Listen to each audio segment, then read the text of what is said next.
Hey guys, welcome back to another video. This is Derek from Certified Legacy, and today I will be showing you how to jailbreak your iOS 6, whatever version iOS 6, 3GS or 4 or 4S or 5 or any other iPad or iPod Touches or whatever. I'll be showing you how to do that. Today I'll be using one of the most uncommon devices, which is a iPhone 3GS on a 6.1.6, which I just recently restored back to 6.1.6 from 3.1.3, and today I will be showing you how to do that.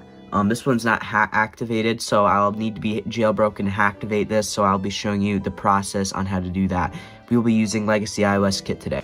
There's also another jailbreak called Aquila, which works for Windows, but I've tried that with Aquila and it has problems sending the payload to the 3GS, and I'm not sure why. Also, this is a modded 3GS that looks like it has 3 cameras, and I was gonna do that video like that originally, but it just completely failed, and I'm not even sure why. If you do want to watch something like that, I will just be redirecting you to the iTunes Fanboys video on that already. But today, I will be showing you how you do that with Legacy iOS Kit. So let's get into this. So the first thing you're going to need is, of course, you need to be running a Mac OS on 10.12 or higher, or Linux. I recommend Linux Mint, and you can use that. So just plug it right into your computer, and you should see it pops up here, and that's how you know you're good to go. And the next thing you're going to do is you're going to open up a web browser. Okay, I don't want that. You open up a web browser. In my case, I'm using Firefox because Safari is fucking terrible on this version for some reason. So you're going to go in here and you're going to open up this. I will link Legacy iOS Kit into the description, of course. And you're going here and you're going to install, go to releases, and you're going to install whatever version that you want here. For macOS, you're going to install macOS, and for Linux, you're going to install x86, and if you're on an ARM64 for some reason, you're going to install that version. And you're going to get this folder right here, and you're going to extract it, of course. And you're going to be using this folder a lot, so make sure to keep this open. And you're also going to open up your terminal window. This will apply for Linux. This is literally the same exact thing, obviously. So you're going to go in here. Yours won't look exactly like mine, because mine is filled with custom IPSWs. So you're going to go in here, and you're going to find restore.sh, and you're going to drag it into your terminal. You're going to hit enter. It's going to ask you to update probably, so hit yes.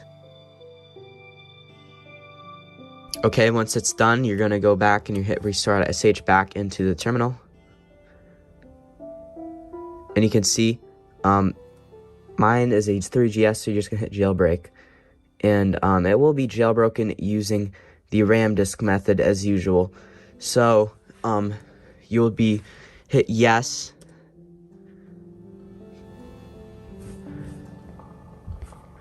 and you'll say send device into recovery mode, hit yes.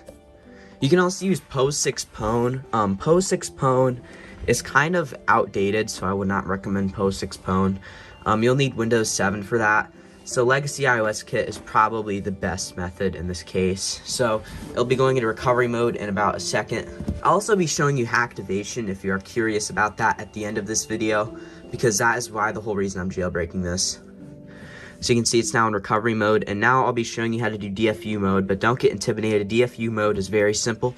It will actually have a thing on how to do it in Legacy iOS Kit, a timer. So you're just going to hit, so how it works exactly is you're going to have the home button and the power button. You're going to hold them down for like 10 seconds, and after 10 seconds, you're going to stop holding onto the power button. You're just going to hold the home button for more 10 seconds, and then you're pwned. So let me show you.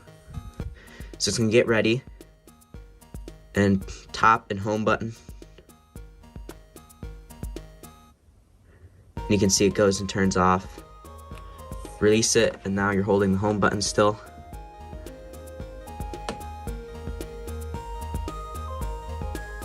Okay, now it's exploiting.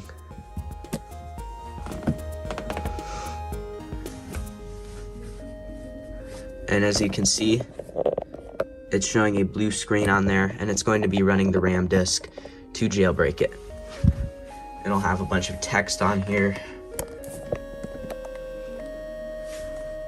and it'll pull up the RAM disk.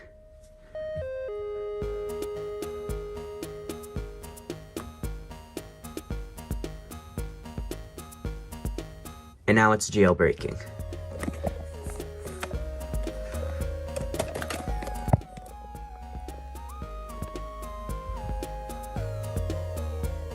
Okay, cool, done, and jailbroken, hopefully. So once this should be done, it should boot back into the setup menu, and you should be jailbroken. And I will be showing you the steps after you're jailbroken just to make sure that you're all good and you can get to installing tweaks and stuff. But I'll also be showing you hacktivation if you want to hacktivate if you're not activated for some reason, because hacktivation is relatively easy on the 3GS, unlike a 4S or anything that's not A4 and below. I'm not sure why the legacy iOS kit dev and other devs will not implement this into their things, because it's literally the same exact method. Maybe because I think it's something to do with bypassing iCloud locks, which it isn't, and that's completely illegal anyway, so I wouldn't do that. But it's not anything like that. You are just hacktivating, and it's literally the same exact thing for really anything else. And you're doing the same thing on these devices, and even on iOS 7 where iCloud lock was implemented, it does that, so it doesn't make any sense. Anyway, you're gonna go back in here. You're gonna drag and restore.sh again if you want to hacktivate. If you are done here, you can skip to this timestamp on my video. Okay, so it should pull this back up here, and what you're going to do is you're gonna go to useful utilities, and you hit Hacktivate Device, and it's probably going to ask you to enter a return to continue, say yes, and you're going to put in your root password, which is just ALPINE, and it's now going to Hacktivate it. As you can see, it's just Hacktivated it, and it should now reboot in a second. You should be past your activation screen. See, you're completely past it, so I'm just going to enable this. Set up his new iPhone, skip Apple ID, agree, I'm gonna say don't send, and you can see you have Cydia and you are activated. And if you do get some issues with Cydia, which you probably will, I will be showing you what you need to do. Also, it will be preparing the file system. This will take a bit, and then it'll respring your device, so give it a second, of course. Unless you can see my legs in the reflection. This is kind of weird. I always have the weirdest setups for this because I'm always on the floor when I'm doing these jailbreakings for some reason. I don't know why I do this like this. I eventually will probably be getting a corner desk over here so that it'll be a lot easier instead of just me doing it on the floor the whole entire time. So it automatically installs all of the fixes that you would want anyway. But I will be showing you some other stuff that you will obviously need. So basically what you're going to want to do is you're going to want to go to Safari. And also, before we do that, if you are running something that is not 6.1.6 for some reason, which you probably are if you're on like a 4S, for example, and you didn't jailbreak and you're just jailbreaking now, you're going to want to go into Cydia and you're going to search up SSL patch and you're going to install it. So you'll just go in here. Because 6.1.6 does not need this, so just hit install on SSL patch and install it, and then you're good to go. You'll probably ask you to reboot upon install, but anyway, what you're going to want to do anyway, either way, is you're going to go into Safari, and you're going to put in this web address right here. You're going to put in tlsroot.lint.ca, and you're going to get the signed iOS bundle for iOS 5 Plus. Hit confirm, install now.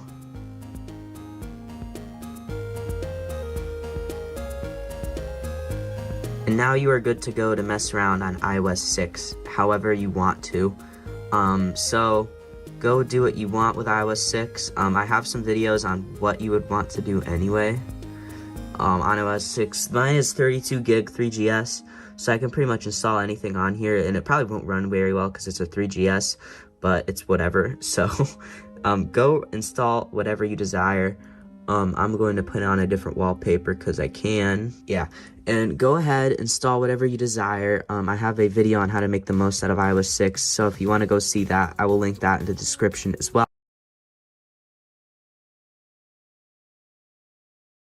Hey guys, welcome back to another video. This is Derek from Certified Legacy. Today I will be showing you how to downgrade your iPhone 5 from iOS 7 to iOS 6. And the biggest hurdle of this downgrade is finding an iPhone 5 that runs iOS 7. Otherwise than that, everything else should be a complete breeze and very easy. So let's get straight into this and how you can do this. So you're of course going to need a MacBook, and you're going to need an iPhone 5. Linux sadly will not work for this downgrade, as Linux, it's like pwning an iPhone 5 on Linux is pretty much non-existent, and it's so unreliable, there's no point in trying. So I would not even try Linux.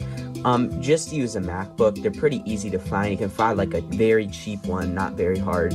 So what we're going to do to start off this, we're going to head into any web browser that you have, and what you're going to do is you're going to find this website, which I'll have linked in the description, called Legacy iOS Kit on GitHub. So what you're going to do is you're going to go into latest releases, and you're going to download Legacy iOS Kit macOS, and you're going to download that, and it'll download a file, and you're going to extract that.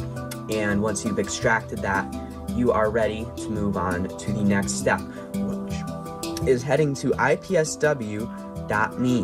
This site hosts all of the IPSWs that you need to downgrade. So you're going to head to iPhone, and you're going to look for iPhone 5 GSM Global. So how do you find out whether yours is GSM or global or not? So we're actually going to head back into Legacy iOS Kit. So how do you even open Legacy iOS Kit? I never showed you how to do this. Well, it's pretty simple. You just find your Legacy iOS Kit macOS folder, and you're just going to drag this file called restore.sh into your terminal. And you're going to hit enter on it, and it will probably update, and you can see mine is an iPhone 5.2 aka global, so that means I'm going to download the global file. So you're going to find iPhone 5 global for my case. So what you're going to do is you're going to find whatever version of iOS 7 that you're using the blobs to downgrade from. So I have 7.1 blobs, which of course I will also show you how to do this. So I'm going to download iOS 7.1 here, and then after that you're going to pick whatever version of iOS 6 that you desire, as you can downgrade to pretty much every one of them. I would recommend iOS 6.1.4 for perfect compatibility, for better compatibility and stuff like that, and stability. So downgrade, get iOS 6.1.4 and whatever version of iOS 7 that you have. So before we do that, if your device is already activated, I would recommend to go, and if you're already jailbroken, you're not going to need DFU mode for this part. So what I'm going to do is you're going to actually go into MISC Utilities, and you're going to find activation records, because A6 is currently facing activation issues upon restore. I would just go ahead and get your activation records. So because most likely you are not jailbroken, I would do pwn DFU in this case. So which is pretty easy, and this is why you need a Mac for this case. So you're gonna hit pwn DFU, send device to recovery mode. It will now find it in recovery mode. And of course I'll show you how to save blobs after this, which is also pretty easy. And we'll be using the same thing called DFU mode to do this. So let it find itself in recovery mode. It usually takes a minute, just powered itself off. There you go, you're in recovery. So what you're gonna do here is you're going to put it into DFU mode. How do you do DFU mode exactly? You just hold the power button and the home button for about 10 seconds, and for about 10 seconds, you let go of the power button, you're gonna hold the home button. And there is a timer here, so you're just gonna hit yes, and it'll get ready, and then you're gonna hold the top and home buttons, of course.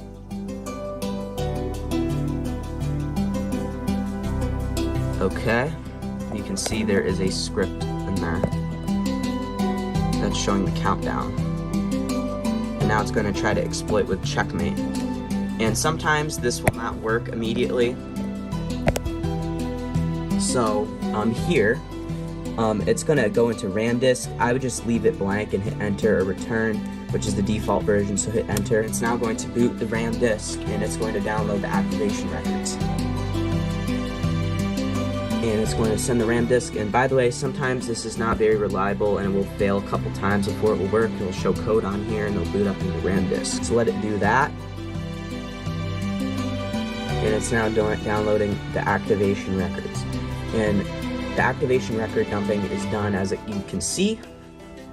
And it will now boot back into, in my case, iOS 6. But I will show you how to do blobs next. Okay, so you're going to drag restore.sh back into the terminal. And now, just to check if you actually saved your records, I would just go to save. And you can usually find under iPhone 5.2 activation tar. So you see the activation in the baseband here. So that is what you want. Now you're going to save your SHSH blobs. So what you're going to do here is you're going to look for onboard blobs. So you're just going to hit onboard blobs, and you're going to use that current IPSW file that you are on. So you're going to find that version of iOS 7 that you're on, and you're going to select that IPSW file. So, and then after that, you'll just select KDFU or PwnDFU. I would do PwnDFU, and you're going to follow the same exact steps I just did to put it into DFU mode a second ago to download your activation tickets, which is just very easy. So go ahead and do that. And after you've done that, you're going to go back here just to check. You're going to find mine were actually under a different one. So what I can see here is my 7.1 SHSH files right here. And usually, if you didn't get any errors, these should be fine to use. You can see iPhone 5.2 7.1 SHSH. So you are now good, and you're now good to proceed with the downgrade. So once you have your SHSH blobs, you're going to go back here. Well, I don't have to, you don't have to do that. You're gonna have to put in restore.sh again. You're gonna go back to restore downgrade, and you're going to use other powder snow 7.x blobs.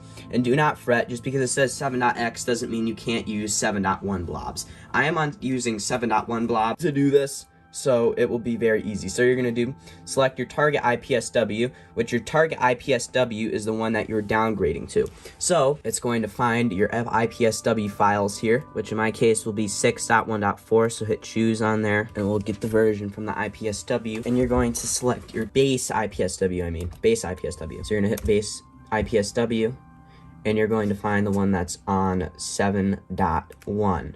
So you can see mine right here, iPhone 5.2 7.1 restore.ipsw. So I'm gonna hit choose, and it will now, of course, get the SHA1 hash or whatever it's called in there. And now you can select your base SHSH here. So you're gonna select your base SHSH. It should just be in the same exact spot for you, but for me, I'm going to have to grab it from an earlier folder of Legacy iOS Kit, because that is where it is for me. So I'm just gonna go in here, I'm gonna hit save. I'm going to find SHSH. I'm going to find iPhone 5.2 7.1 SHSH. I'm going to hit choose. And now you're going to hit start restore. So you're going to go down here, hit start restore. You're going to ask for jailbreak. I would recommend jailbreaking because there's a lot more stuff that you can do when you're jailbroken, because otherwise you're not going to be able to do much. So just hit jailbreak.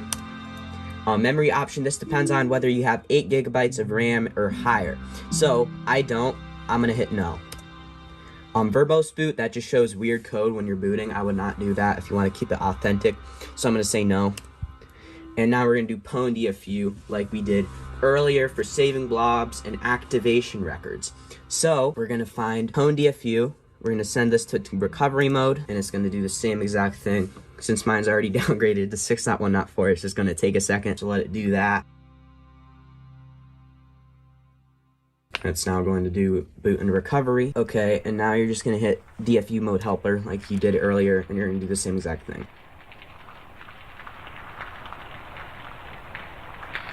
And there's also chances that this might fail on first try. So if it does do that and it fails to like send IBSS or PwnDFU, just follow the same exact steps I just did again. So now I'm going to leave this on time lapse, and you're going to get to watch what this does. I'm also going to put my iPhone right here so you can see what it's going to do as it restores. So I'll come back to you when this is done restoring.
account should be restored. And as you can see, we're on the iOS 6 setup screen. So I'm gonna put in my Wi-Fi password. And as you can see, it fully gets past the whole entire activation thing. So I'm gonna disable, actually I'm gonna enable location services.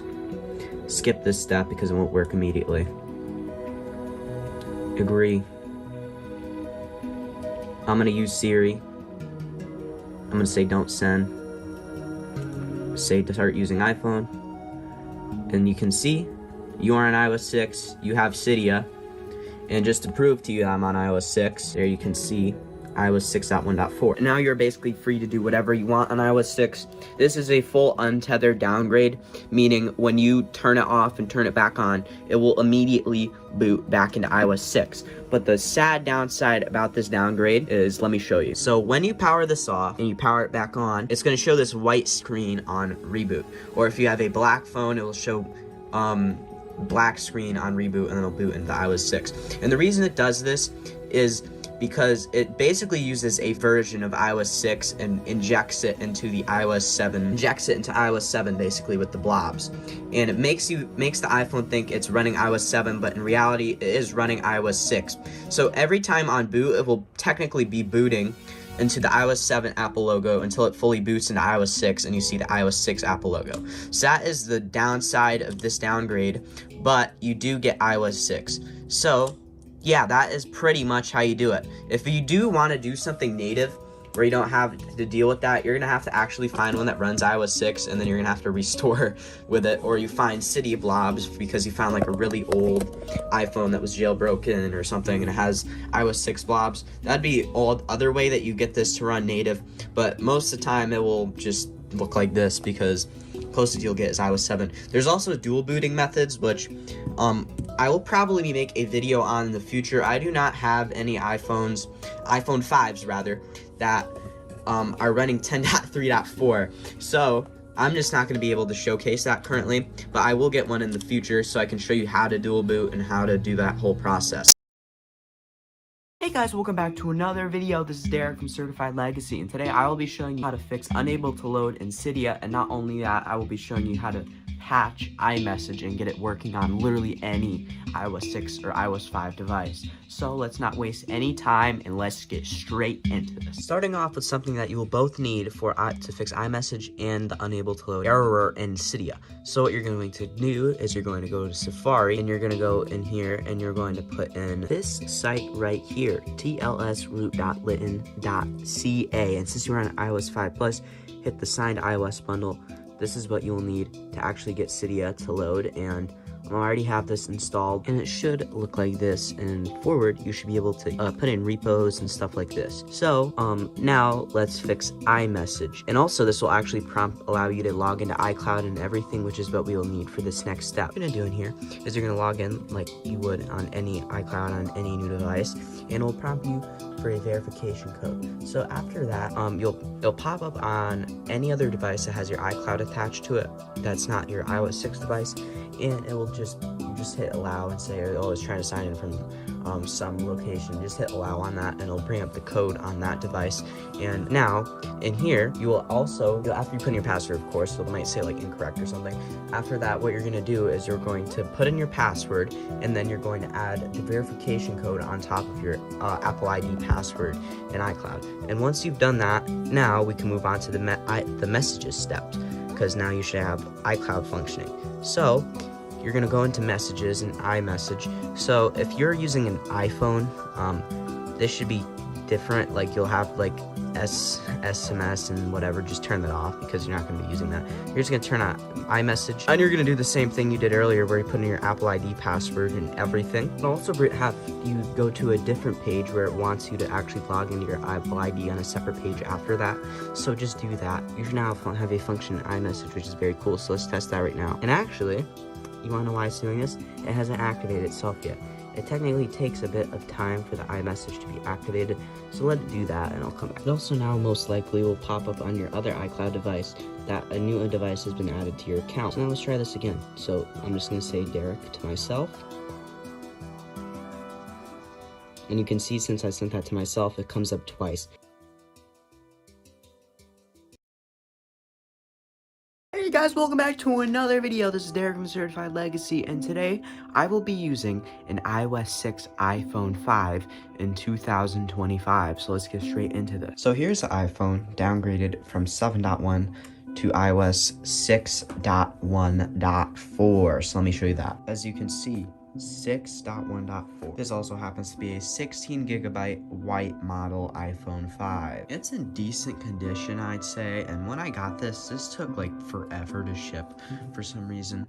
So yeah, because the seller wasn't very good with their shipping and whatever. It took them forever, and to be honest, the seller I got one I probably shouldn't have gotten this from, but it's whatever. It was on 7.1 and I downgraded it, and it's very easy to downgrade. I will probably make a downgrade tutorial at some point on how to even get this to work. But anyway, let's try out some stuff that you would be doing on iOS 6 anyway. The iPhone 5 had the same 8 megapixel camera as the iPhone 4S, which it did come with panorama, which I mean is probably one of the most underused features nowadays, but we can check it out.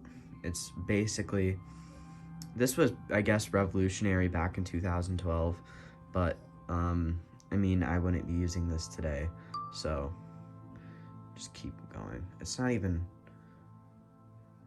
I'm gonna hold on. I'm trying. Can we just speed this up? This is very awkward. Okay, let's see how that looked. Quite terrible. Let me turn up the brightness so you can see this better. So anyway, here is the panorama. It's not like the best looking thing ever because I was kind of rushing it, but you can see my Christmas lights and everything, my Chromebook, but you can see, because I was going so fast, it's all wrinkly looking. But, I mean, it's a decent feature, but I don't think many are using this today unless you're, like, some crazy, like, iPhone photographer. But for, like, basic photos and, like, stuff, panorama, I wouldn't say it's crazy needed. But it's still a cool feature that they added with this thing. So, yeah. Not to mention that iOS 6 on the iPhone 5 is very cool because any other version of iOS that the iPhone 5 runs is not running the skeuomorphic design, which is on iOS 6, because in iOS 7 they did that whole entire flat redesign and everything onward obviously looks different. And if you do not know what skeuomorphism means anyway, it's basically just a design that mimics real life. So, like, for example, let's look at like this clock. This clock looks like a real clock. Let's look at the Stocks app. The Stocks app looks like real stocks, or like the settings looks like gears, or like the music looks like a music thing, and so on and so forth. So anyway, like, this has like these cool textures and stuff, and they dished this in iOS 7 for a flatter design. I think they personally did this not to modernize this, but to spite Scott Forstall, because Scott Forstall was the visionary for this whole entire skeuomorphic design, and when he was fired due to the whole entire Apple Map situation, which is a whole entire another thing that I probably will make my own video on at some point, he was fired, and Joni Ive came in and he redesigned everything and made everything flat and minimal. So other than him liking minimalism, I believe he did that despite Scott Forstall personally. Okay, back to the iPhone 5 anyway. Let's talk about some stuff that still works in here. You can fix the App Store. I've made a video on fixing the App Store, but I haven't fixed it on this iPhone yet, which is quite annoying. Also, the weather app works, and it has a fix. All this is with Cydia, of course. And let's go into the weather app, actually. You can see we get the weather for Cupertino, which, I mean, is looking pretty decent, 64. It's a lot better than where I'm at in New York. We just had some snow. So I think that's pretty cool that we can get this work with just a couple tweaks and stuff. You can get almost everything to work except web browsing. The web is really a huge obstacle when you're using iOS 6, mainly because a lot of the stuff is using newer versions of TLS protocols, which do not function with the older versions, Safari and like Opera and all this stuff. No matter how many different browsers you try on iOS 6, none of them will fully function just because of what it supports and what it does not support. So that is pretty much just destroys your whole entire stuff of even using this. Obviously, a lot of the stuff you can use, some of this stuff still works. Like, I must have gone into safe mode a bit back, because you can see the Cydia Sorix website is up here. So technically 4G still is up, but you gotta find one that is either carrier unlocked, or you got to figure out how to activate, which activating A6 and iPhone 5s are pretty much possible, but not that that would be pretty much worth it on iOS 6 because you're not going to be able to use this as a normal phone either way. So it kind of just demotes this to becoming a cool iPod Touch, which, I mean, I don't mind. I filled this thing up with games, so I can pretty much play anything on here. So I say, let's check out some games that you might find nostalgic and stuff I find nostalgic. So let's check out some of these games. Let's check out like Boost 2. This is one of the classics. I've never really played this back in the day, but unironically, I was watching an iClassic video and was like, oh, this seems like a pretty cool game. And I tried it out like right when I was first starting out with messing around with old devices again. And yeah, this game is actually pretty fun. So you use like the phone, you tilt it around, and you try to avoid these like obstacles and stuff. I put this in like my best games for iOS 6 and whatever iOS versions type videos anyway. So you've probably seen me talk about this before. It's pretty cool. I'm still going somehow while I'm talking, and I'm recording with a delay on the camera. So I'm cooking. Hold on, let me cook. Let him cook! Ah, damn. Let's try out something else. Let's try out some Nin Jump. Nin Jump is an absolute classic. I loved this back in the day. In like the iOS 4 days, this was like my favorite thing to play. So you just basically like dodge these things. You tap to get around and whatever. And if you hit these things like 3 times, one of them while you're in air like that, you see it pops up there, you get a boost. So let's try to get a squirrel 2 more times. Hold on, let me cook. Let him cook now! Come on. There's one. Also, they have these shields if you do hit one. And see, it just brings me up like that. I'm still going. Oh, I hit something. I gotta back up. Oh, I'm trying to focus my camera as I do this. Oh, I got it. I got one. We're at 2,000.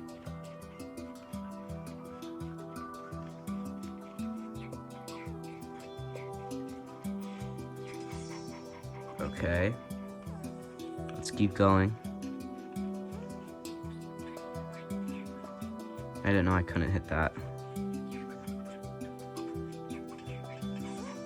Ooh.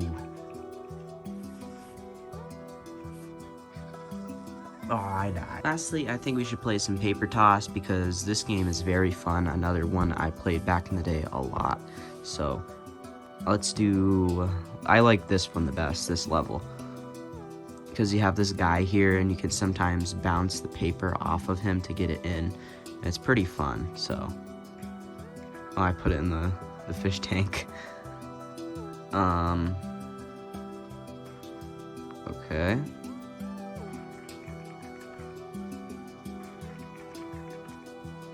Oh, that wasn't good enough. Because you have to, like, use the wind to position where you're throwing the paper, basically. Depending on the strength of it, you have to guess where it goes. Actually, let's try to hit this guy here. Come on. No, I don't want to get it in there. I want to hit the guy with it. There. But, yeah, that's what you can do gaming-wise. But I would really recommend just using this for music. That's what these main things, phones nowadays are usually good for. I don't think they're particularly good for gaming. If you want to game on something, just use an old iPad. Personally, that's what I do. I have an iOS 6 iPad 4th gen if I want to use Retina, but usually I use my iOS 4.3.3 iPad 2nd gen to game on these things. But otherwise, it is pretty good for music. If you have a vast iTunes library, you can sync up a ton of music into here. So that's what I would do personally. This is not focusing at all, but that's what I would do personally if you ever want to use iOS 6 in 2025. iMessage technically works, but you have to apply a bunch of fixes to get into it and make it work. Hey guys, welcome back to another video. Today we'll be doing some nostalgia gaming on this iOS 6 iPad 4th generation. If you want to see more of these types of videos, which I don't really do many gaming videos, please let me know by hitting the like button and subscribing. So let's get straight into this. Just so you get a feel of the device that we are working with today, This device is running iOS 6, of course, which is a last skeuomorphic iOS version, which is why it is so special. And not only that, it's on an iPad 4, which is by far the fastest device that can run iOS 6, and it's amazing for gaming. So I have a ton of games sideloaded on here via the Terrace, and we are going to play some of these. I'm going to play some of the ones that I really like the most, which mostly is probably Ninjump, Dual Jump, Fruit Ninja, Minecraft, Subway Surfers, Paper Toss, stuff like that. Also, Angry Birds is pretty good. We'll just play all of these. So yeah, let's get straight into this. I personally think we should start off with one of the classics, of course. Jetpack Joyride. This one's actually around today still, and I really liked this back in the day. So yeah, let's get straight into this. Man, that music is unbelievably loud for like no reason. Anyway, yeah, I used to play this in like the iOS 8, iOS 9 days. This game was really fun, because that's kind of the era that I usually played a lot of these games back when. So I did have like experience with like iOS 4 and stuff like that, mainly because that was like another iPad that I used to use growing up. So yeah, because I used to have like an Air 2, I think. Yeah, I was an iPad kid. I guess you could call me like the first generation iPad kid, because I wasn't like the generation where it's like oh wait, hold on, where I was like glued to my screen the whole time. I wasn't like that really. I had like some like weird like hip condition where it like forced me to like not be able to walk when I was little, and run or like jump when I was little. I forget what it's even called. It's like Perthes disease or something. And I was like very young, so it's like, oh, I can't run or jump or anything. So I was like thrown in with an iPad in like early 2010s. So this is why I even like this making videos on this stuff so much, because I just find it nostalgic. But yeah, this was one of the games that I played back in the day a lot, actually. I would play this other than like, because mainly I would just play Minecraft, but yeah. And this game's very fun, actually.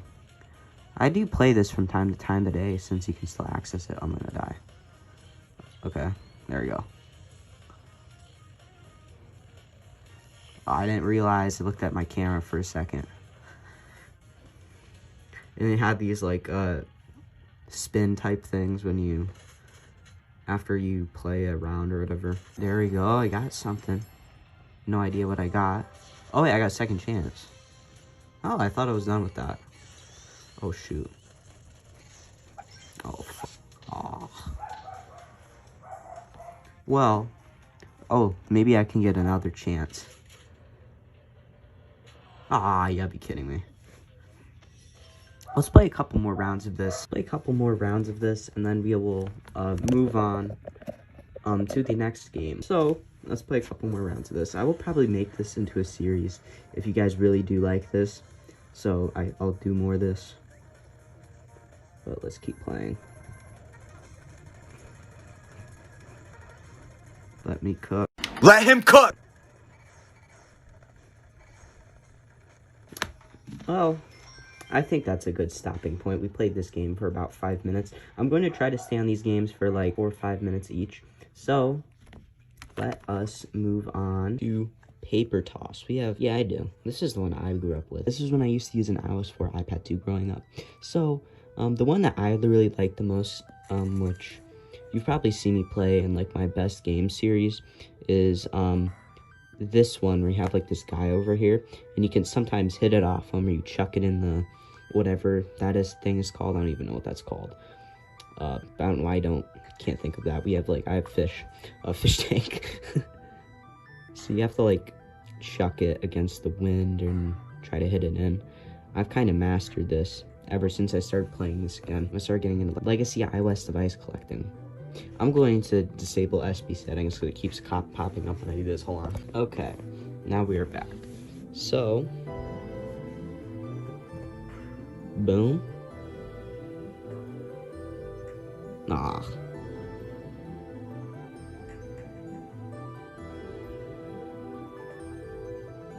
Yeah, there it goes in the fish tank.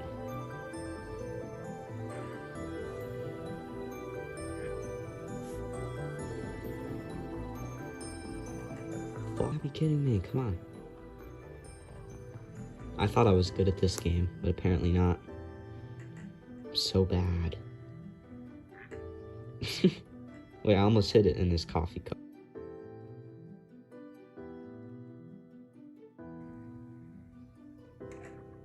Man, I'm so terrible. I'm so terrible. You see, I'm so terrible. I'm so tremendously bad. It's unbelievable. This is the most terrible gameplay of Paper Toss 2 HD in the whole entire world. Oh my god, what am I doing, bro? Okay, I want to go play a different mode. Let's do easy, because apparently I'm so retarded and I don't know how to play the game. So, 5. What the? I don't know why I said 5, other than that's the wind speed. Let me do this. I just have to not look at the camera and I'm doing way better.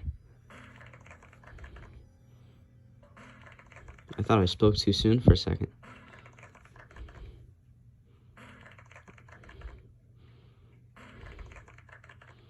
Cooking. Let him cook. Cooking. Let him cook now. I'm cooking. Let him cook. Fuck.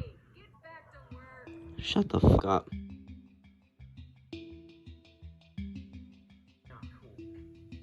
Yeah, you should shut up. It sounded like iDubbbz for a second. Modern iDubbbz. Fuck iDubbbz. That's what I sound like for a second. What purchasing? I didn't even press on anything. At least I'm still going.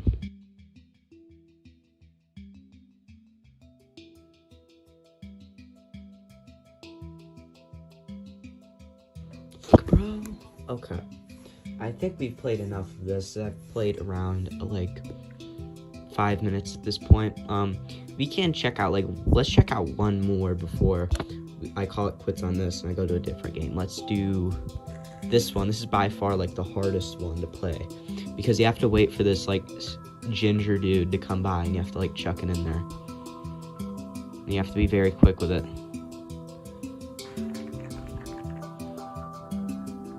Damn it. I wonder if there's any, like, lore to this game. Like, why are we doing this? What's the point of this? Shit. I hit it with... Anyway, let's move on to a different... This one is more iOS 7 era, but it is whatever. This is Flappy Bird. You know what Flappy Bird is. The infamous game that was taken down after, like, 2 weeks for no reason.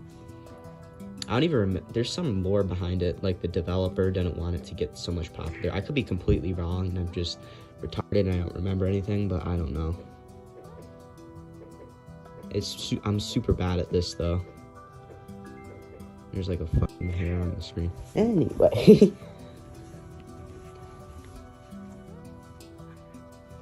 Let's keep going. I'm probably breaking the immersion because you can see my tripod. Okay, let's keep going.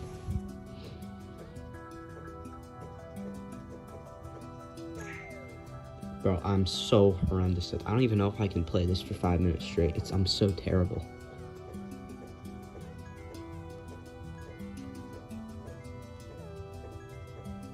Wait, hold on. I may be cooking. Let me cook. Let him cook.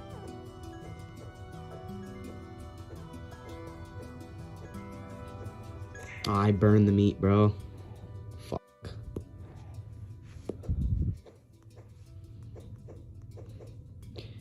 Yeah, I'm not gonna play this for a full 5 minutes. I think you get the point of what Flappy Bird is. If you have some weird nostalgia for Flappy Bird, which I honestly hope you do not, because this game is absolutely horrendous, and I hate it. You can go watch other people play, because I'm terrible at it. There's probably, like, Flappy Bird masters out there. I'm just, like, some random child that doesn't know how to play it properly, because in it, I don't know. Anyway, let's move on to Ninjump. This game I'm pretty decent at. I also used to play this on iOS 4. This game is very good. I don't even think this game is around technically anymore. There is like a version from a different studio that is currently on the App Store, but it might, because I don't think the game studio that makes this is around anymore. I forget, I saw it on the opening. I don't even remember what it's called. Backflip. Yeah, I don't think backflip exists anymore.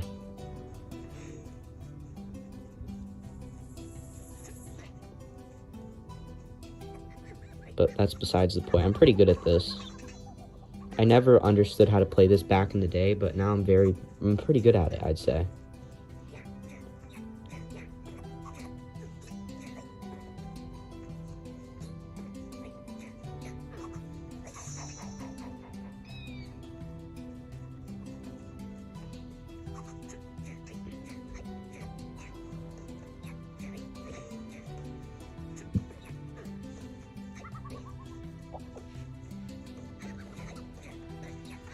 Come on, let's hit 3,000 at the very least.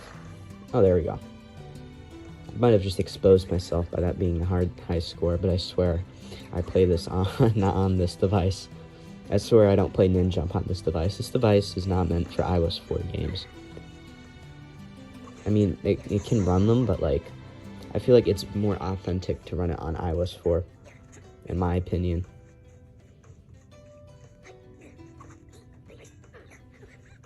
This game may have been on like iOS.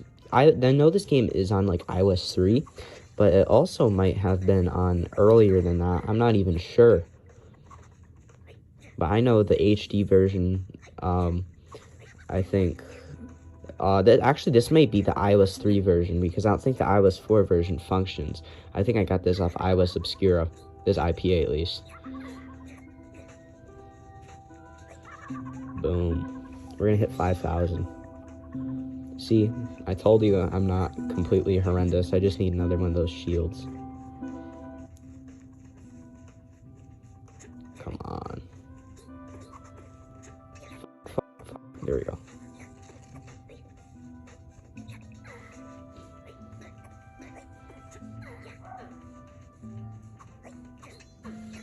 Bro, when am I gonna get another one of those things? I need it.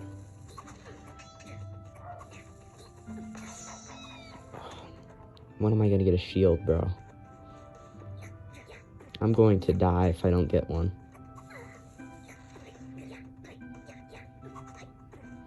There we go, man. Well, let's play another. Let's see if I can get higher than 6,500. And actually, let's play a different one. Let's play Castle. This one might be harder, though. I usually only play the classic one, which is the easiest one, probably. Because they have, like, these goblin things and those. I don't know, it could not be as bad, I have no idea. Maybe not, I have no idea. I got to 1,000, though.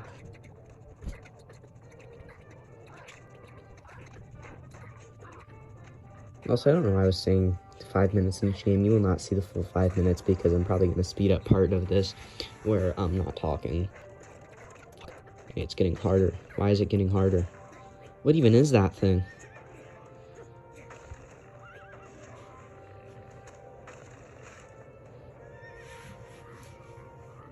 I guarantee that's like something that is in like mythology and I have no idea what it is. It's a dragon. I know that. I don't think this is very ninja-y. I don't think ninjas fought dragons, but I digress.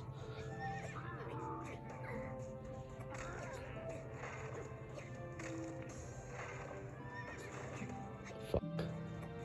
Fuck. There we go.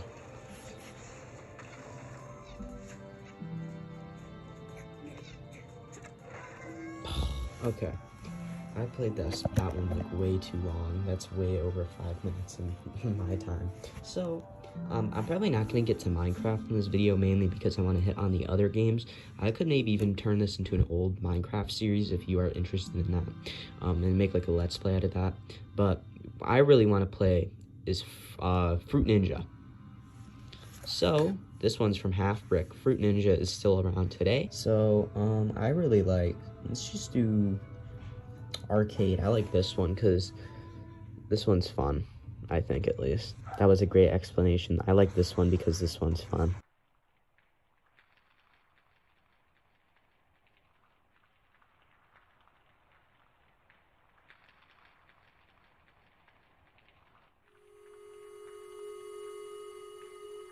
on. We're not going to beat the other high score I have set from when I last played this, apparently, but we hit 200.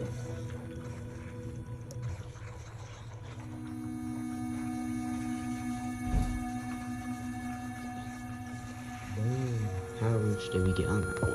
I got close. Oh, wait.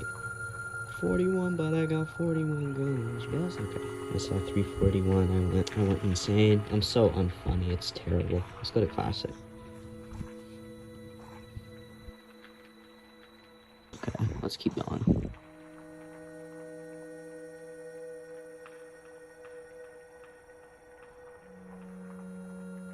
Hey, at least I think we're gonna hopefully get farther than however I did on the other thing. It probably won't exactly be the same, obviously, because that one just added like a whole entire 100 bonus on it, but it's whatever. But I didn't mention this earlier. Unironically, this looks amazing on a Retina display. Like, this is like very comparable to how modern iPads look display quality wise. And that's why I really love this iPad, because it has like the old iOS 6 look while still, wait, hold on, I gotta stop yapping for a second, while having a very good display and overall pretty good performance for a 2012 iPad. I think I did say this is already the fastest iPad that can run iOS 6. But not only that, it's just great design, feels great, looks great. I don't know.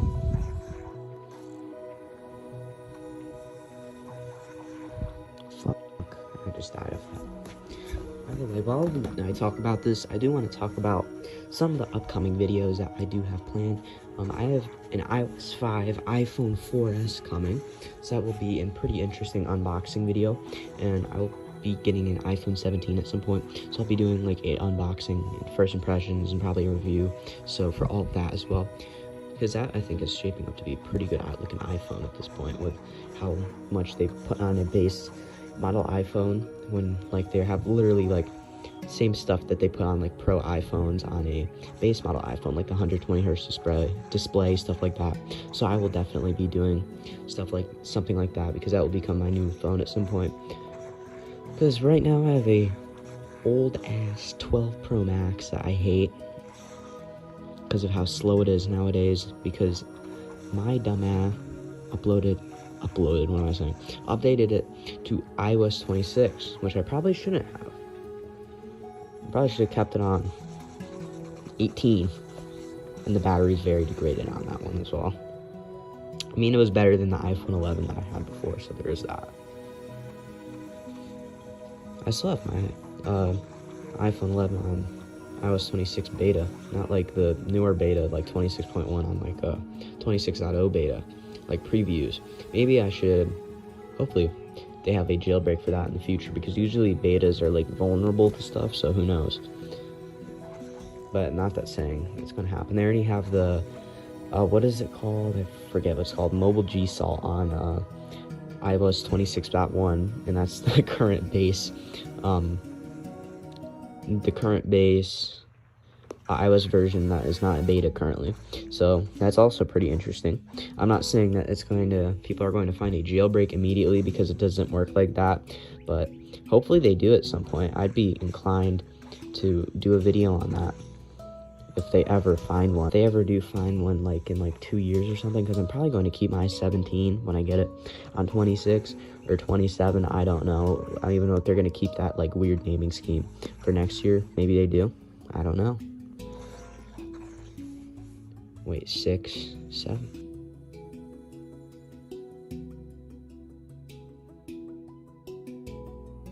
Okay, we hit one past 100.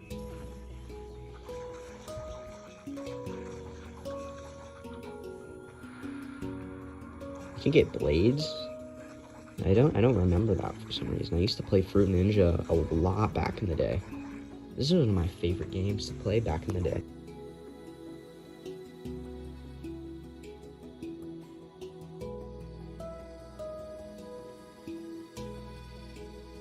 You didn't even see me record that high score.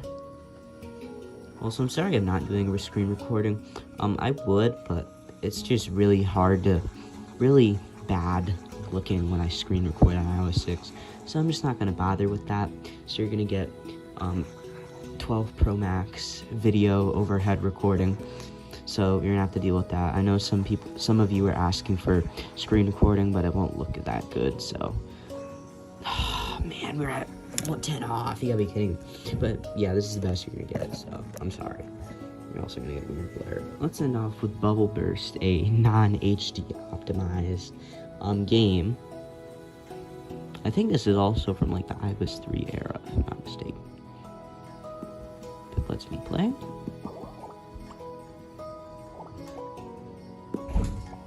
So anyway, you have these like weird bubbles, and you have to like chuck these bubbles at other bubbles that are the same color.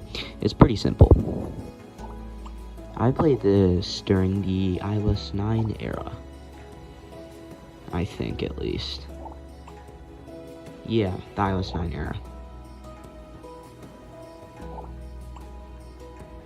So let's keep going.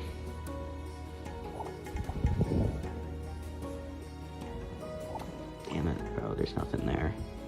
This is the only thing that I find very annoying about this game, because you can't, like, I think in later versions you can switch the one that's next to it, next bubble that's a different color, if you don't have it, the one there, but not on this early version, for iOS 6 at least.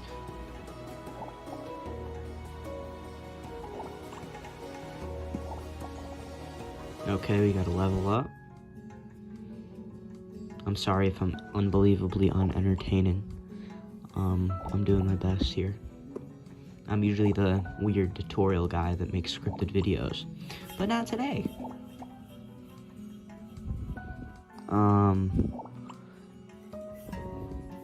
Because I haven't done a unscripted video in like, since I literally started the channel, to be completely honest. I've always scripted my videos. Fuck. Uh-oh, I'm screwed. It's over. It's over. It's over. Something happened, guys. I'm sorry.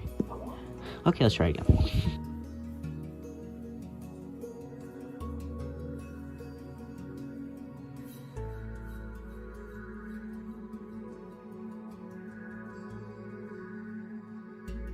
Riveting commentary. No commentary.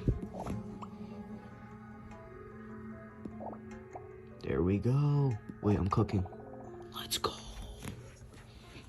Can we get past Can we get past the other part? Let's find out. Damn it, bro. I didn't even realize that wasn't red. I didn't realize that was a red one.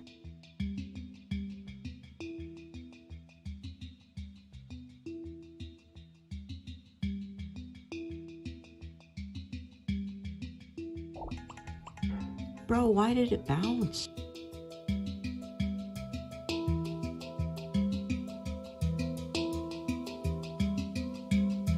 There we go, we got to level 3.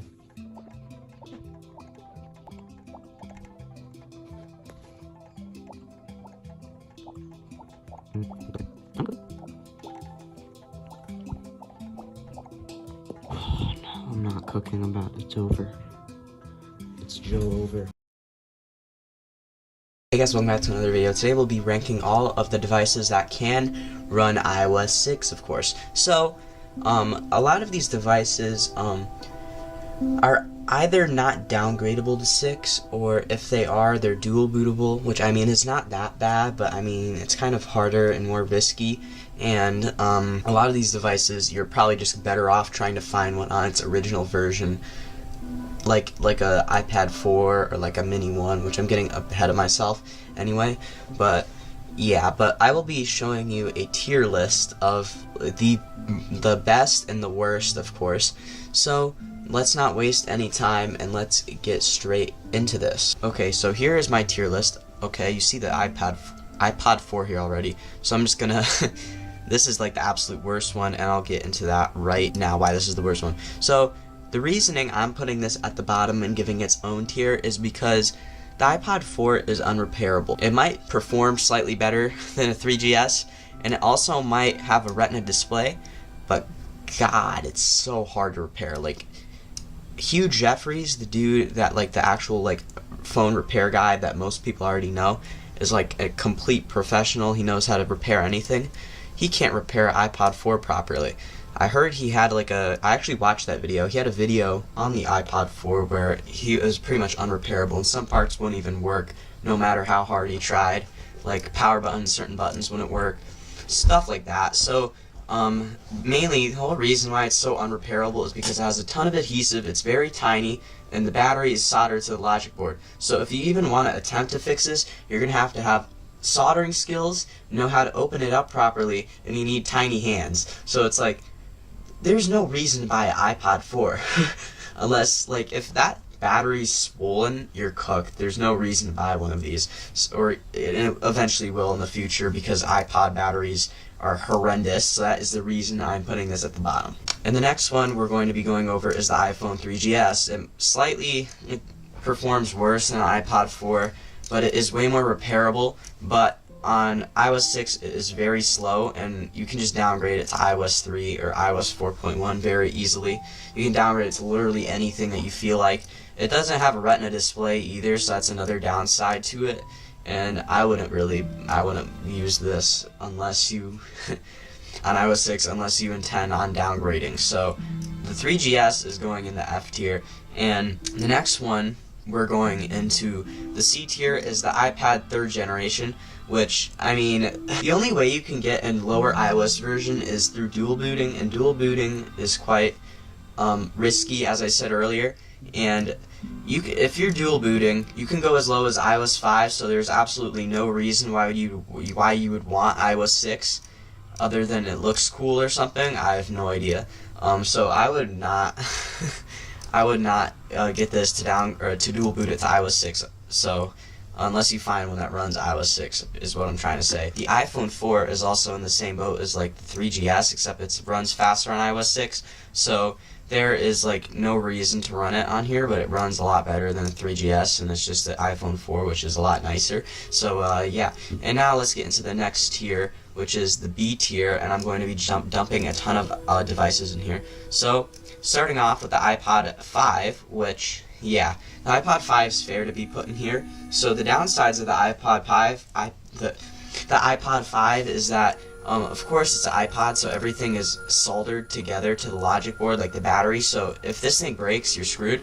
But I mean, it's handleable, I guess, or viable, sort of, mainly because it's one of the faster ones that can run iOS 6. But the downside is you can only dual boot to this, and but it is quite fast if you get one on this. So yeah, iOS 6, unless you have like blobs for 7.0x or 7.1x. So that is the real downside here. The next one that has the same exact problem is the iPad 4th generation, as it is the absolute fastest iOS 6 device out of literally anything. You can do anything on this. I feel like they should have let this thing go higher than iOS 10, to be completely honest, because of how fast this thing is, but they didn't. So anyway, you can downgrade this to iOS 6, of course, through dual booting, or through, if you have 7.0x blobs, which is even harder to find than 7.1x blobs at the minimum. So yeah, that's why I'm putting the iPad 4 here. And same thing with that Mini 1, except I believe the Mini 1 can only be dual booted. I'm not sure. Yeah, the only real way to get on this on 6 is through dual booting. You can't, I think, for all of these, you can probably downgrade tethered if you want, like the iPad, for pretty much every single one here, I think. But that is not very practical, downgrading tethered, especially with these things as older batteries. So the iPad Mini 1, it's basically an iPad 2 actually, but tinier, and you can only dual boot it to 6, and that is its first version, so it's not gonna be as fast if you find like a iPad 2nd gen on iOS 4. So anyway, let's go right into the S tier. The iPhone 4S on iOS 6 and the iPad 2 on iOS 6. These are the most practical because you can downgrade them straight to iOS 6. They're technically pretty repairable. The iPad 2, not so much. You'll need to use a lot of heat to get inside of them. I know this because I've had to repair a lot of these older iPad models before. mainly because of how they're all glued down. So that is like the real only downside with those. But besides that, these perform relatively the same. The iPad 2 does not have a Retina display, which, I mean, is tolerable because it has a pretty big screen anyway, so I think it's tolerable personally. But yeah, these are probably the most practical ones that you can downgrade to, basically, untethered, of course, to iOS 6.1.3, and yeah, or you could technically, if you wanted to, on the iPad 2 or iPhone 4S, you could dual boot to iOS below that, like iOS 4 or iOS 5, but those are kind of harder and takes a little bit more skill and risk to do that, so I wouldn't personally do that. I would just downgrade them untethered to 6 if you are able. So yeah, that is my tier list basically. If you want to screenshot this, feel free. If you want to take this for later, you can just take a screenshot of this right now. So feel free. I just turned off my things so you have more room. So go ahead and screenshot this right now if you want to save that for later.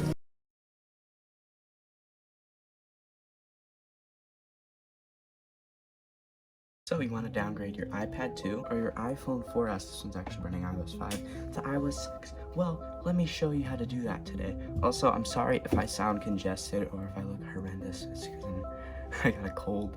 So anyway, let's not waste any time and let's get straight into this. And the first thing that you're going to want to check, also, a way you can confirm if your 4S is a newer model or your iPad 2 is a newer model, is iPhone 4Ss are kind of harder to tell. Usually most of them are all downgradable to 6.1.3, but if you got one with a box or from one like with a box that has like the flat look on it, you probably can't downgrade it to 6. And if you have one that's if you got one from like one of those like a bulk sellers where they just have like a huge amount of iPhone 4Ss that they sell without checking them, there's a good chance that you might not be able to downgrade this to iOS 6, which is why I always recommend looking for one that doesn't appear to be on iOS 9, but a lot of the times it is. So anyway, I will be showing you, well, actually you would want one on iOS 9. What I'm saying is you just want to find one that's not a later production model. But the easy way to find out for an iPad 2 is you go on the back and you look like where your serial number is normally. And if you see EMC2450, then you cannot downgrade it to iOS 6 because it is a later production model. In my case, mine is EMC2415, meaning it's an iPad 2.1 and is downgradable to iOS 6. So that is all of those things that you'll know if you actually want to downgrade it. So the other thing we're going to do next is I'm going to show you how to jailbreak to proceed with the downgrade, because that will be needed to do KDFU, because unless you want to get an Arduino, if you already have an Arduino, but most people won't have an Arduino. So we will be using KDFU to pwn this to actually downgrade it to iOS 6. So we need to be jailbroken first, of course, so let me show you that. Okay, so now I'm going to show you what is next. So you're gonna need a Windows computer or a Mac for this part, and what you're gonna want to do is you're gonna go to this site right here, Koshi 9, okay, and you're going to get this IPA right here. So anyway, you're going to go in here and you're going to hit install on this IPA. The next thing you're going to want to do is you're going to open up this page called Sideloadly, and I'm using Windows in this case. I'm not doing it on my Mac, and actually you can use it on Sierra and higher, which is pretty cool. So you'll need that, and you also need iTunes installed for this part for it to actually recognize your device. So anyway, go in here and you're going to install Windows 64-bit download or Mac OS download or whatever one you want here. So you're going to do that and you're going to install Sideloadly. And also, this is why I kind of want to make a follow-up to like a lot of these other channels that have been doing videos on this. It's been a bit different the way everything has changed. Apple's cracked down on sideloading, so you can't sideload from the web anymore, and the activation issues for A5 have started, so you're now going to need to use activation records and stitch them so you can actually stay activated when you downgrade to iOS 6. So yeah, once you've installed all of this, I'll show you the next part. So anyway, once you have Sideloadly all up and running, you of course will see your iDevice connected up here, and you'll need to actually put in your Apple ID to proceed. I don't think they log any of this, so I think it should be fine. So just put your Apple ID in here. I'm going to blur mine, of course, and then once you're here, you're gonna add the IPA. Okay, so now that you've added the IPA file, you can just hit start. I'm going to do that quickly. So make sure it pops up here. And actually I have to put in my password, so let me do that. Okay, so I noticed some things that you will need. So my problem, you need to log into your iTunes with your actual Apple ID as well. And you will also need to temporarily disable your antivirus because it will just fail for some weird reason. So let's just do that. Also, I believe because it says it's untrusted, you have to go into device management under general, and you have to trust your Apple ID. Hit trust, and it now technically should open. And here is where you hit jailbreak.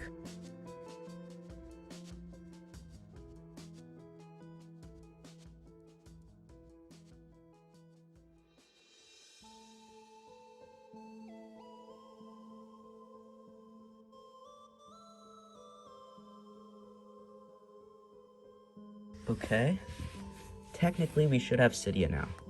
And you can see we have Cydia, and there might be a chance you get a boot loop. So if you get a boot loop, just go ahead, hop into iTunes and restore so you don't get out of that boot loop. And here we are. So you always hit complete upgrade always, and when you install Cydia, so you go and hit confirm.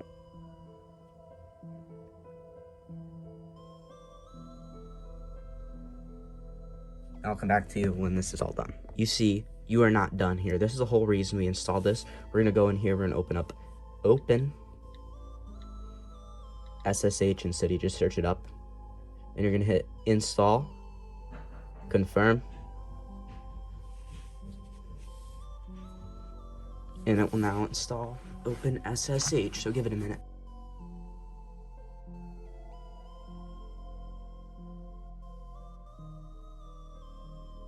Okay, now it says return to Cydia. Next thing you're going to do is you're going to install core utilities.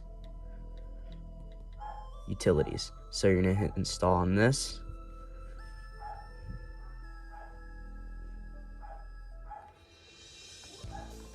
You dismiss that. Should ask to reboot or restart your Springboard next.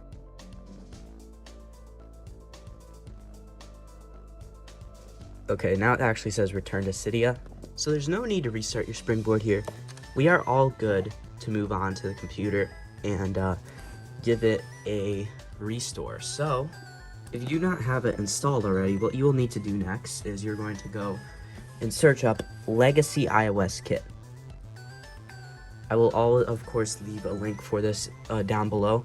So you're just gonna head here, Legacy iOS Kit, and you're gonna find packages, or releases, I mean.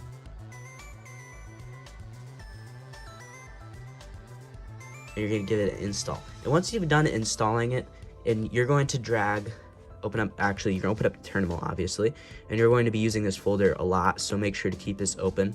You're going to go drag in restore.sh. Normally this will ask you to install Xcode. I've already installed Xcode, so there's no need for that. So just install it. It might take upwards of maybe 1 to 40 minutes, depending on how fast your Wi-Fi is. I have very fast Wi-Fi, so I should be good and it should be quick, but I've already done this, so it doesn't matter. So next part, you're going to actually use your 30 pin. You need an authentic 30 pin, by the way, one from Apple, which are not too hard to find, and plug it into your iPad. And now you see it should be recognized on my device. Make sure you hit trust if you need to hit trust on your device, and now you can hit enter. It might ask you to do this, so I just say yes. Hit update now. Okay, so now that you've updated, you're going to drag in re.store.sh again. Okay, and now that you are here, you're going to go to MISC utilities, and you are going to hit activation records, and you're going to use the jailbroken method because we've already done this. So it should now it'll ask you to enter your SSH root password of your device, which is just Alpine, ALPINE. It will not show you putting it in, but it will actually be in there.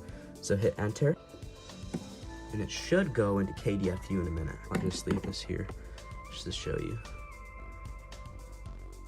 So, okay. So, you're gonna drag restore.sh back into the terminal like usual. As you can see, it says existing activation records detected, activation record stitching enabled, which is what you want. So, we're now gonna hit restore, downgrade. Here you can either pick 8.4.1 or iOS 6.1.3. I recommend 6.1.3 for optimal stability and performance. So you're gonna hit 6.1.3.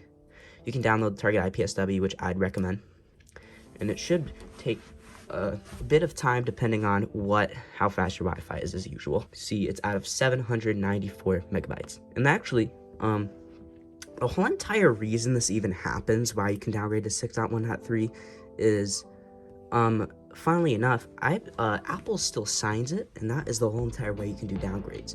So, like, for example, recently, when iOS 26 came out, iOS 18 quickly became unsigned, and you cannot downgrade to it anymore. So here, that means you can't downgrade to it, but iOS 6.1.3 and 8.4.1 are signed for some reason on A5, I believe, and it's quite weird. I don't know why, but you can downgrade to it completely untethered, no tether or anything like that.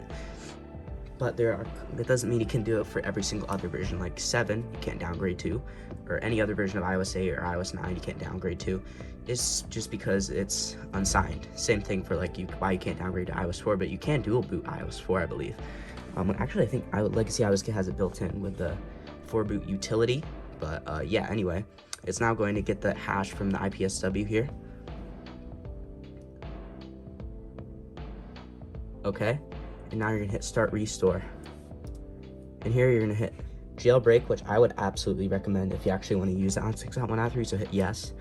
Memory option for creating custom IPSW.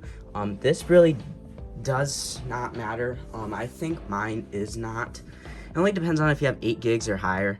If you have 8 gigs or higher on your PC or your Linux or your Mac or whatever, hit yes. I don't. I think I have 4 gigs because this is like a MacBook Air, so hit no. I'm gonna hit no in my case, I mean. Okay, and now this is where you would usually use an Arduino, but we're doing it the normie way, aka not using an Arduino, so hit KDFU. And it will now try to find it here. So actually, you're gonna hit SSH root again, ALPINE. Okay, and it shall go into KDFU in a minute. There it goes. And as soon as you hit black, that means you're in KDFU mode. Oh, unplug and replug your device as usual. Make sure to do that. You gotta do that quite quickly, or it might fail. It might fail in my case. I'm gonna try it here too. So yeah, failed to find it in KDFU. So just do it over. I'm just gonna follow the same process, where if you wanna get out of it, you just hit the power button and the home button for like a good amount of minutes until the Apple logo pops up. See? Oh, so I forgot to mention, this is a semi-tethered jailbreak for iOS 9, so that means you're just gonna have to go pop back in here. Since mine rebooted back, you're gonna go hit jailbreak for the second time here. Okay, so I unplugged it and replugged it back in, and now we are restoring, so I'll just leave this on a time lapse as it does this.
Also I wanted to add, when you're doing this, it's showing up that part, that is completely normal.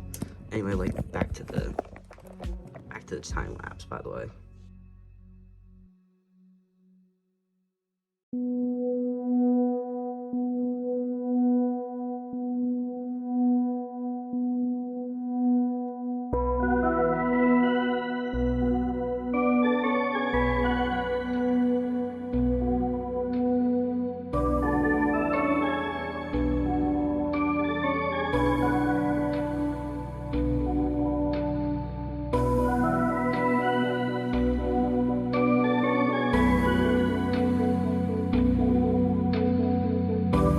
Okay, it is now done restoring. And here, it should have automatically stitched the, whatever they're called. As you can see, it completely activates it because we use the activation tickets and we're just onto location services. So you're gonna hit no, of course, for me at least. I don't know what you're gonna think. Set up his new iPad. You can skip this because it's not gonna work unless you get certificates. Agree. I'm gonna say don't send. And there you go, you're on iOS 6 and you can start getting that nostalgia here. So, also want to do a little thing about Cydia here, because you might be new to this. So it's gonna prepare this file system when you open up Cydia at first, always. So let's say preparing file system, Cydia will exit when complete. It will do this and it might respring your whole entire device sometimes. That's what it usually does. I don't know, I'm saying sometimes. So let it do that, and it should be good after a minute.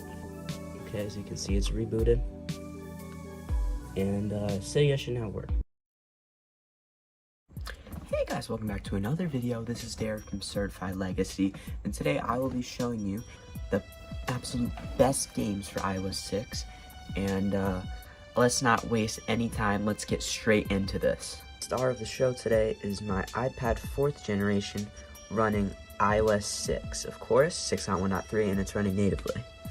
I have made a video of me unboxing this thing, and yeah, I'll probably link that in the description if you also want to watch that. But anyway, first, the prerequisites you will need is to be jailbroken, and it's quite easy to jailbreak iOS 6, thankfully. If you're on Windows, you can use POSIX Pwn, and if you're on Mac or Linux, you can, well, just Mac, because Linux you can't pwn. Checkmate on Linux, I mean. So you will need Legacy iOS Kit for Mac specifically, and if you're on Linux, you'll probably need an Arduino. But once you are jailbroken, now let's get to the next steps.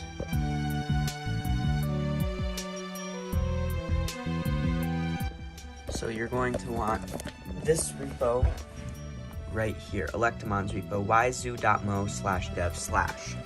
And once you have added that repo, you will now open it up, all packages, and you will find Vateris, a client for Vateris server. And this is where we will get all of the apps, the games and stuff.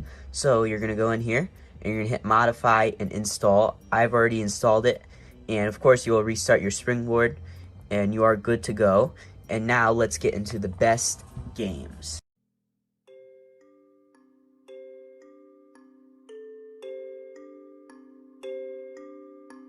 Okay, the first one we are going to be talking about is an absolute classic, and I will be formatting this video to have gameplay, of course, of these. We're going to be trying, one I would recommend would be Minecraft. This is probably the absolute best iOS 6 game ever.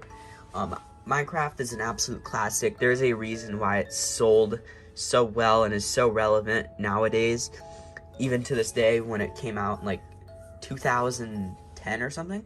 So yeah, I'm saying it's very good, and the best version for iOS 6 in my opinion is 0.95. It is not the absolute latest version, but it's the version that still has infinite worlds and everything, but it still runs quite fast on this 4th gen running 6.1.3.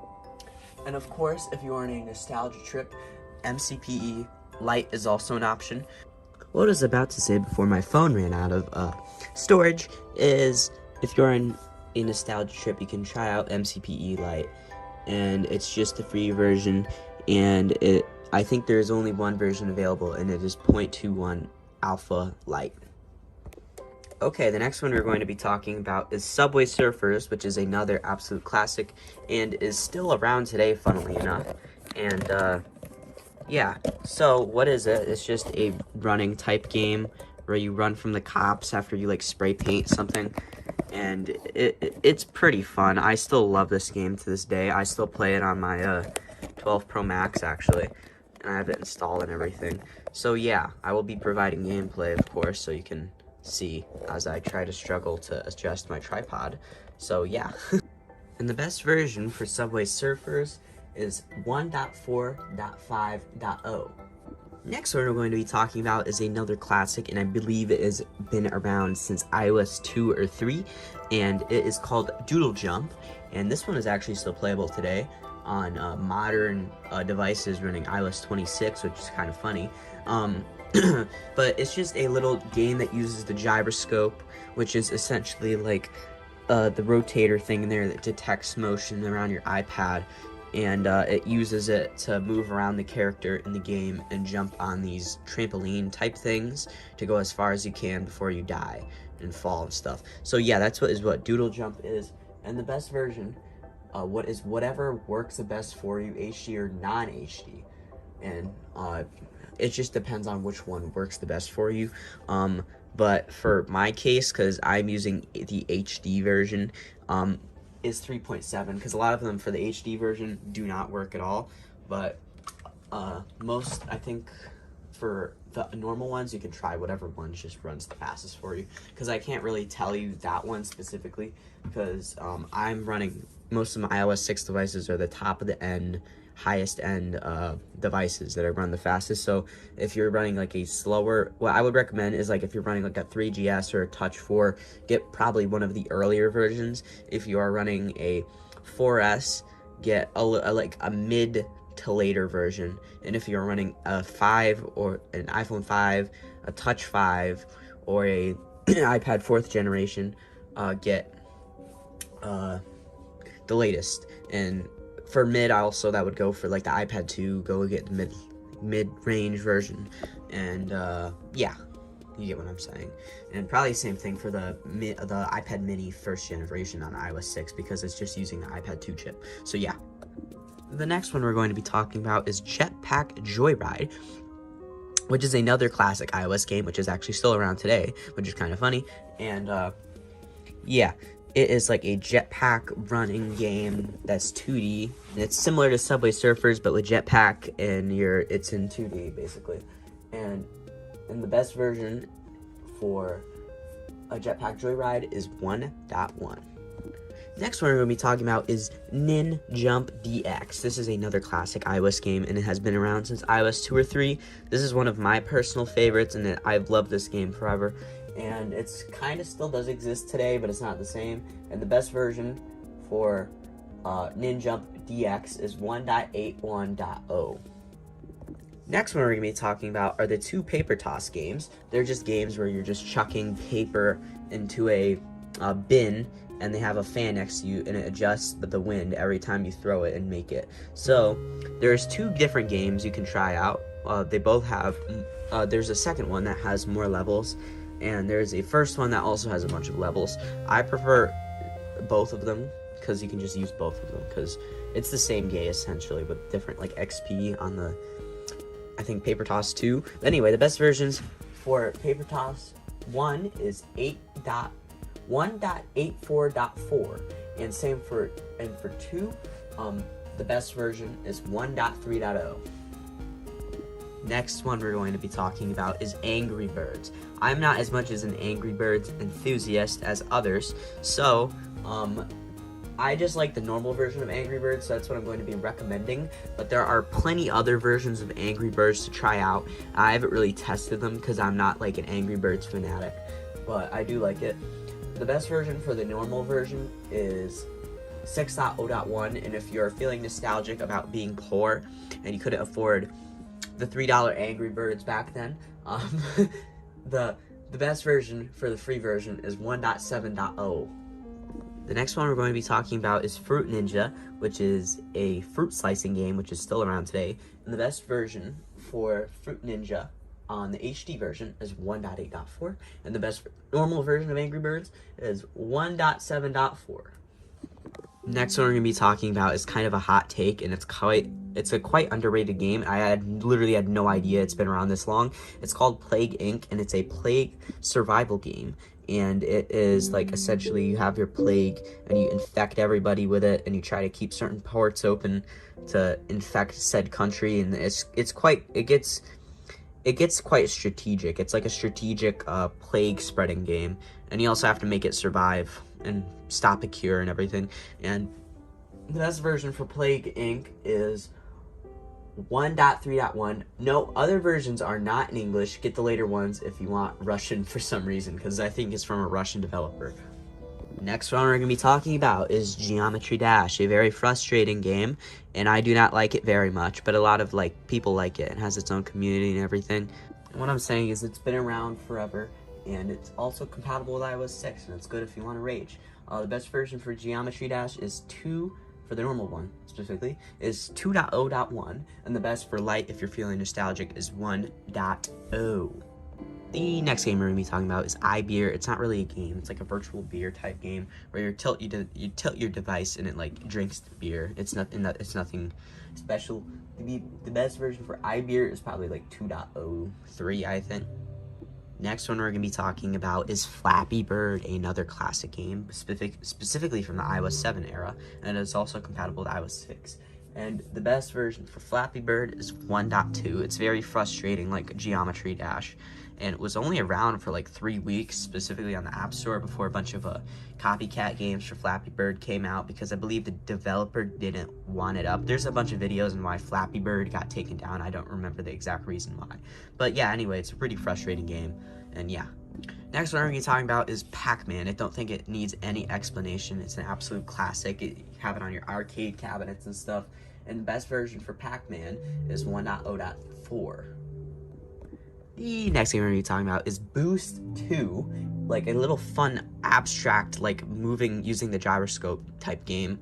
It's like has all these abstract blocks and stuff, and it's like looks all cyberpunky, and you're going through these like things, like these like blocky things, and trying not to hit them to keep going. And the best version for Boost 2 is 2.4. The next game we're going to be talking about is Bubble Burst, and it is another absolute classic. I remember this one from the iOS 9 era. That's when I played this game specifically, and but apparently it's been around for way longer than that, and it's literally the first version is available. I think the only version available, and it's 1.0. And next one we're going to be talking about, it needs no explanation, another absolute classic, Plants vs. Zombies, a classic tower defense game where you're defending your house from a bunch of zombies with a bunch of these like yard work things. And I do love this game. This game was amazing. And the best version for HD is 1.9.7, and the best for normal is 1.9.9. And the last game we're going to be talking about is Office Jerk. Office Jerk is like paper toss, but you're throwing the paper at people. And the best version for it is 1.9.8. Recently, the App Store has stopped working completely, even with the App Store fix and everything. And the reason for this is very convoluted, and I'm mainly just putting this video in the form from a guy from Reddit that had made an effort post on the Legacy Jailbreak sub about this. And anyway, he put in a guide on how you can actually make it work again, and I'm going to be showing you how to do that today. But I do highly recommend you go check out this Reddit post if you want to know exactly why it stopped working. But it was something to do with certificates and just like in short terms. But I recommend you go check that out. I'll link that in the description, and let me show you how you can fix it. Again, of course, if you already have some of this stuff installed and you've already tried to fix it before and you've used my old guide, well, you can leave some of that stuff on there, but I'll show you what you got to delete as well. So meet my iOS 6 4th gen, by the way. So you want to go open up Cydia, of course. You need to be jailbroken for this, and you're going to go... if you have this thing called iTunes Store X installed already, which you should find under the I category, uninstall that immediately. That no longer works, and it kind of just hinders you from doing stuff. So yeah. So anyway, what you're going to do is you're going to go to this site right here, TLS root.litten.ca/, and you're gonna go and hit the unsigned iOS bundle. I happen to have it installed already, but I think there might be some updates to it, so I'm just gonna hit install anyway. So of course you'll just hit install now, and now you're good to go for that part. And now let's move to Cydia. So you're going to add a couple repos here. You're gonna add this repo right here, aoiblog.jp/. Of course, I will link all of these in the description. Actually, you're gonna get the nekokawa repo right here, which is cydia.nekokawa.net/.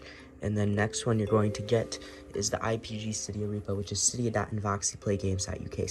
So, once you've added all of these repos, the first, you're going to do a continue queuing thing every time you click on one. So the first one we're going to go into is from the IPG repo, aka invoxyplaygames' repo. You're just going to go here, and you probably see modify, install.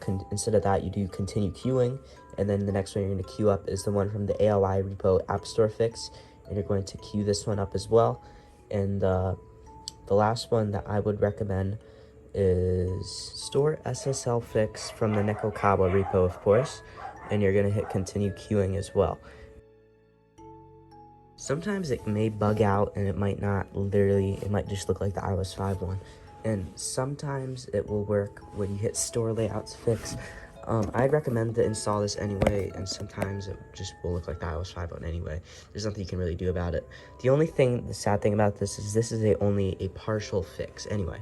So once you have all of these installed, you may notice one thing upon installing to open setup. And do not fret if you are an A5 or A6. If you want to be extra safe, you can connect to a computer and because this is going to open up this setup again, so you can put in your iCloud and everything.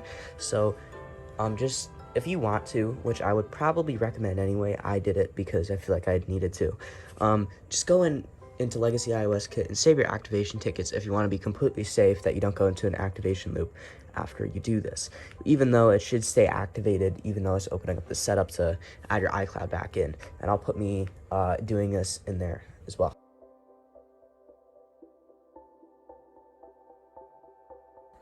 So this is where you open up the setup screen after this. I'm on a 14.6.1.3, so I technically shouldn't be looping or anything like that. I do have tickets saved. So here we're going to sign in with Apple ID. Also, make sure, I'm going to show this to you anyway. You sign out your Apple ID, so you sign in with yours now. And it will probably, most likely will prompt you to put in a verification code. These are just added to the other password. So let me go through that. Yeah, I might throw it on the second one, I'm not sure. Also, we'll probably loop back afterwards, and it'll take you back to another iCloud screen. You're already activated, so hopefully, if you're on an A5 or A6, you can get past this, and I just did, so now I'm on a 9900 MEI number for an iPad 4th gen, so I got past it perfectly fine, and the App Store should now work. I'm recording this earlier as I'm doing testing right now, and I'm gonna add the other parts to the video, basically. So, after you have all of that set up, what will it look like? It just looks like iOS 5. I'm not completely sure. Maybe mine's just bugging on me, but it just looks like iOS 5. I'm not really sure why it looks like iOS 5. And to be honest, I would not want to use this, because sometimes when you're trying to install something, it just will not install at all. So if you're trying to install something and it doesn't work, just go use Viteris. It just prompts you to put in your Apple ID passcode, and then you put it in, and it just says you can't connect to the iTunes store. I'm not sure why it does this. You can always hit retry, but it just brings you back here, and it just doesn't work. So I just want to use this. It's not going to suffice as a way to get apps. Even like using iFundocs and sideloading that way would probably be more practical to get apps onto this thing. So, yeah. Also, the other thing that you can even try also, which would be pretty cool, is you can use the iOS Obscura app thing if you have AppSync installed. All this will need AppSync, by the way, and it'll come with Viteris when you install that. But if some of these apps that you're looking for are not there, you can just download it off the iOS Obscura .litten.ca, and of course I will link all of these into the description. So only you can download some apps, because a lot of these things just don't support downloading older versions, even on Checkmate Store, some of them, which Checkmate Store even allows you to get the older versions. So it's just not practical, but I'm gonna make this video anyway, just because I do think it's a little cool thing that you can do to make it work again. And this doesn't really even work on iOS 5 at all. I would not even recommend trying that, because it'll probably be even more buggy because it's less supported. And yeah. Hey guys, welcome back. Today will be a very quick video. I've been very busy the last 2 days and I haven't had the chance to record a video. So, today we'll just be doing a quick video. This might actually become a series, because this type of video would be pretty cool, because I have many devices. There's a train in the background. I probably shouldn't have my windows open, but whatever. Where I go over everything in every device that I own, every legacy device, everything interesting. So yeah, here is what is in my iOS 6 iPad 4th generation running iOS 6 natively in 2025. So here's the iPad right here. As you can see, it has a smart cover. Sorry that there is stuff everywhere. So starting off, I have Opera Mini, which is probably the absolute best web browser that you can actually still use on iOS 6. I don't know what I've loaded up here. No, just pictures of it. This is literally the last time I used browsing on here, because browsing is not very good. And that was like right when I made this unboxing video of this iPad, and there's a very bad glare here. I'm gonna go move to the other area. Okay, so I have a bunch of games and stuff on here. Here is my entire game list, and this is probably the best iOS 6 device to run games. So it has like Minecraft. These are all of the classics that I personally love. I will get into my tweak list in a second, because I have a ton of tweaks on here. And I even have iMessage working on here, and I actually message people from my iPad if I'm too lazy to use my iPhone, because it's all connected to my iCloud. And anyway, another thing I'd like to mention, because I made this video with this iPad like 2 months ago in July, and I made an App Store fix video, and I made the how to make the most out of iOS 6 video like a couple months ago, and I mentioned this App Store fix tweak, and it no longer works, sadly. We can only theorize what the heck happened and why it doesn't work. My personal opinion is something with iOS 26 probably messed up that whole entire App Store iTunes thing, if I could theorize on what happened, based off no evidence, of course. And it's probably also the reason that like these A5 and A6 devices are probably not activating. I guarantee it's something to do with iOS 26. But back to off that tangent, let's go into all of my tweaks and all of my repos. But also, before we get into that, I like to show some of the social media apps I have installed on here, and that would be YouTube with Tube Repair. And I actually made a video where I used this for a day as my main iPad, and it really wasn't half bad. Of course, I can't sign into YouTube, and I mean, I can message people on here, but I'm using my phone too as well, so it doesn't matter. So yeah. Now, my tweak list, of course, I have some themes and some tweaks in here. I'm just going to scroll through here and explain what they do. A whole lot of Zeppelin is just a Zeppelin. If you know what Zeppelin is, it's just something that changes like the carrier name to an image, and you can get a bunch of these themes that change the images and add more to it. I have App Store Fix and Activator. You can get gestures and stuff to pull up like SB settings. AppSync Unified is with Viteris, and it just lets you install apps. Checkmate Store, all of this doesn't matter. All the Checkmate Store and App Store Fix things, related things, don't matter because they don't work anymore. Cylinder is just like home screen animations like this. So yeah. Okay, so f.lux is a night theme tweak for iOS 6. iTunes Store X is just part of the App Store Fix tweaks that you need. OpenSSH is good for KDFU if I ever need to do that. SB settings is just this like little pop-up menu that I'm not going to pop up because it shows you your IP address. It's like, think of Control Center.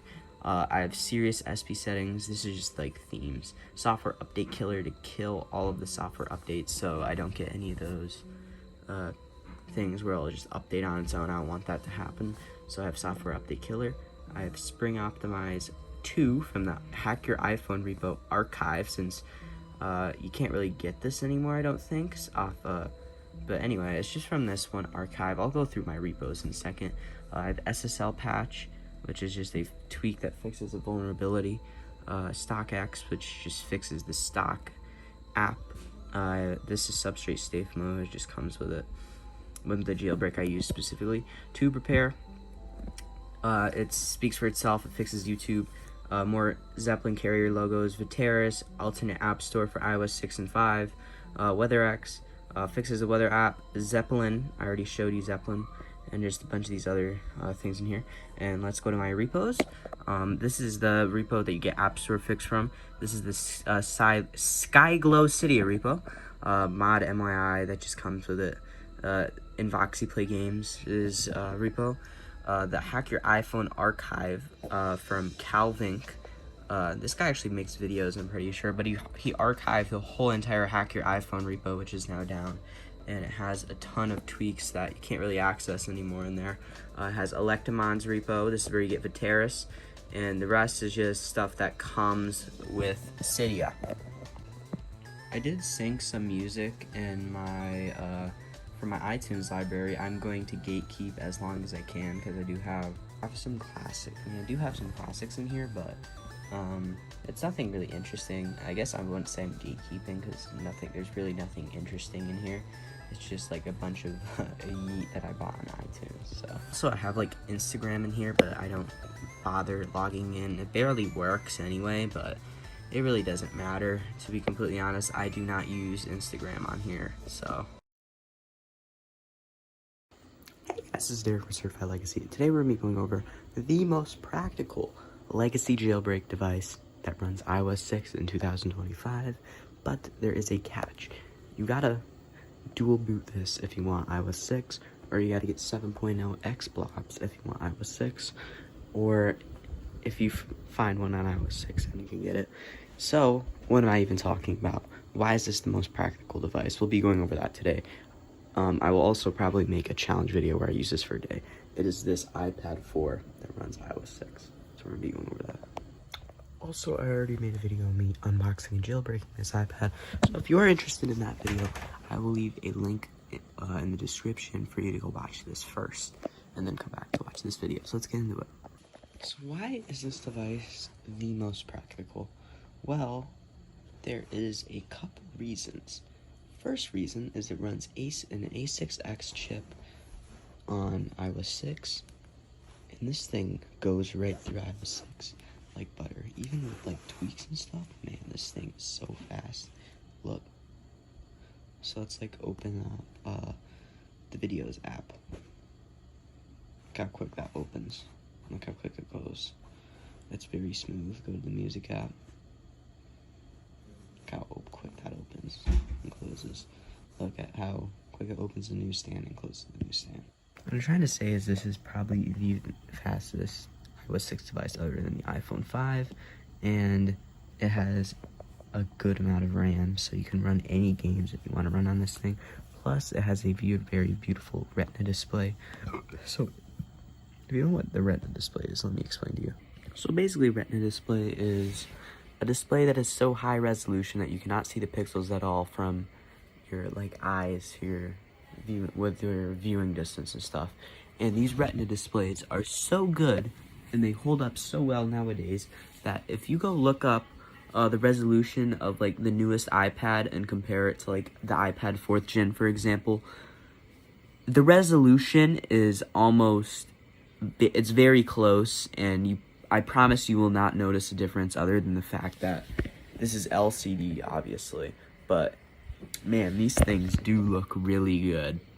So what can you do on it exactly? Well, I already made a video on how to make the most out of iOS 6, and I actually use this iPad to do so, but I'm just going to be showing you that this is completely possible to use this as your main device for as long as you want to use it.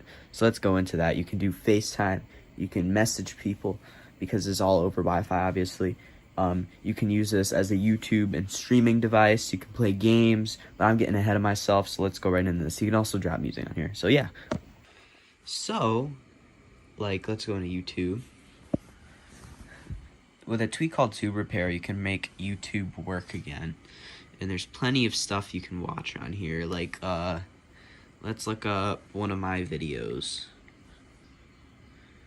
See, comes right up. You see my most recent video. And I will pre-tense this, but it is kind of buggy.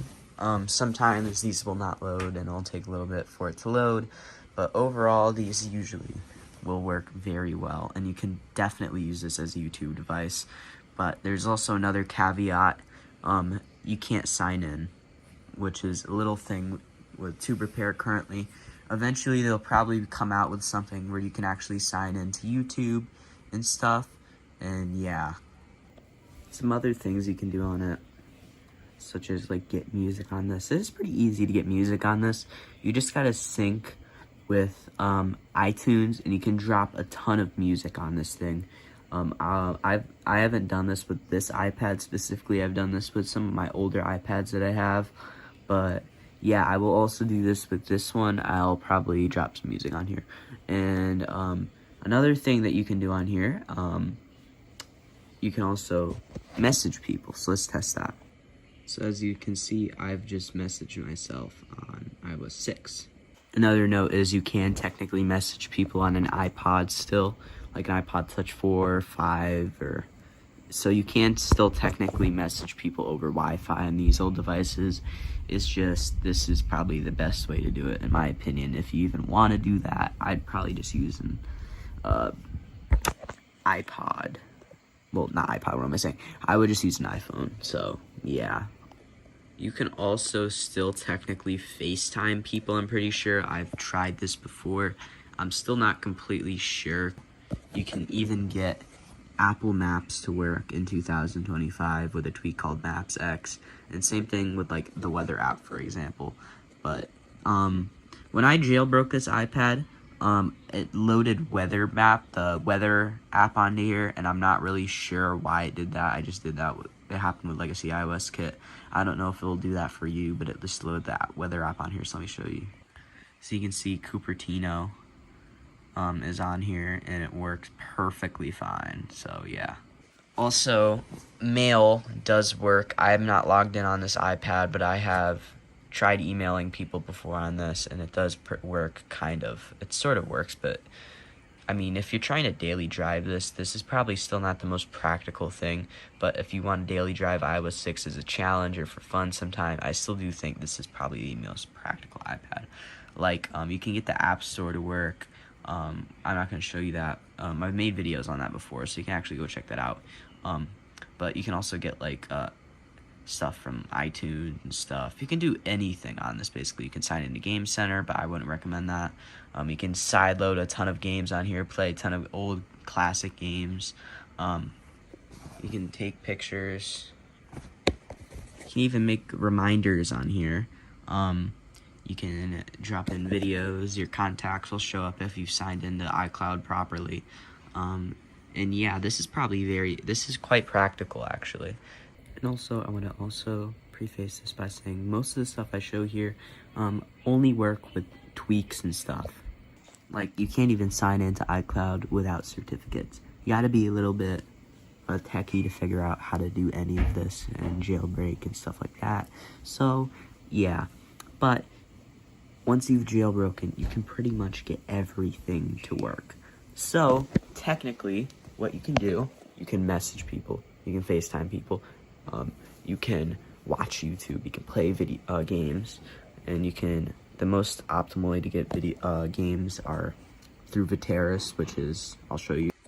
It's basically like a side-loading app where you can just search up any game you want, and it's in here, game or IPA or whatever, and it's probably the most optimal way to do this over like the App Store, for example.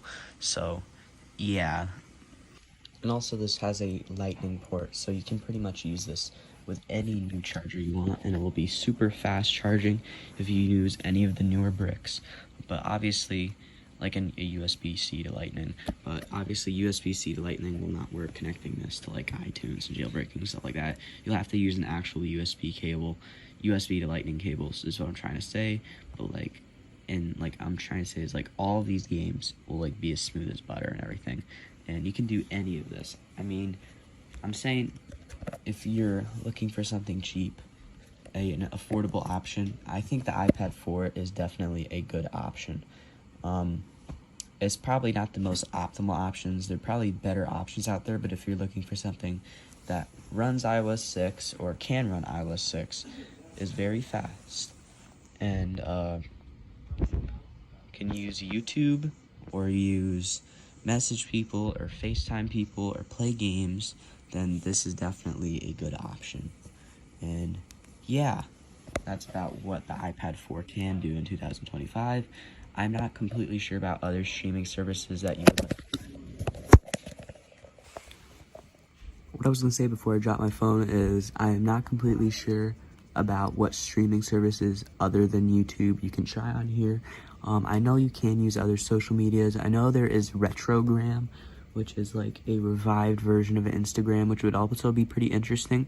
And currently, I've heard about a TikTok client for iOS 3. I'm not sure if it would be compatible with iOS 6, but that'd be very cool. And there's plenty of other things. I'm not sure if Snapchat works. It's kind of finicky and stuff, but besides that, that's about what the iPad 4 can do in 2025. Would it be more practical than any other modern iPad, which are still completely affordable? No, it would not be. But if you're trying to have fun and mess around with some legacy devices, then yeah, you can go try it out. Okay, so I've just woken up. It's like 9 o'clock, and today I'm gonna be maining an iOS 6 iPad 4 today. I'm not very stoked about this, but I'm gonna have to make do. I'm gonna put away this other iPad like right now, and I'll show you. So yeah. Also, don't hate on me for having the iPad kid case. I've literally had this for like forever. Like I've literally had this since this iPad probably launched when I was little. So yeah, I'll just show you what I got to do and stuff when I come back, because I gotta go do something, and I'll come back. It'll probably be like more like 11:30ish. So yeah. So now we're gonna sync some wallpapers and music on this thing. I'm back from what I was doing quickly. This is the iPad we're gonna be using. Let me just show you. It's on iOS 6.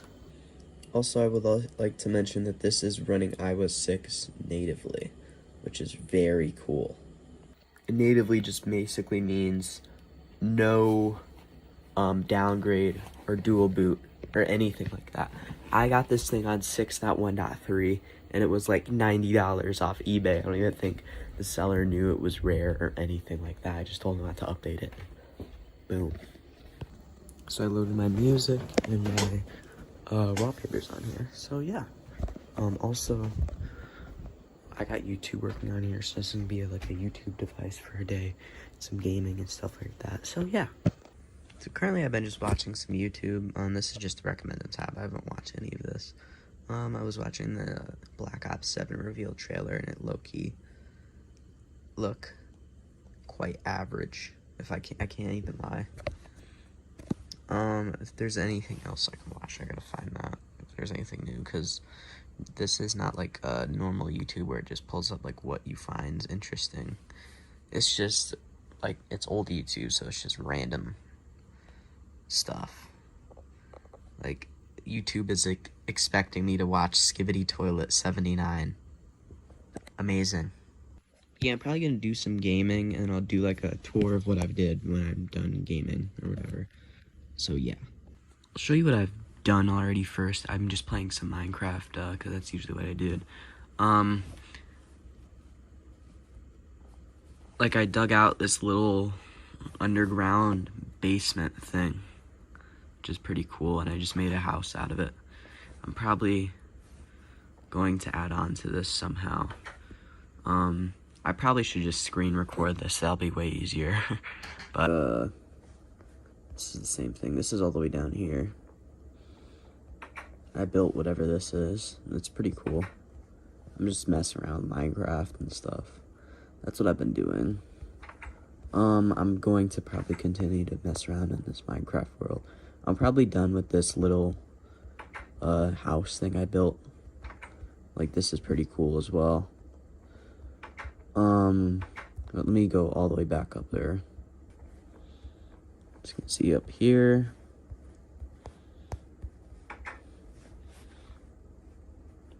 Totally not a secret house. But yeah, that's what I've been doing most of the day. Currently, I'm just gonna be watching some YouTube, playing some games. It's been a little bit since I last used this thing. I didn't get to play the games I was talking about earlier. I'm probably gonna see if I can watch any of the new Chud Logic or Nicholas Diorio VODs, even though I've watched the streams already. So that's what I'm gonna be doing right now, and then maybe I'll come back, play some games, record it and stuff, and yeah. I'm now gonna play some games quick. I'm gonna record it, cause why not? We're gonna play Paper Toss. This is a absolute classic.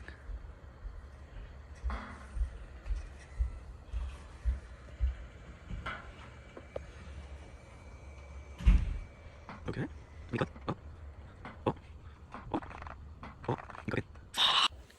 It's quite dark out, as you can see. It's nighttime now. I'm gonna just be watching some YouTube. I'll come and update you guys. I'm gonna try to stay up so I can get more content, because I haven't used this iPad that much today. I'm gonna try to get as much content as I can. So I'm gonna stay up, watch some YouTube, and play some video games. I'm gonna record it. Well, not the YouTube part, because I'm not some loser that steals content. So anyway, just because I can, I'm gonna be showing off my skills at Subway Surfers, because I am the GOAT in that game. And we're gonna be playing that, and then maybe some YouTube and stuff like that. Just some other stuff, because it's kind of getting boring. And yeah, I'm probably not gonna be doing many more of these videos, to be completely honest, until like something interesting happens. And like maybe I would do like the iOS 3 thing for like TikTok and iOS 3, because I heard that's a client that's coming out. I'm not still completely sure if that's real. I saw that in the Legacy Jailbreak subreddit. I wouldn't say it's confirmed, but I did see something about it, and I was like, oh, that would be cool if that happened. And then I would do like a iOS 3 iPad 1 only challenge or something like that. That would be very hard, because YouTube doesn't really work completely on iOS 3. So yeah, that would be quite a challenge, and I wouldn't really have much to do, and there's not many games on iOS 3 either. I would just be listening to music all day, like it's the effing 1800s or something. So anyway, let's play some Subway Surfers. So we're gonna be playing this. I can't show you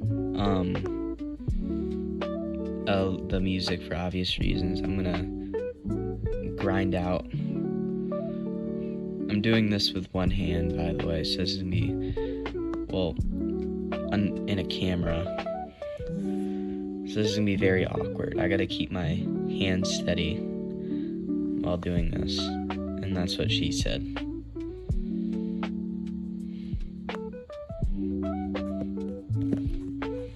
Ooh, this is very weird. I keep bumping into shit. Okay, here we go.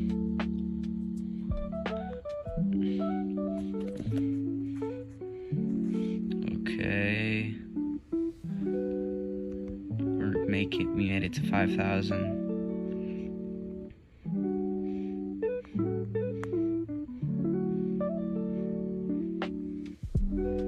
Oh, wait, how am I live?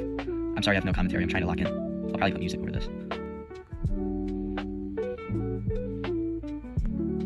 Also, I didn't talk about this earlier, but one of the things I found out about this iPad recently is there is another, like a freaking slight chip of paint, like a slight paint chip on the casing, which is quite annoying. So that means I can't glaze it about calling it near mint. mint, so I'm just gonna have to call it near mint from now on, which is kind of annoying. So I can't glaze it as much as I could before.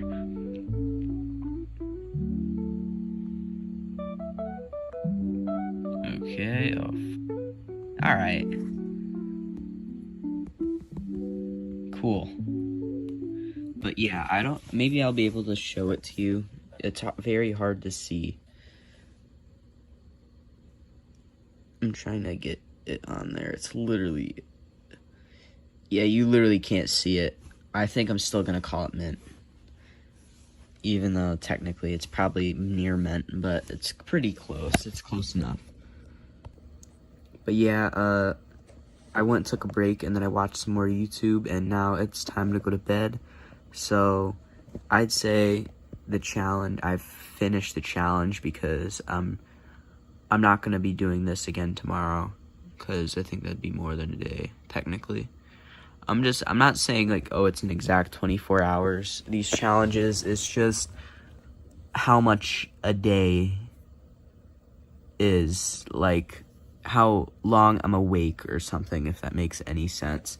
Like how long I'm up and doing stuff and using it. So it's not like, oh, I'm using this all day and stuff. It's nothing like that. It's just, oh, how can I survive off this for like most of the day, or how much time I'm. Alright guys, today I'm going to be showing you how to fix a Cydia error that you may get, where it's like unable to load, wrong certificate or something like that. Well, it's pretty simple how to fix it. So we're going to go to search up, hold on, TLS root.litten.ca/, and you're going to go in here, and there's about 32 certificates. Do not get these ones that are in the red and blue. They are not needed. But you're going to install every single one of these. It might take very long, but you're just going to click on it and hit install. But I already have them installed. And once you have that done, it should be working again. This is just a little quick video, because my video on fixing the App Store, I didn't have enough time to make tonight. So yeah. But once that is done, Cydia should work, and you should be able to install your tweaks and everything, and it should work perfectly fine. And the whole reason that happens is because certificates get very old over time, and things break, just like how like old web links will break, and that's what they have, like link rot and stuff, because Cydia is just an old web page where you install a bunch of tweaks and stuff from. That's all Cydia is. And yeah, it can happen, and it's a very easy fix. I see this constantly on the Legacy Jailbreak subreddit, and I just want to make a quick video on it. And also, if you saw my previous video where I got this iPad 4, I already talked about how rare it is, but I even got something even rarer. I have a hair stuck in between the screen, and it's not a screen protector. There's no screen protector on this, and it's from assembly, so it just makes this thing even rarer. I mean, it's kind of annoying, but it's just a little rare little collector's thing. And yeah.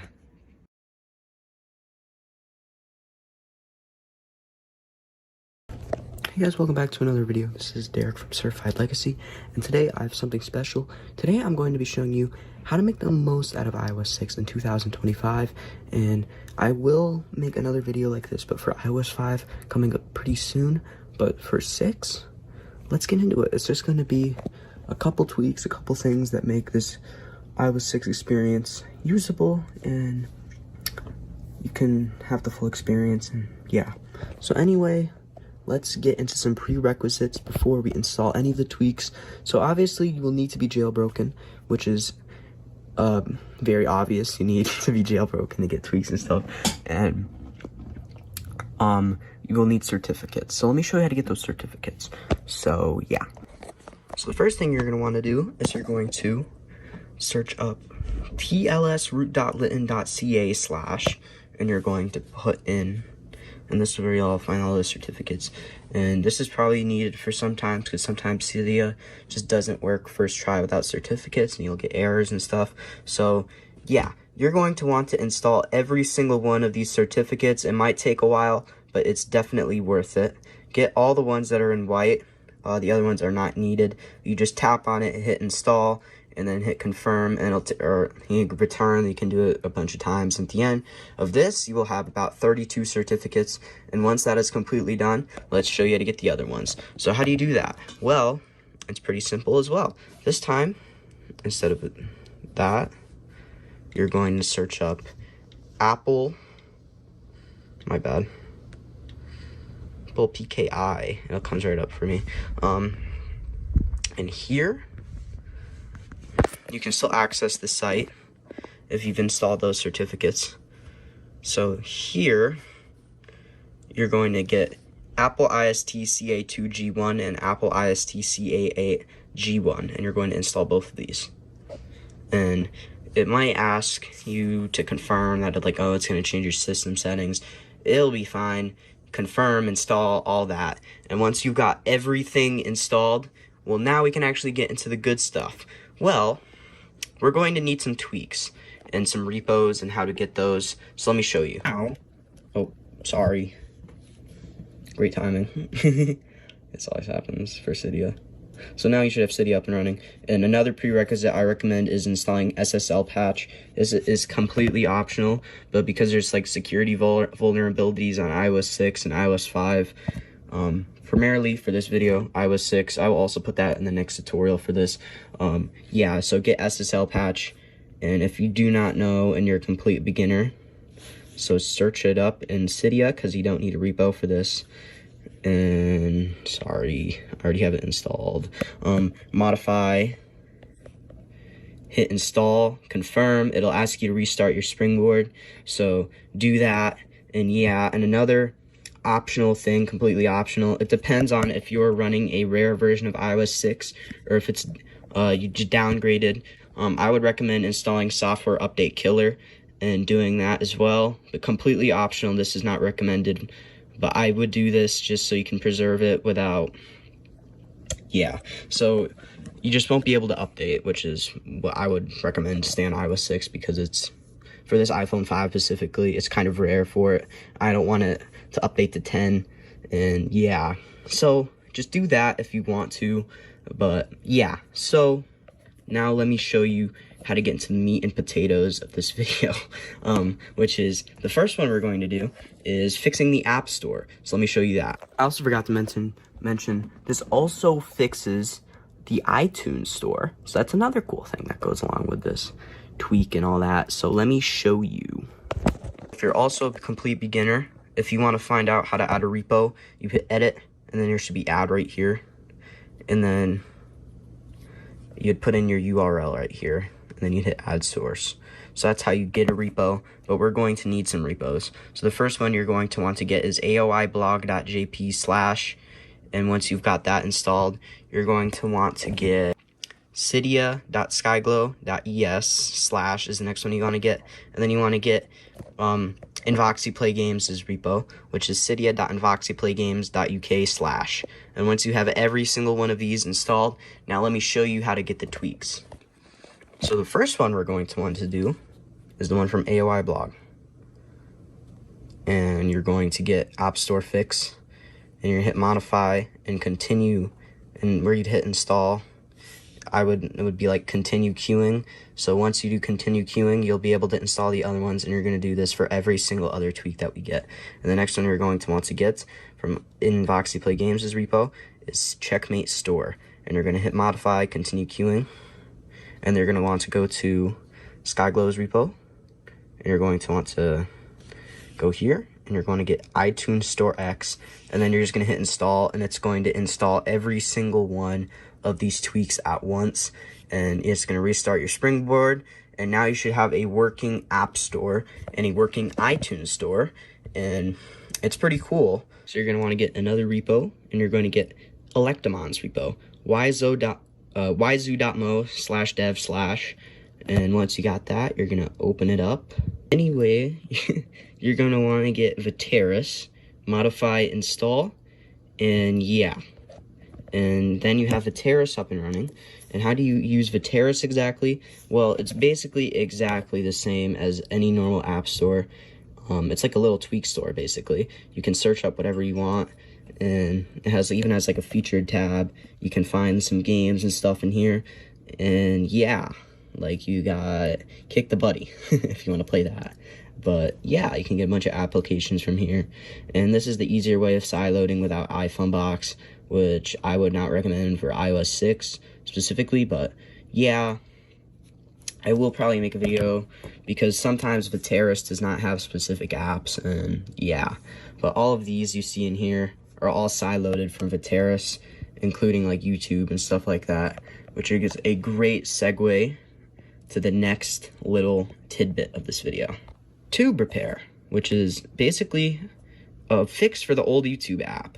So how do you get Tube Repair up and running? Well, the first thing I would recommend is you go to Vateris, and you're going to want to search up YouTube. And let me show you. So YouTube, and you're gonna want to get, the one I recommend is like 1.21.1, but technically it's supported from like 1.0.0 up until like 2.20, I think. Yeah, 2.20.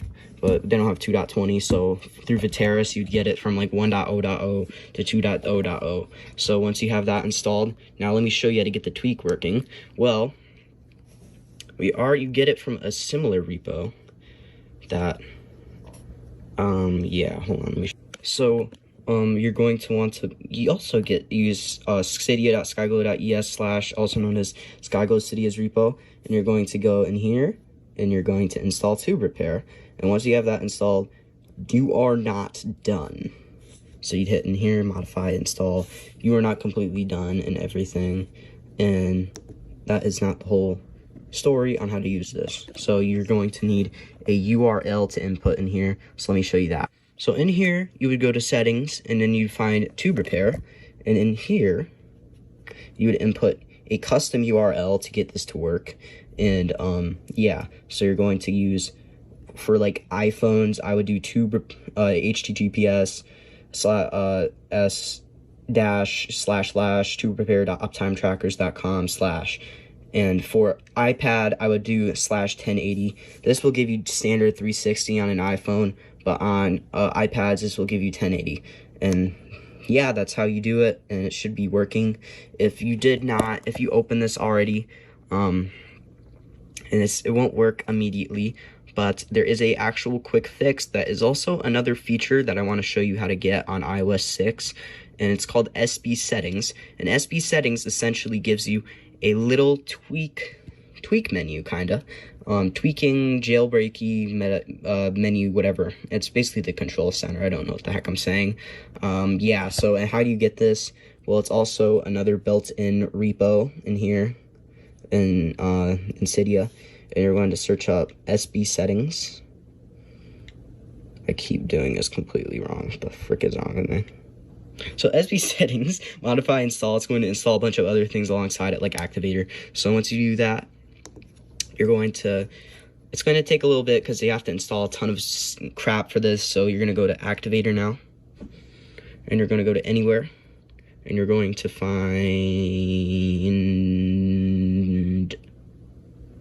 Slide and Gesture. So from screen bottom, drag it onto screen from below, and in here, you set it to SB Settings. And now, I can't really show you what it does, but it's basically the control center. If you've actually used iOS 7, you're kind of familiar with it. Think of it as the control center on steroids, but in here, you can basically find like the little close apps processes thing. You can change brightness, but for this little Tube Repair thing, you're going to go in there, and then you're going to hit close app / processes, and then you're going to open that little thing up, and then you're going to hit the negative thing right there, and then you're going to hit close out of YouTube, basically, and then it should work. And yeah, you get a little control center. The reason I can't show you this is because it also is so in depth that it shows your like IP address and everything. And I'm not comfortable with that, obviously. And so yeah. And also you can also get in SB settings, you can change it to like a custom carrier in here, like I have Sprint, so you can also do that, and it'll just automatically restart your springboard and all that. So yeah, next thing we're going to do is we're going to fix the weather, the weather app, the stocks app, and maps app. So how do you do that? Well, first we're going to do weather and stocks from Electimons Repo, and in here we're going to find WeatherX. I recommend WeatherX because it really depends on what you want in the menu drop-down thing from up there. I can't show you because I'll just dox myself and I'll show my weather. But anyway, if you want, it will install both of them, but both of them, it depends. If you want it up in this menu up here where you can see your weather, then you install weather. And if you want your stocks up here, you install stocks. It installs both of them at once, but it just depends on what you prefer. So I'm going to install WeatherX, so you hit modify, install, restart springboard, and it now should work. So let me show you. So here we have Cupertino with their amazing weather. And yeah, so we have Cupertino up here, up and running on the weather app, and you no longer get that weird error. So anyway, next I'm going to show you the stocks app. And where the hell is the stocks app? There. That's not what I wanted. Show you what you want to add in here, but I'm not going to show you that. So anyway, you would have it up and running. So yeah, next we're going to do Maps X. Where do you get Maps X? Well, I don't know why I didn't tell you this, but you can also continue queuing install, but I'm just doing this for showcasing purposes, and you get it from, let me think, hold on. Sometimes these have conflicting things where sometimes they show up in different repos because Skyglow and stock, yeah, it's in Skyglow sometimes. So the reason why this happens is because Skyglow and BagXML are partnered together, and they have tweaks from their respective things on both of their little whatever you want to call it. So anyway, sometimes it will show up on either or, and it won't show up on the other one, so it really doesn't matter. You can get it from BagXML, you can get it from Skyglow. So in here, you hit modify, install, confirm, restart springboard, and then now you have working Maps app. Another thing I really can't show you, it's still not like 100% functioning for some weird reason, but it does work, and you can input directions and stuff like that. So now that should be completely working, and that is pretty much the core part of this video. Now we're going to do some things I do are completely optional, and I don't recommend. It just depends on if you want them. So another one we're going to do, well, first I recommend just searching. This is for getting Reddit working. So if you want Reddit to work, you search up Alien Blue and Viteris, or you sideload it off iFunbox, which I'm not going to show you. So just search up Alien Blue, which is basically a Reddit client, which is recognized by Reddit, and Reddit allows. So just do that.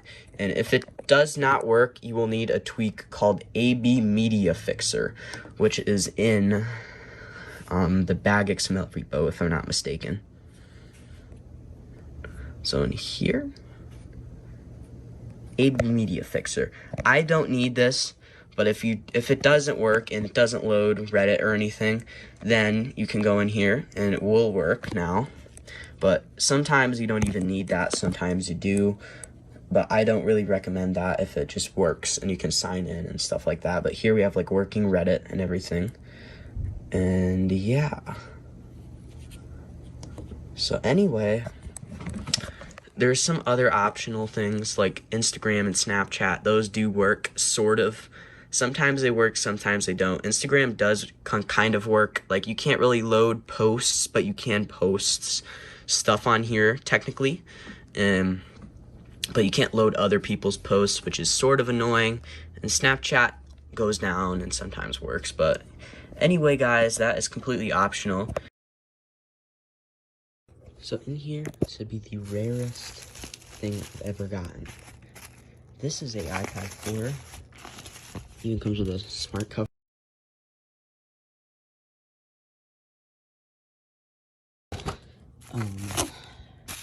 The tax and shit is about $100 on this thing because it comes with the box and it's basically brand new. So let's check this thing out. This iPad. Let's open it up. Oh my god. Let's check always with these basically new devices. Check for signs of battery expansion. And hold on, I'm gonna turn off my thing over there and back. So what I was saying is check for signs of battery expansion. So let's see if I can. This is hard in there. There it goes. And looking at it, I do not see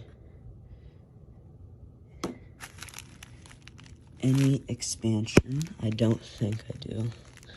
Sorry about the camera angle, I'm just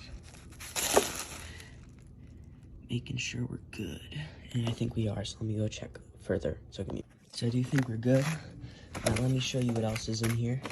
Comes with a charger and even the brick. You never can get brick in here. It's slightly yellowed, probably from sitting in a box, I don't know. Or maybe they just bundled a different extra one, I have no idea. Because technically this is not like fully brand new, this is open box. So anyway, let's turn it on. See if it has a charge. It looks like it has a charge, and we're getting the iOS 6 Apple logo. So it is a very good sign. And this is I don't know if I told you already, but this is a iPad 4. So yeah, you can tell it has the lightning and all that, so. And oh my god. Look at that. Let's find out what version this is on, so give me a second.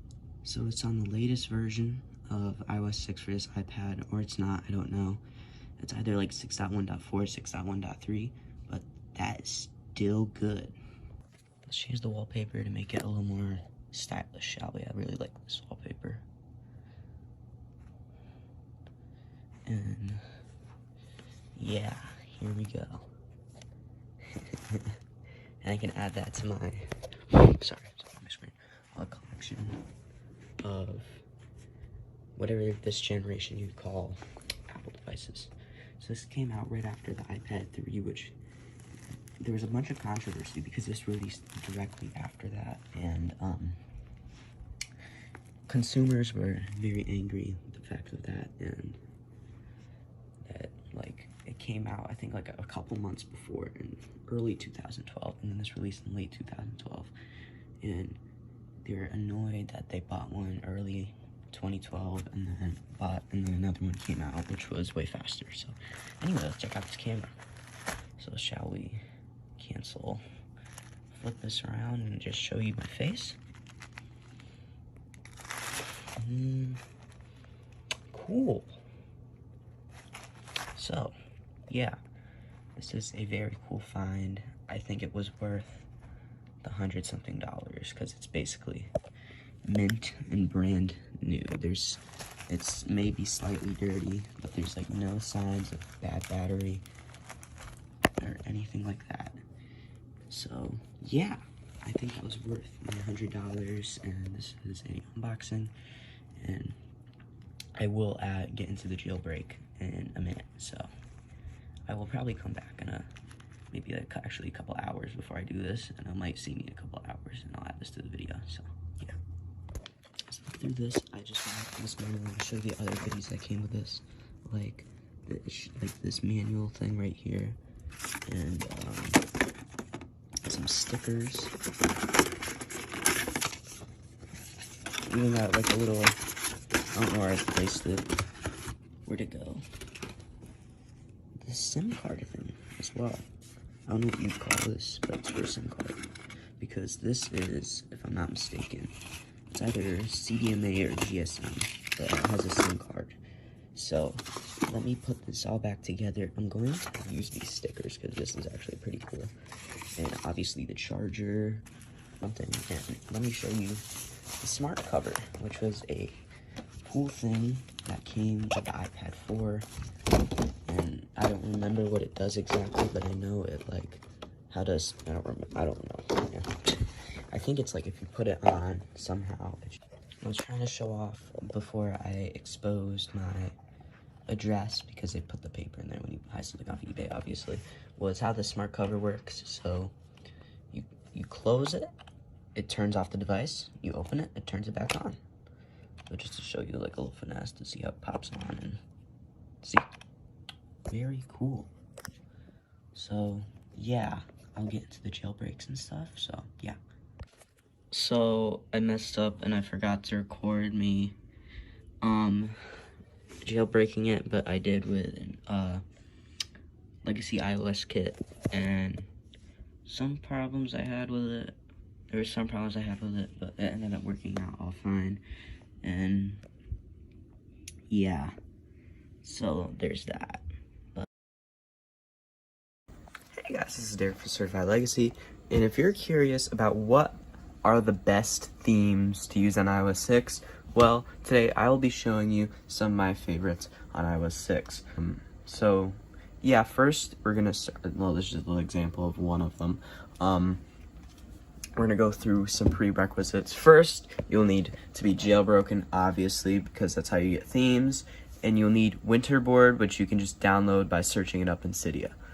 And next part is just some other fun customization things we do before I actually go into my like top 3 themes that I think are the best to try nowadays, because a lot of these things don't work at all because they have weird download glitches and something with Cydia, and probably because the repos are long dead and these themes are very old, so that's why some of them probably will not download. So if it does not download, then what are you gonna do? There's not much you can do unless you find like someone has an archive of it somewhere. So yeah, anyway, we're gonna go through some of the tweaks that can enhance your customization of stuff in iOS 6. So let's go into that. Okay, so the first one you're gonna want to try is this tweak by just searching it up in Cydia.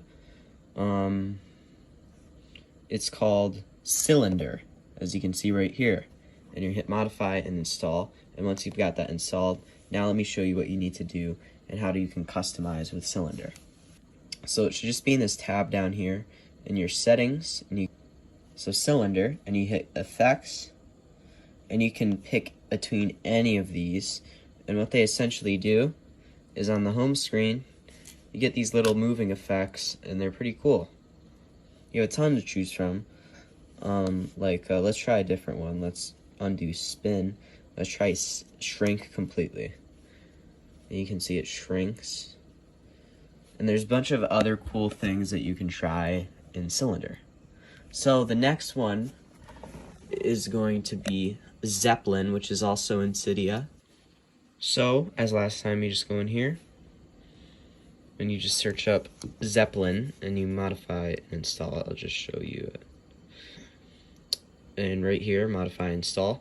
And another note is there's a ton of these packs that you can choose from in Cydia built in, and you don't even have to respring when you install them, and it just goes right into there and works. So what are those packs exactly? What Cylinder does, not Cylinder, my bad, Zeppelin does is it gives this, normally where you have the carrier text here, it gives it an image. So right here you can see I have a Minecraft helmet as my carrier image, which is pretty cool. And how do you adjust this? So you go into your settings, and just like Cylinder, it's going to have its tab of its own. Right here is Zeppelin. Theme. And because I have installed some, there's a ton to pick from. I'm going to go with this little Apple one. So yeah.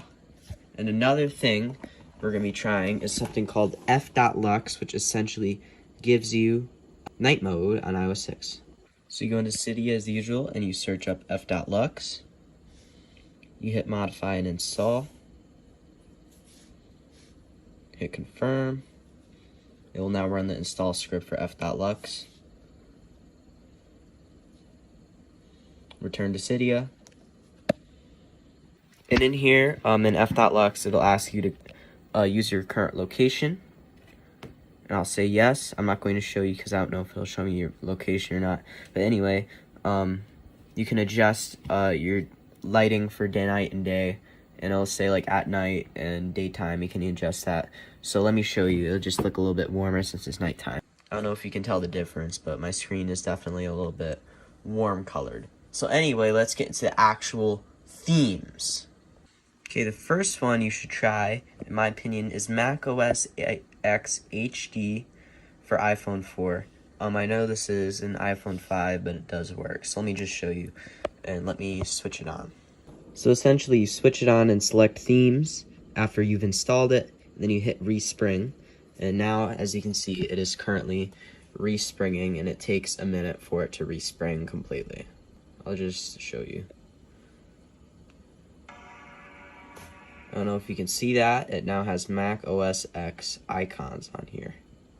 And even Cydia looks different, and you get a different status bar. Like the Safari icon's different. It kind of removed the reflection from the dock, which I don't really get that part. Not all of these have been completely changed. I'm not sure why. Probably because this is meant for an iPhone 4 and not for an iPhone 5. And a lot of these are older themes anyway, so not all of the icons will be the exact same. So yeah, that's what I'm saying. Another one you should try is just called Minecraft, but the one that you should see should look like this when you click on them, because there's a million different themes that are all named Minecraft, and most of them don't work. So yeah. Select this one right here. It says Minecraft, and then you hit respring, and it will take a minute. And the downside of this little theme is the sliding screen is kind of like the Cut the Rope. If I don't know if you know what that game is. It's an iconic game like Cut the Rope, but it's not exactly the same. But you can see all of the icons look like blocks and everything, and it's pretty cool. And this last one will make your phone look like Windows 7. So let me show you that next.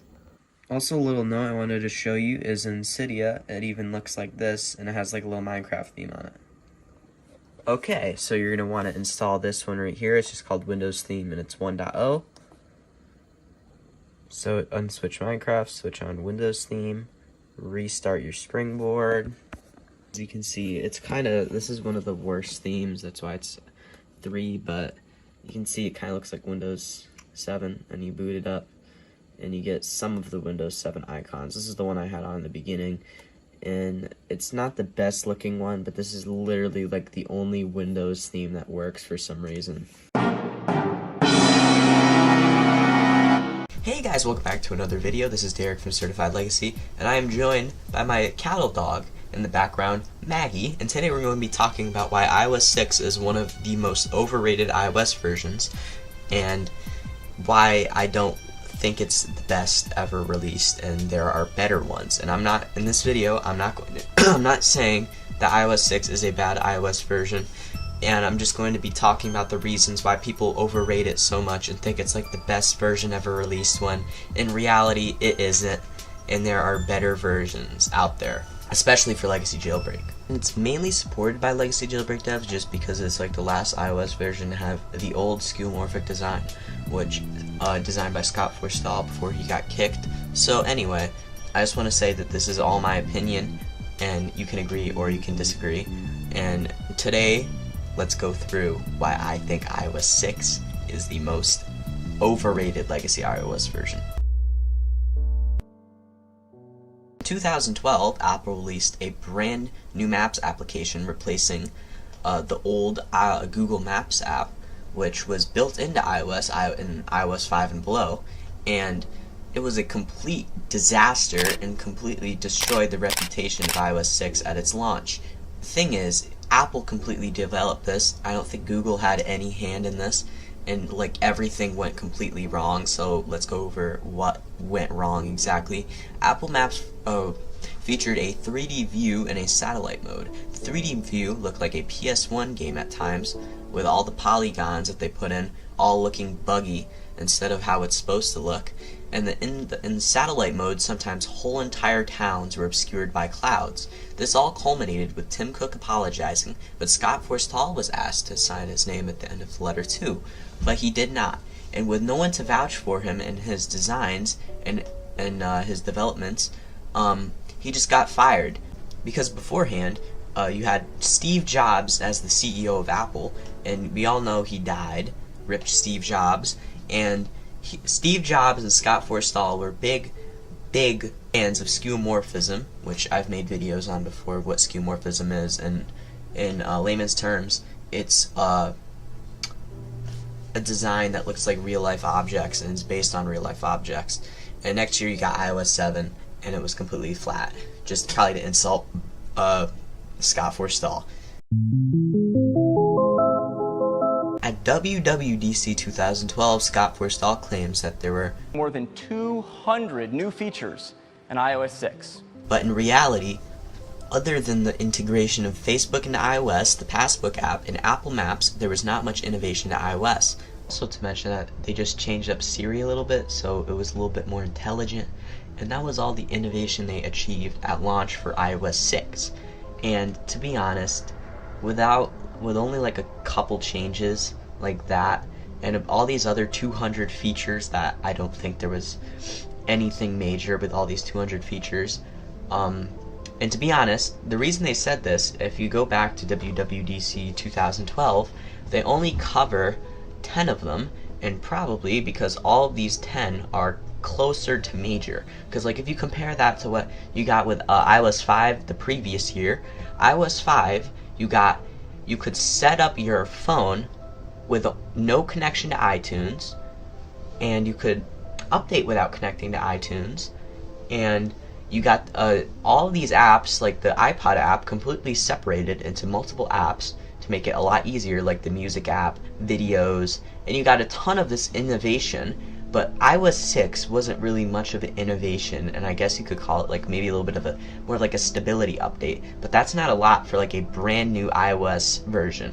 And also, it just used the exact same design, and just look, if you could, without like, if they didn't change the icon for maps, you couldn't distinguish iOS 6 between iOS 5, because it pretty much just looks exactly the same, other than you get the only innovation Apple did that year was the iPhone 5 itself. The iPhone 5 was very innovative, so maybe that's why they didn't put all their all into iOS 6. I'm not completely sure, but I don't know. And there was not really many tweaks to the design, and some of these changes that they did were not for the better, like the removal of the built-in YouTube app, which I don't know if you guys remember any of this, where they separated this YouTube app from being built in, and where you had to get it from the App Store if you wanted to watch YouTube. And now let's go to modern day, where iOS 6, the spam of iOS 6 is getting stale, guys. Not only in the legacy jailbreak community, but other communities like UI design communities. Like you see this in if you frequent Reddit or something, like you go to you got r/skeuomorphism, and it's always iOS 6. That's always iOS 6. You go to r/arrow, it's always iOS 6. It's always iOS 6, and you see this all over the place, and it gets super stale after a while. And it's like, why do we have to see this anymore?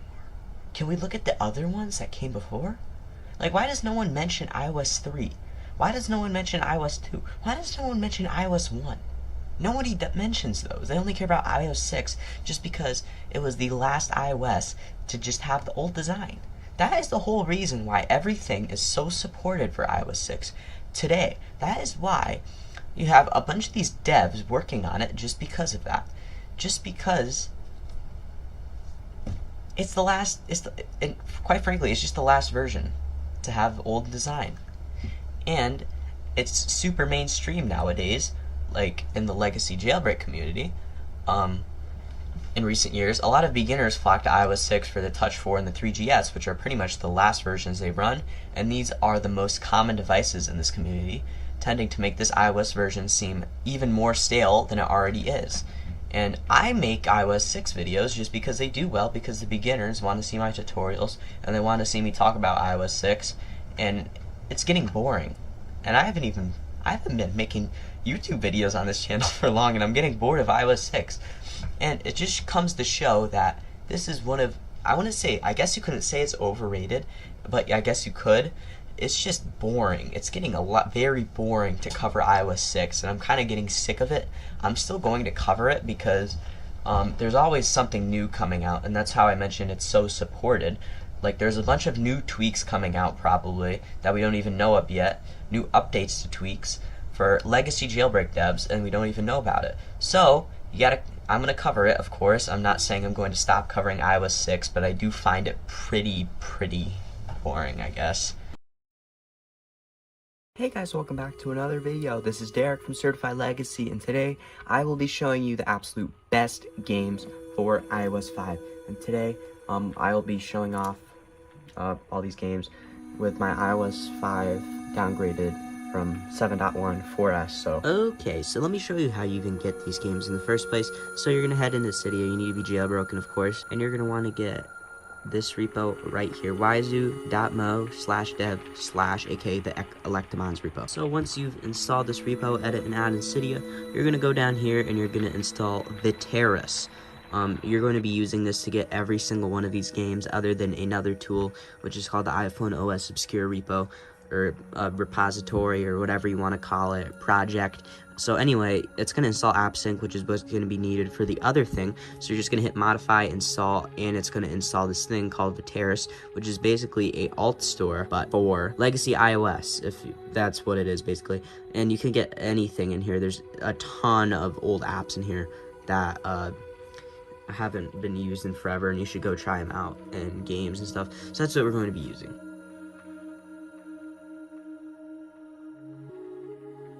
And there's another one that I want to introduce you to, which is the iPhone OS Obscure Locator, which I mentioned earlier. You're going to put this into Safari, and you can just choose from any one of these. So like, let's go to like Geekbench, for example, because I want to show you how it works. Just like VTRS, which VTRS, you just install stuff, and you just pick the version you want. By the way, I'm not going to be showing any of these versions because a lot of these are personal preference depending on what device you have. I'm not going to be doing it like the first iOS 6 video, and I felt like this type of content is better than just showing you which version works better on an iPhone 4S, which I don't think is very common on iOS 5. So anyway, you're going to pick whatever version you want in here. So you're going to do, usually, I would just hit proxied install, and then you got the app on your home screen basically. It will install like anything else, and yeah. let's get straight into this. So the first one we're going to be going over is Bubble Burst, which is basically like a puzzle game. I don't know if you've played this before. It's like a puzzle game where you have like these balls or bubbles, I don't know what they are, but you're like chucking them at ones that are the same color, and they have to be in like multiple groups so you can break them, and it's pretty fun. I've been playing this one for like forever, since like the iOS 8 and 9 days I've been playing this game. It's really fun. The next one we're going to be going over is Minecraft and Minecraft Lite. Both of these, there are no need for HD versions, just like Bubble Burst. You've probably played Minecraft before. It is literally, I believe, the highest selling game of all time. You should know what Minecraft is. Next one we're going to be going over is Office Jerk, which is, I don't know if you ever played Paper Toss, which we'll get into pretty soon. But like, you have to like throw the paper, and it has like the fan next to it, and you have to like throw it with the wind and stuff. So instead of like throwing it in a basket, you're throwing it at somebody. So that's what not Paper Toss, that's what Office Jerk is. The next one we're going to be talking about is probably an absolute classic from the 2010s, which I really like, 9cat. Is 9cat Lost in Space, and I believe there is a HD version if I'm not mistaken, but it's like this like 2D running game where you're like 9cat and you're dodging obstacles and stuff. It's sort of like Jetpack Joyride. The next one we're going to be going over is Plants vs. Zombies 1 and 2. These are like tower defense type games, where you're defending your house from a horde of zombies with like plants and stuff. That's why, hence the name. And there's a HD version for 1 and 2. So yeah, and same thing for Paper Toss, which I mentioned earlier. There is 1 and 2, and there's HD versions. So go check those out. Okay, the next one we're going to be talking about is any version of Angry Birds. There's like 800,000 versions of Angry Birds that you can get off of VTRS or the iPhone OS Obscura project website or whatever. You can get any version of these, and same thing goes for Sonic, any version of Sonic. There's plenty of versions. I believe it has 1 to 3, so if you want to go check out any of those, well, go ahead. It's in VTRS or the iPhone OS Obscure project. And same thing with Cut the Rope. Cut the Rope is like this type of game where you're like, you have this like little guy here, and you have to like cut the rope. It's like a puzzle type game where you're cutting this rope, and you're dropping like the the candy or food into this guy's mouth, and you got to get it in there, and there's like a bunch of ropes, and it's like a puzzle game. It's pretty fun. It's absolute classic. Next we're going to be talking about is 2048, which you've had to play this by now. It's like this weird type game where you have these numbers and you got to add them all up together, and it's yeah. Same thing with Temple Run. You've probably played Temple Run before. Another one of those running style games where you're running from like these like monkey or baboon type creatures, and you have to like use like the gyroscope with your phone by moving it and dodging stuff, getting coins, stuff like that. It's like Subway Surfers a lot. And the next one we're going to be going over is Doodle Jump, which has plenty of versions. The one I will probably be showcasing is the Christmas one, since I don't know if you can see that. I'm in the Christmas spirit, so yeah, but there's plenty versions. There is HD versions for some of these, I believe, so go check those out too. And the next one we're going to be going over is Jetpack Joyride, which has an HD version as well. This one's actually still around today, I believe, so go check those out. It's like a game where you're running as, not running, you have like a jetpack and you're running. And the next one we're going to be talking about is Ninjump DX, which also has an HD version, which I only believe is on the iOS Obscura, I think, yeah, the iOS Obscura project. So that is the only, I mean, I don't think it's available on Pwnage, sadly, so that's where you're gonna have to get it, so, yeah. And Ninjump DX is like this type of game. It's another one of those running games where you're a ninja and you're running on the ball and you're jumping around the obstacles. Next one we're going to be talking about is Subway Surfers. There's no way you haven't played the Subway Surfers at this point. It's one of the best and most known mobile games probably ever. It's another one of those running type games. It's in 3D. It's cool. It's not like one of those 2D plane type games. It's more like a Temple Run, and you're just running from this like cop after you spray paint something, and you got to dodge around the trains and all these other obstacles. So that's what Subway Surfers is, if you don't know for some reason. Next one we're going to be talking about is slightly a bit more obscure. It's called Plague Inc. Plague Inc.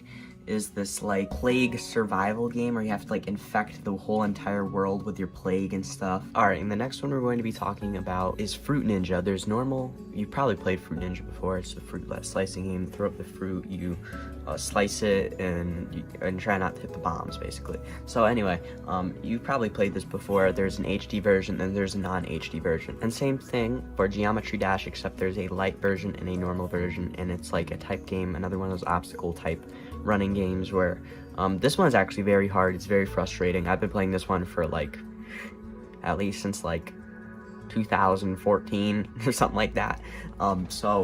It's an absolute classic. It's very hard, and yeah. Next one we're going to be talking about is iBeer.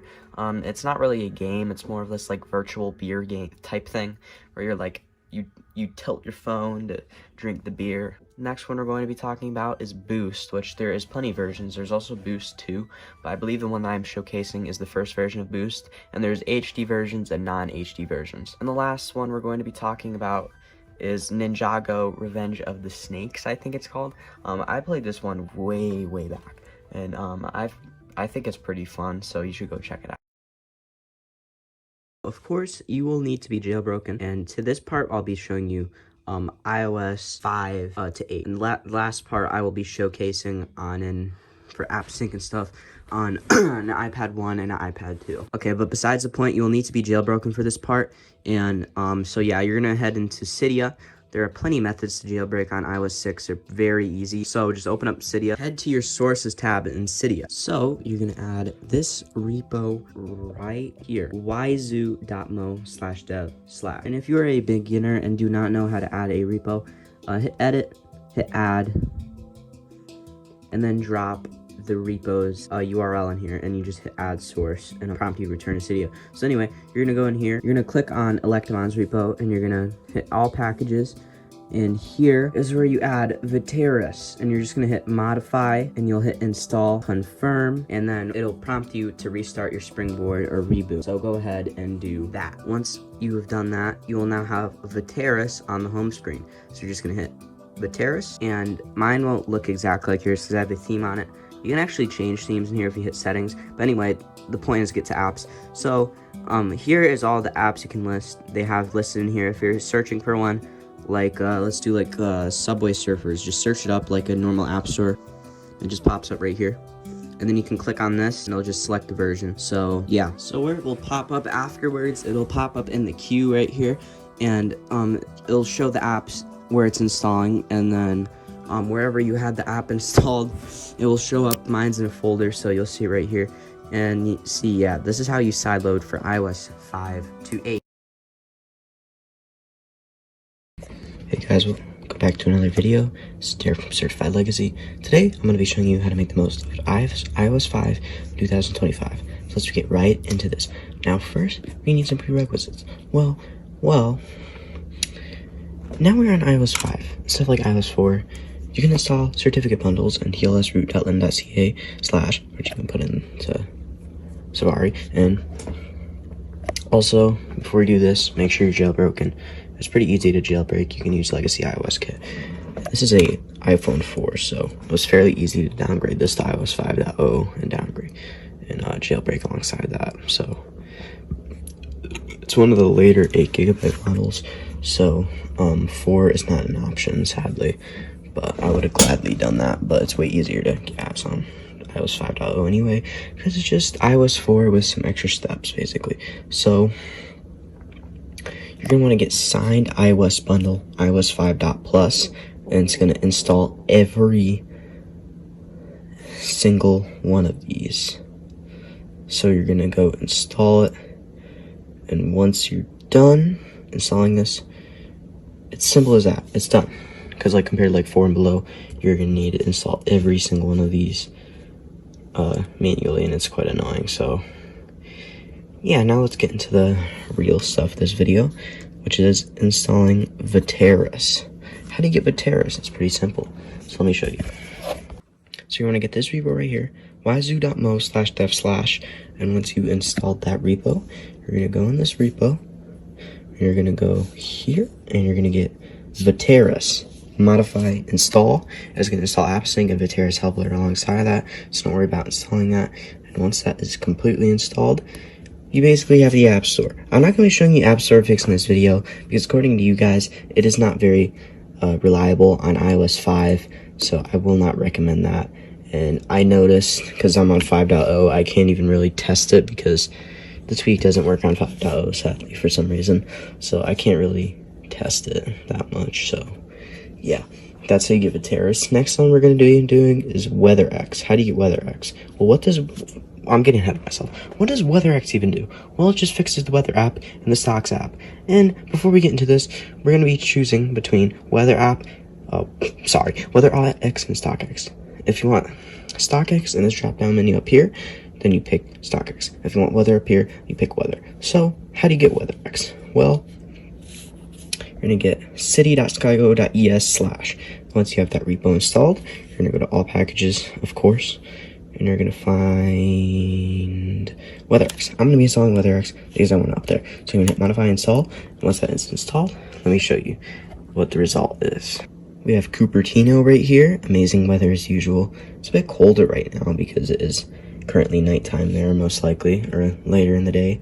So yeah, that's what it looks like. And you basically got the Weather app.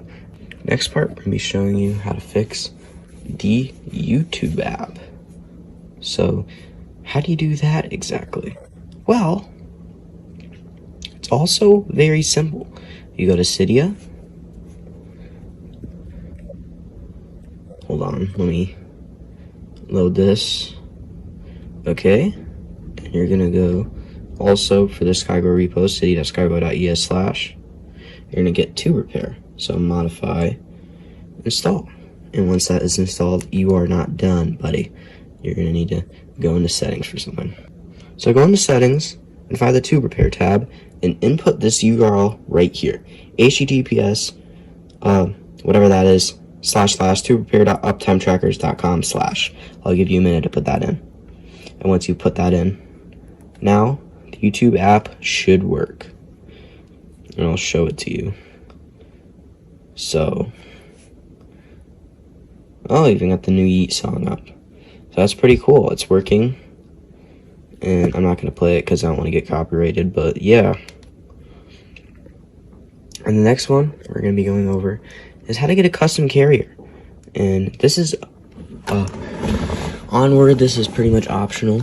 And some of this I will not be able to show you because Alien Blue, I can't seem to get Electimons Repo, which is the one we want for AB Media Fixer to work. So I'm not going to be showing you that, sadly. So we're going to do SP settings first, and you're going to be able to mess with the status bar, and you get a custom menu, and all that. So, what do? Well, first one you got to do is go into Cydia. I guess this part isn't optional, because you get the control center and everything, and it's pretty cool. So, let me put this up. It's built into Cydia, so you can just search this up and hit modify and install, and you get activator and everything. An activator, how do you get this to work? Well, you go to anywhere. This is how to get the menu, by the way. So you go here, and you find slide and gesture for screen bottom, and set this to SP settings. I can't really show you what it looks like because I dox myself anyway, and because I have a 5-icon home screen, which is another video I've made already, and it is not complete, and I wouldn't really recommend because it kind of messes some crap up and kind of looks ugly. But I just like it because of how janky it is, and I wouldn't even put this in this video, but it's just a little doodad that you can watch another video from, and you can watch that on. But you get the menu, you swipe it up, it's basically the iOS 7 control center, and it's so detailed that it shows your IP address, and I'm not showing you that for obvious reasons. So yeah, let's go into SP settings, and let me show you how to get the custom carrier, and get this like little date in the status bar. Well, let's do this date in the status bar first. So you're gonna go here, sorry, I'm getting ahead of myself, SP setting options, and you're gonna hit status bar date on, and then if you leave the app, it resprings, and then you're good. And the next one we're going to be doing is go to system options down here, system wide options, and you're going to be setting your custom carrier. This is a AT&T SIM in here on an AT&T iPhone 4. If I take it out, probably will friggin' mess it up, so I'm not going to do that. But yeah, set your custom carrier in here, and once you set your custom carrier, leave, respring, it'll respring automatically, and you are pretty much done with that. And now, I said optional earlier, but let's really get into the optional stuff that is not completely optional. So first one I'm going to be doing is Opera Mini. Opera Mini is an approved web browser for iOS 5 and 6, in my opinion. So, and it's a lot better than Safari, and loads web pages a lot better. So you're going to search up in Fataris Opera Mini. Oh, not that one. And you're going to go here, and the best version that is working is this one, 6.0.0.13548. So once you've gotten that installed, you pretty much have a way better working web browser in here, and can load a lot more web pages very much easily. And yeah, so let's like search something cool up. Like I searched up E earlier, so let's search up E again. As you can tell, I really like E. Off topic, but I even have like I have a signed Yeet CD. So let's go to images. The only downside about this version is it will bug out sometimes, and yeah, like it didn't work the first time, and like it won't load every single one of these images. But you can see some of these pictures, and if you want wallpapers, this isn't the best way to do it. The best way to do it is via iFile, which is a great segue for the next part, which is how do you get iFile? Well, what even is iFile? iFile is a little file manager that you can get that is built into Cydia by just searching it up, just like SP settings. Just search up in Cydia iFile. I just completely did that wrong. So hit mod file. I don't even have iFile installed, so I'll show you the process. Why not? So give it a minute. So I'm just gonna hit install. I'm gonna hit confirm, and I'll let it install, just to show you the raw experience of installing this. So I'm gonna hold it a different way because it's kind of hurting my hand this way. Sorry, my phone. So, give it a minute.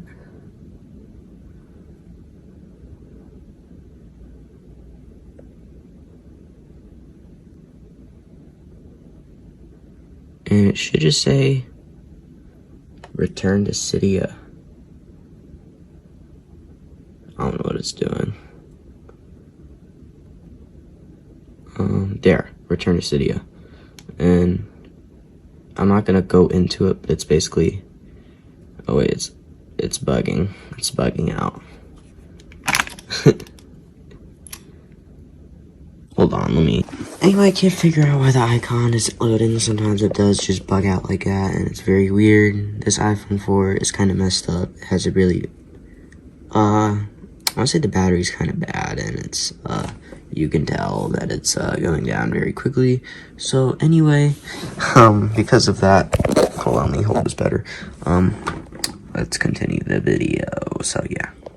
What I was going on about earlier about transferring stuff, you can probably just sync via iTunes if you want wallpapers and stuff on here, which is what I recommend. But if you want to go the long way, you can use iFile. But I'm going to be showing you this, and if you do that, it is not my fault if you break something, because there is always a chance of breaking something. So anyway, yeah. So next part is called old. We're going to be doing old Reddit. And how do you get old Reddit? Well, just go into Pwnage, search up Alien Blue.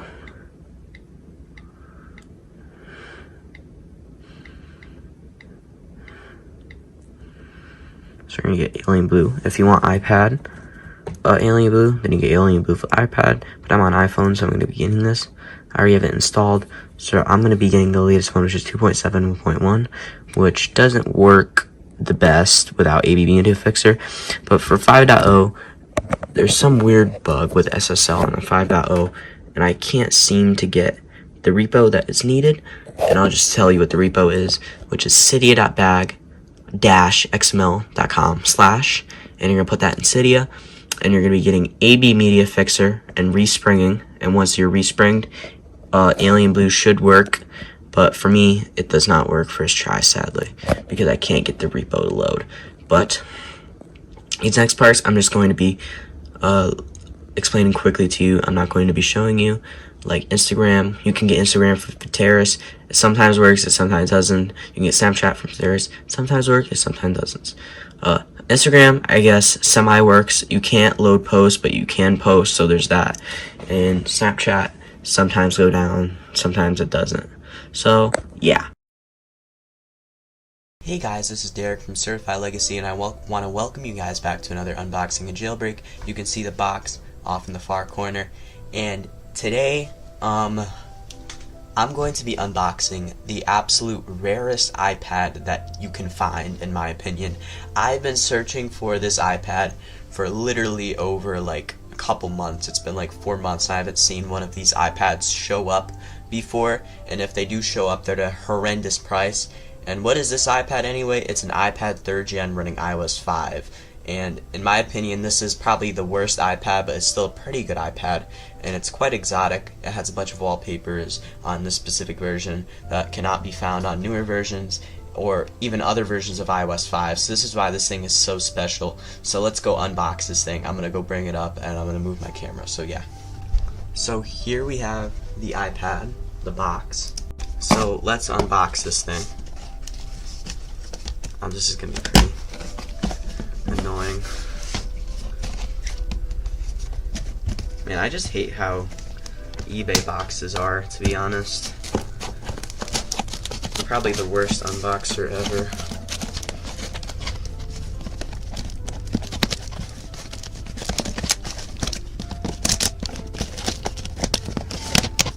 Okay.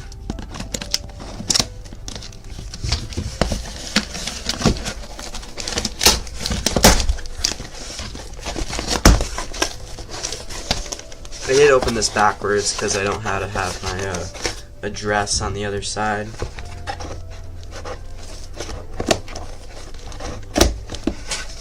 So,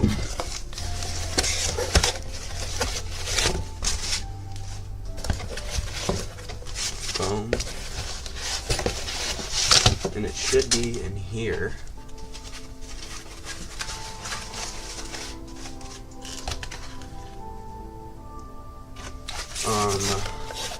oh, pops right out. And there you can see the iPad. Let's see if it has power. It might be turned off. Oh, there we go. And we have the skeuomorphic Apple logo right there. And let me get this package out of here and I'll show you. Okay, it's still powering up for iOS 5, hopefully. And boom, you can see that unique wallpaper right there. And yeah, I'm going to see if I can focus on it. This thing is not in very good condition, so let me overview, see if there's any chance of an expanding battery. So I have moved to my phone because I am having trouble focusing on this thing, but the battery on this thing is definitely swollen, which makes me kind of sad. Which it is replaceable, but these older iPads, man, they are pretty hard to repair. I'm going to end up trying to repair this at some point. I'll make a video out of that, but for now, let's just go through. Yeah, like you can see the screen is not supposed to do that. As you can see, I'll show you the thing. So you can see it running. It's running iOS 5.1.1. And let's go through all the wallpapers on this thing. It has a bunch of good wallpapers, and with this Retina display, a lot of these wallpapers do look pretty great. So like, let's go through. Like, these are actually, some of these were seen in iOS 6 and came a little bit earlier. Like, but it still kept like the classic Earth wallpaper, and this one. So let's select that one actually, because it looks pretty good with the white. And yeah. This was the first iPad to have a Retina display, which is how Apple described it, was because if you can't distinguish the pixels with the retinas in your eyes, and which means it's just very high resolution. And for 2012 standards, this was very good. And also, modern iPads are pretty close, other than the fact this is an LCD, are pretty close in resolution. Other things this iOS 5 iPad had is because it was iOS 5, this is the last to have a built-in YouTube app, and last to have the Maps app, but with Google Maps. And was also the first iPad to have iMessages. As you can see in here, I'm not connected to the internet. I probably will not be showing you a jailbreak in this video because I do want to repair it, and I will make that a separate video, but I'll still put this in my unboxing and jailbreak binge tab playlist, I mean. But yeah. Since we're talking about batteries, this iPad had a pretty bigger battery than any other iPad that had came before. And yeah, just speaking of battery expansion, you can very tell it is. The screen's very lifted. But not only is it lifted, it's pretty destroyed. And the annoying thing about replacing batteries on these iPads is that they are very, like the glue on these are pretty hard to pry out. And I'm kind of a beginner repairer, to be honest. So this is going to be a little bit hard for me. So yeah. But I will do anything to preserve that iOS 5 version. But yeah, there also has stuff like FaceTime. FaceTime was on iOS 4, but yeah, in the music app instead, before it was just all together in one iPod app where you had TVs, shows, everything. And now you have a separate videos app on iOS 5. iOS 5 also introduced iCloud, which beforehand you could just sign into store and nothing would sync together, and since iOS 5 everything synced together and was very easy. Now let's get into the downsides of this iPad, and it's not mirroring well. With this iPad, it happened to also be thicker and heavier than the iPad 2, which came before, because of the Retina display, and it also has the 30 pin still. And the 30 pin does kind of showing its age by that time. And charging this thing took forever. I think it was like the max, if you're going from 0% to 100%, that took 15 hours to complete that, just because of this little 30 pin right here. So yeah, in these standards, this is definitely the worst iPad ever made, to be completely honest. And that doesn't mean it's a bad iPad, but another downside of this is the Ace 5X chip, which was showing its age by this time in early 2012, and because of that, games, this thing has performance is definitely worse than the iPad 2 just because of the resolution. But next year with the A6X chip on the iPad 4th gen, it would run a lot better. So yeah, this iPad had support all the way up until iOS 9 and did not run very well on iOS 9. Nowadays, nothing really works. The YouTube app has been long dead. App Store does no longer work, nor does iTunes.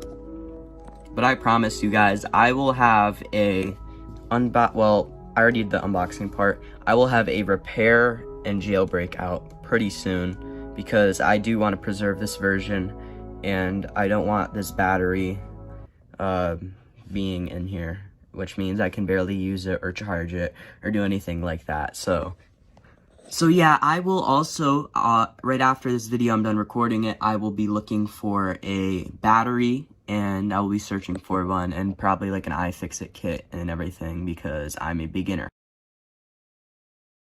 Hey guys, this is Derek from Certified Legacy, and today I am going to be replacing the battery in my iPad 3rd gen that runs iOS 5.1.1. So, right here is my battery replacement kit, and it comes with the battery and everything. I ordered this the other day because as soon as I got that iPad, I put a video on there if you want to see the first video where I unbox it. But yeah, we're gonna unbox this little kit quick. So here's the kit. See if I can open this up easily.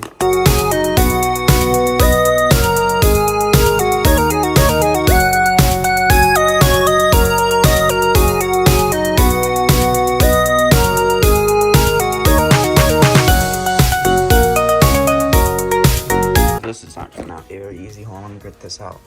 Well, here is what came out of the box. So this must be the battery itself. This appears to be the eye opener kit. So we should just observe what tools we got in there. So eye opener, I throw that thing in the microwave. That's like the little thing that keeps up the adhesive because it's really hard to get the adhesive in here.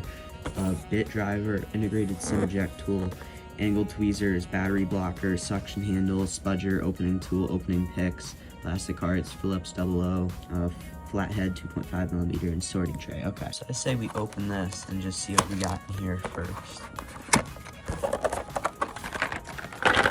It's just opens like that. Or, no, it doesn't. I don't even know what I'm doing. I'm doing this with one hand to open this. I'm kind of just ripping. Maybe it comes out with this has to come out as well.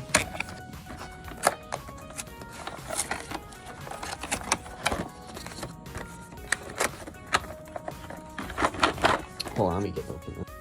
So here is all the tools. I'm not sure what this is for. Some opening picks. I'll need a lot of these, which is good. They gave me a lot of them.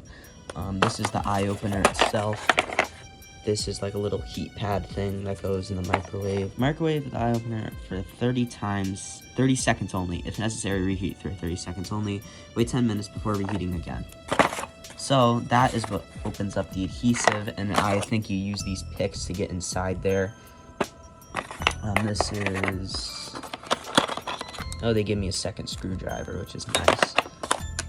Spudger. I'm not really sure what this is, what this is for, but I'll leave it in there. Suction cup, probably for taking the screen off. And I still don't know what this is for. But yeah. Okay, we're moving to get to the adhesive now. Just gonna heat this up for a little bit. Let it sit on this side. Okay, let's see if I can get my pick in there.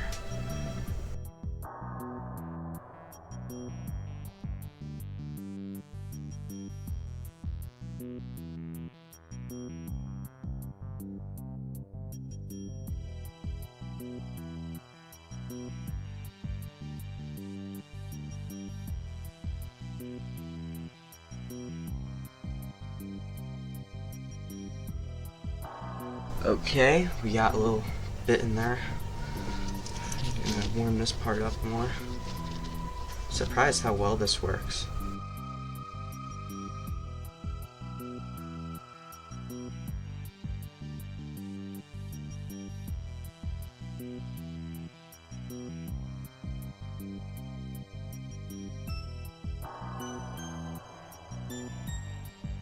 Okay, that side is open, guys. I'm pretty excited. This is coming off pretty easily because the battery is swollen, so there's not really much adhesive to get out, but I might have spoken, who knows, I might be speaking too soon, and there might be some more adhesive to be hard to get out of. So let me go continue to watch this tutorial, and yeah. Okay, I'm gonna let this heat a little more. This might need a little bit more heat on this side, because it appears the adhesive is a little bit stronger on this part right here. I'm gonna try to use at least like 2 picks to get through, to hold up the screen while I go through it. So yeah, so I'm gonna keep working. Damn, that's strong.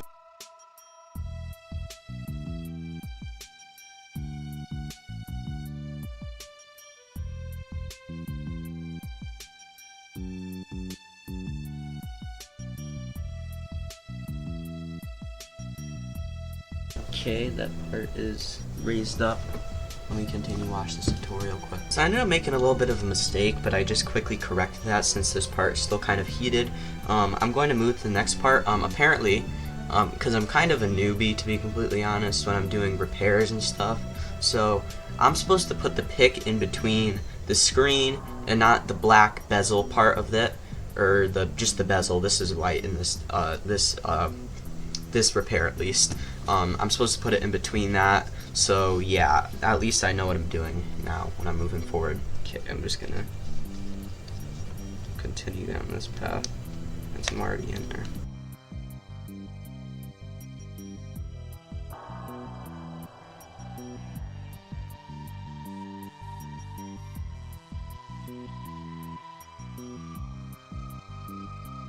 Open, I'm having some trouble getting in this side.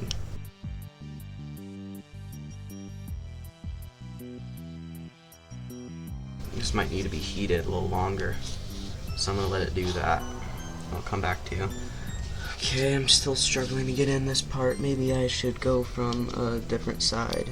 I'm gonna try that. This part is already raised up, so that's why I'm kind of... I feel like this side is less swollen, I guess you could say. Oh, there we go. Or no, I'm not in there.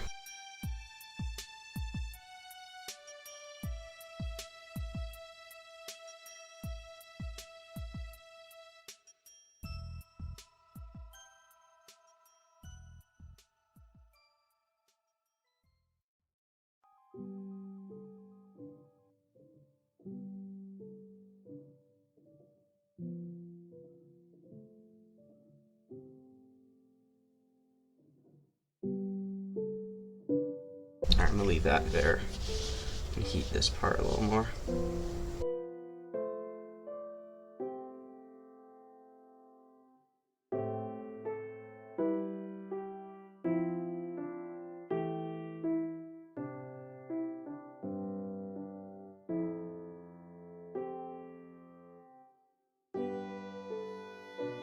Okay, that part is opened, I think. So that's good. Now I'm gonna continue to watch this tutorial and figure out what to do next. Okay, we're gonna move towards the bottom half now. Let me orientate this a little bit so it's a bit easier for me. Heat this up.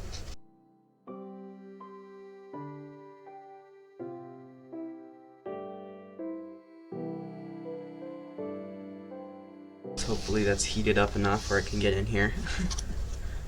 Because I don't want to heat this very long.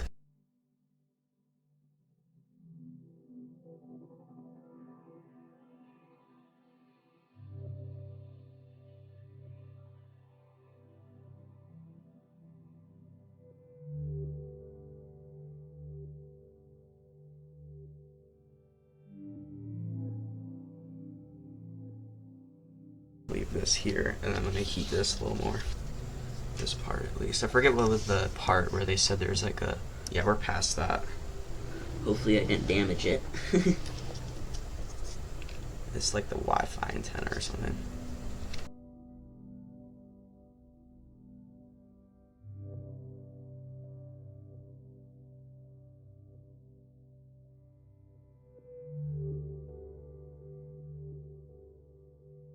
I think this is going pretty well though so far.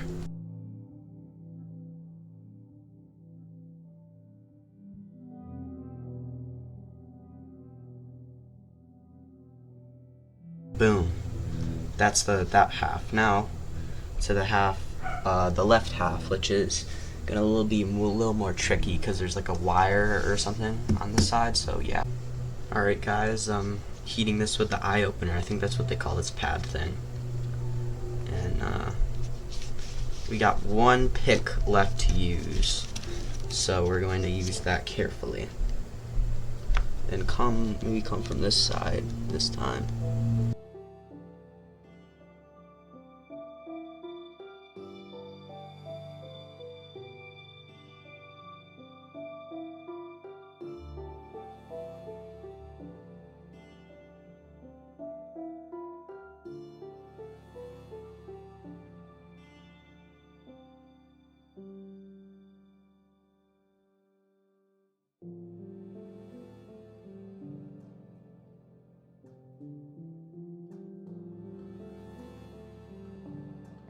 Okay, I'm gonna leave that there. And now I think I'm about ready to open this thing up. So let me see how this opens.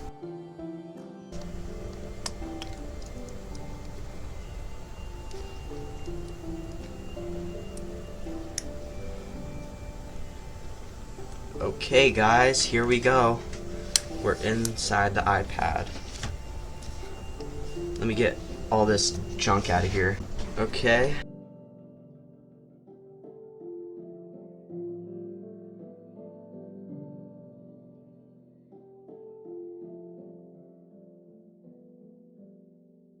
Screws. This is what holds the LCD in.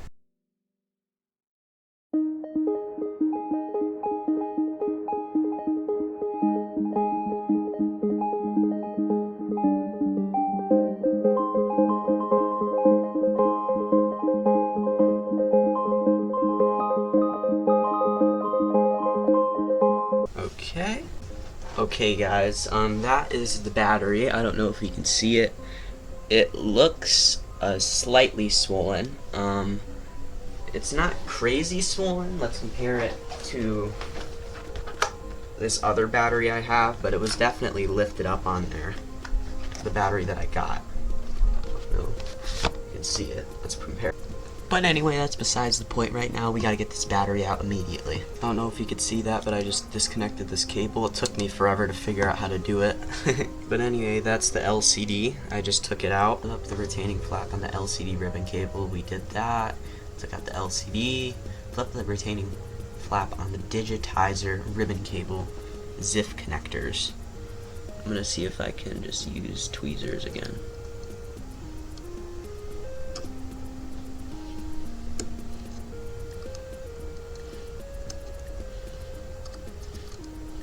Man, I'm struggling.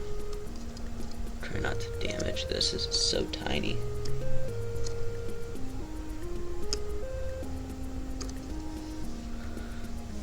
Let's see if I can get it with my fingers.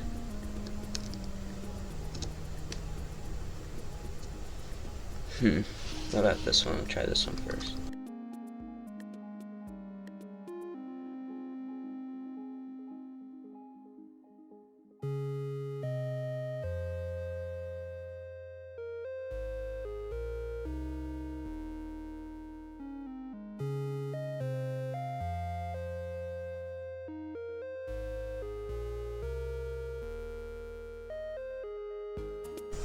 I'm gonna use my spudger. It's probably a better idea.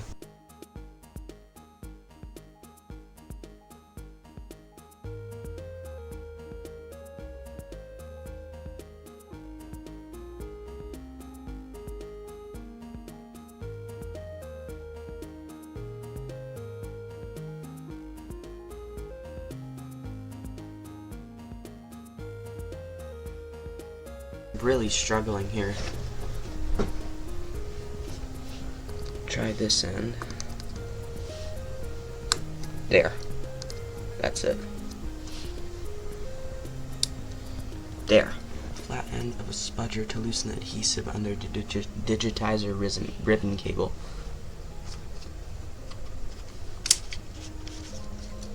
Okay. Should I just come out now?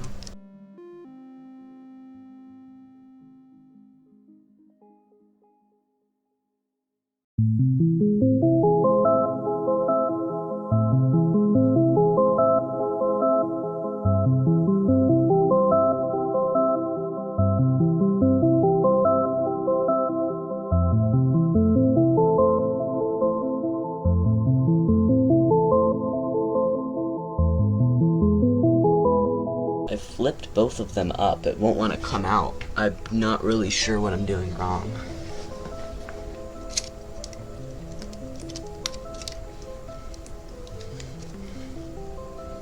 There.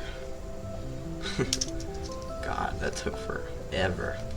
A little bit of adhesive left there. I'm gonna have to clean this with isopropyl afterwards, because that took a little bit of touching the digitizer on accident to get that out.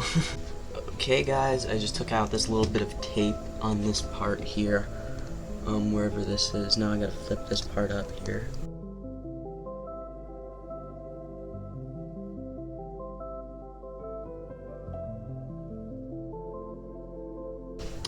Let me get this LCD digitizer out of here. I really don't got much room here, so let me move this. Okay, just flip up these two retaining claps on this one bit for the headphone jack cable. Slide under the headphone jack assembly cable. So we're sealing. Dude, there's so much freaking adhesive, it's ridiculous.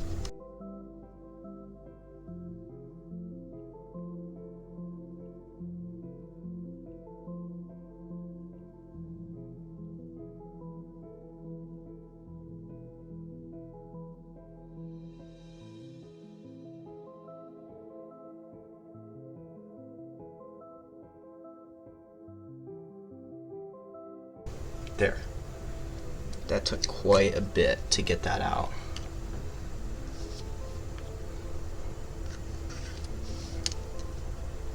And it appears there's screws. Yeah, that part stays like this. So I'm gonna leave it like that and figure out what I've got to do next. Sorry if I'm going very slow. I'm gonna have to cut out a lot of this or speed it up. Okay, I just removed some electrical tape right here. I don't know if you can see that very well. My computer is funky with recordings for some reason with OBS, and I don't really know why. I know my camera is not very good, but it just shows up way worse on this recording software. Okay, so there are two things I need to remove next, and I don't even know if you can see them.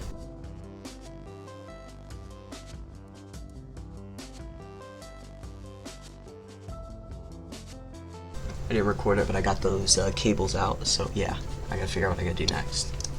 Okay, next we gotta remove some screws.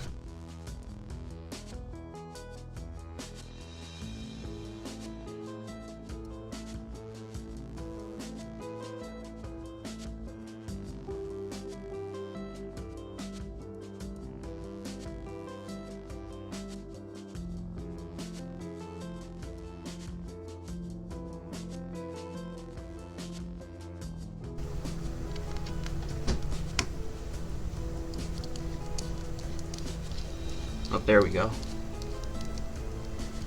I'm gonna put this right here. Let's go to this one right next to the battery, which is kind of dangerous, but oh well. Comes right off. Let's go to the easy one. Boom. Hard one.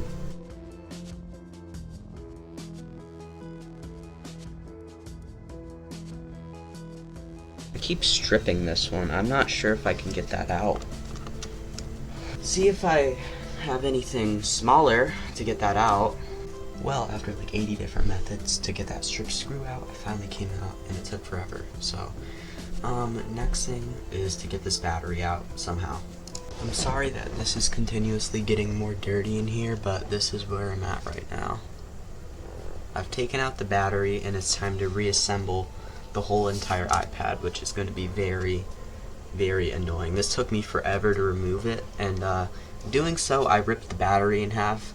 Thankfully, well, I ripped part of it, I guess. I wouldn't say I ripped it in half, but one of the cells got ripped, and thankfully, it did not catch on fire. But I took it out, and I'm gonna go recycle that immediately, so I can get rid of it. But now we're going to put this all back together, and it's gonna take quite a while, which is gonna be kind of annoying.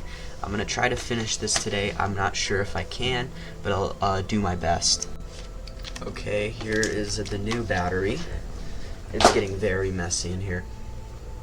Oh well, there appears, so it appears to go and orient like this. It has some double-sided tape on there already, which is nice. Let me shut this off, just so it's optimally sounding well in here, even though I've had it on the whole entire video. Oh well, but yeah, this is going to sit like this, I'm pretty sure.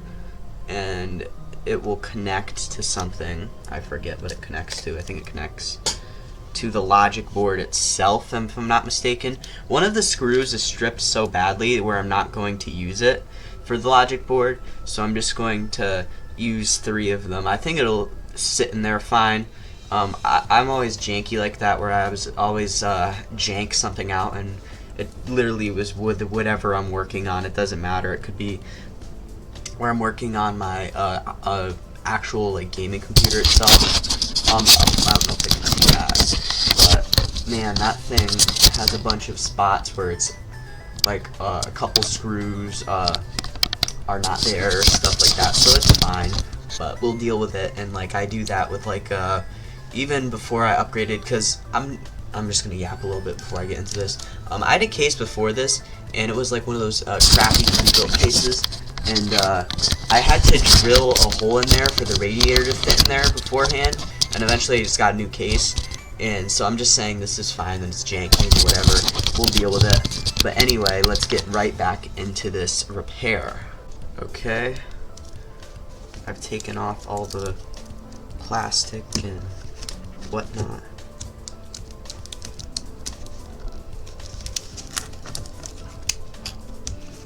I think it has to sit on top of that and align with that, if I'm not mistaken. So let me figure this out quick. Yeah, it does. So it's now secured in here with the brand new battery, which is nice. You can tell this one is a lot less puffed up a little bit. I mean, I would say this is a lot less puffed up and nice and flat now, which is good. So now we got the logic board, which is the actual rare part of this whole entire thing, and is the whole reason I'm even repairing this, because if this wasn't on iOS 5, I would have just completely just ditched this thing and sold it. So let's get this going. Okay, I've connected up the logic board to this part, and I'm going to do the other connections next, and I will come back to you when I'm done with that. So I've screwed down the logic board as good as I can. I am missing one screw, but I don't think it's gonna go anywhere, so I think we're fine. So let's proceed with the connection. So I said I would connect it before, but the tutorial I'm watching is doing screws first, and I'm just following the tutorial as best as I can. Shout out, I'll just give you this guy's channel because this helped me a lot. Gribsoft, shout out Gribsoft. I will link the tutorial I used in the description of this video just to credit this guy, because he helped me this whole entire time. Because all these other ones, like I checked out the iFixit one. The iFixit one didn't help very well, and that's partially why I ripped the old battery, because I didn't explain very well. It didn't come. The kit I got didn't come with a metal spudger to get out the battery and everything, and it's very, very annoying. So yeah. Anyway, let's proceed with the repair. So I've gotten some of these in here. I've gotten the really tiny one and this one right here in there. I am using tweezers partially. They're not very helpful because I have like a tremor, so it's my hands are quite shaky, so it's kind of hard to do this, but whatever, we'll deal with it. I'm going to connect this one next, so let me do that. If I can see a thing. I can't see anything.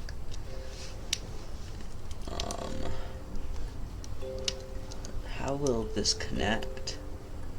Does this just plop on top? I don't know. Let me figure that out and I'll come back. Okay, I think I've seated that cable correctly. We'll find out later. So anyway, let me find out what I gotta do next. Okay, I'm now reconnecting the digitizer. I'm just making sure that it is as far in here as possible. Be very careful, by the way. Okay, now I'm gonna use this to put the eyelash back down. Maybe I can just use my finger. How does this go back down? Let me figure that out. I'm kind of just winging this. Okay, I've secured it in there. Now, next is the LCD. Okay, we're all good there, and now it's time to fold the LCD back up on here. I gotta line this up.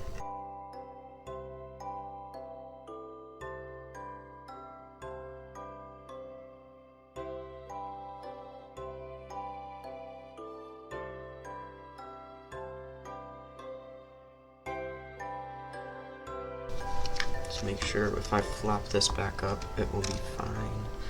And yeah, they'll. Okay, I think I'm gonna. I'm gonna clean this soon, but let me screw this down first, actually.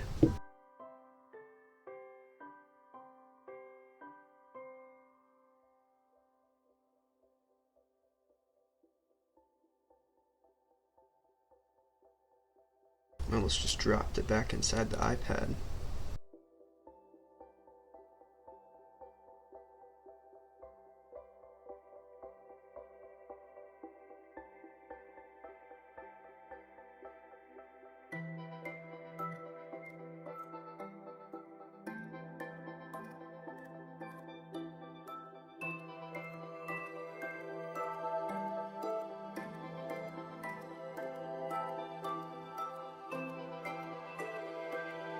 See how this folds back up. Okay.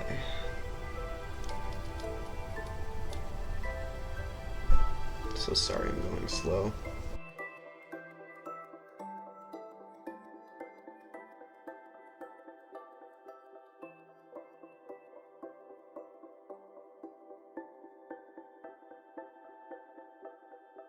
Okay. And now let me figure out what I'm going to do with the digitizer. I know it came with these things, which is just like tape for it, I'm pretty sure. And it should just strip right back up somehow. We'll figure that out in a minute.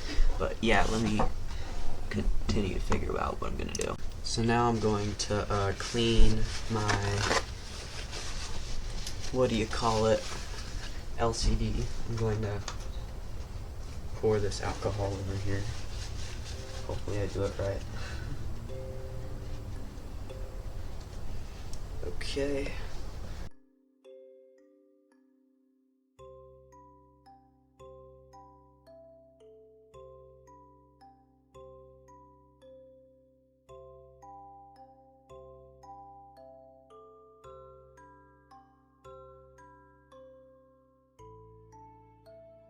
Good chance I'll have splashes, but oh well.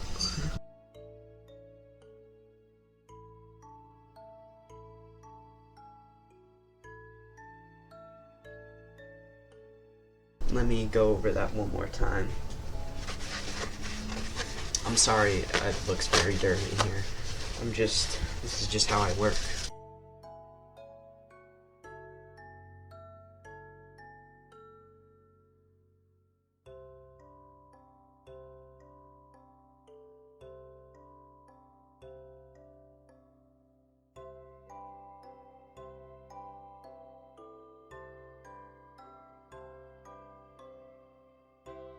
I'll just do it the best I can do. I'll probably have some sort of dust in here, it doesn't matter.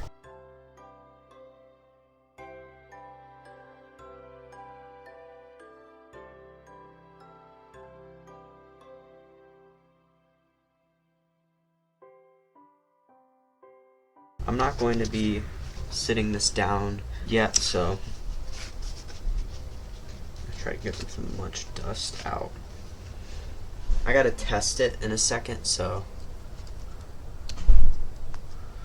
before I fully fix it, I'm going to test it.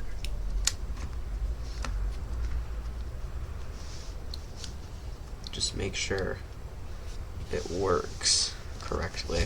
You know what? I might have to obscure this digitizer a little bit and might have to lift the LCD out a little bit because this wire is not gonna, it needs to be taken down a little more, I think, unless I can fold it that way. Well, I think I should test it first anyway. I'm going to have to fix this up with the more tape. I don't really care about how the condition of the screen is because it's not that terrible, to be honest, but I gotta fix this wire somehow. So let me just see if I can fix this quickly without having to reassemble the whole entire LCD, which I'm probably going to have to. So let me do that. Okay, I checked if when I fix it up if cable will not obscure the screen, and it appears to not. So welcome back to Fix the LCD with Derek Part 2.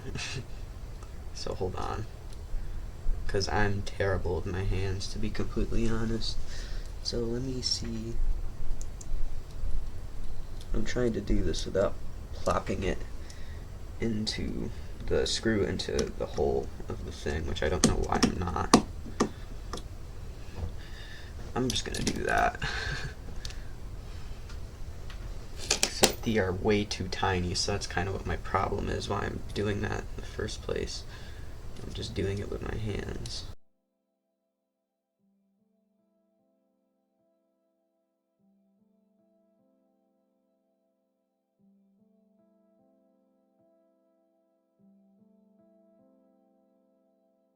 Move on to this one.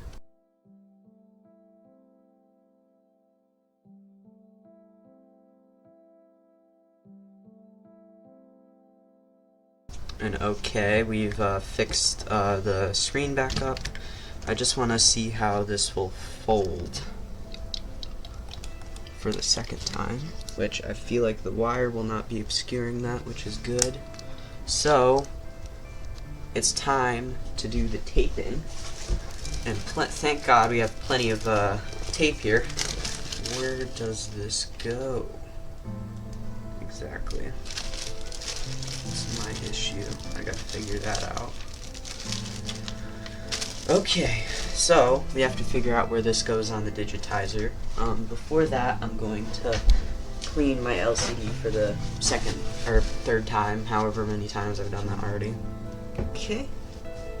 Got a little bit of alcohol on my hands. Ow, that hurts. I got cuts. Okay.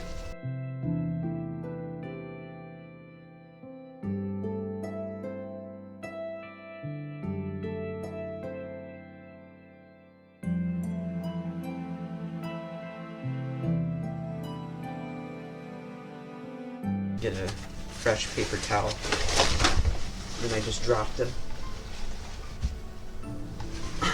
Let's make sure this is all good.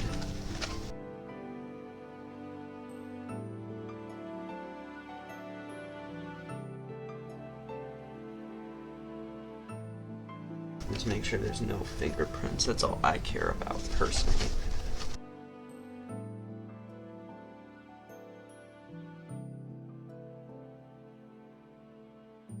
And it is alcohol, so it doesn't matter if it's wet. And it appears to not be that wet. So anyway, we have plenty of tape, as I've said already, and we gotta figure out where it goes. I probably should have done this before I connected this, but I'm gonna try to not do that over. What would be the easiest one? The easiest one would probably be this camera, I think.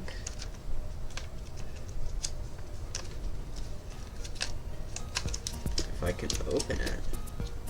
I don't really have any nails right now, so it's kind of hard to open this up. And how the hell does this thing open? I don't know. Let me figure that out. But anyway, guys, I've taped it up. There's a little piece here, but otherwise, this has come back, and I've saved this thing. It no longer has a springy screen, probably. That came from the, there is a little, anyway, I solved whatever that was. There's just a little bit sticking out, kind of. But yeah, here we go. I'm going to calibrate this as iFixit recommends. I didn't do this completely right because some bits didn't have tape on it. I'm not very good at taping up afterwards, so I'm just trying to make do as I can. So, because I missed some spots, but otherwise this is sealed up good enough for me. Let's see if we get power, or do I have to plug it in? There's a good chance I might have to plug this in at first. Maybe it's because I haven't had calibrated it yet, so. Well, anyway, guys, I'm going to go calibrate this. It's only on when I plug it in for some reason, so I'm going to see if I can calibrate it and see if that does anything, because maybe that is what my problem is. Because it says, charging only SAR battery to 100% and keep charging for at least 2 more hours and use your device until it shuts off due to low battery. Finally charge it uninterrupted to 100%. So maybe I gotta do that, I don't know. Maybe I did something wrong, so let me recheck. So I don't think I seated the board, not the board, the battery correctly, the battery connector correctly, so let me go do that. I'm gonna have to open this up again, which is gonna be annoying, but whatever, I gotta get this to work. So guys, sadly I have to say this, the battery they gave me is defective, and that's the reason I'm having problems. So I'm gonna get this battery replaced. I will come back to you to replace the battery all over again. Oh my god, I'm so excited to do this. Oh my god. One eternity later. It's been a couple days since I got a brand new battery since the other one broke, so we're gonna be fixing this. Used to open this up again.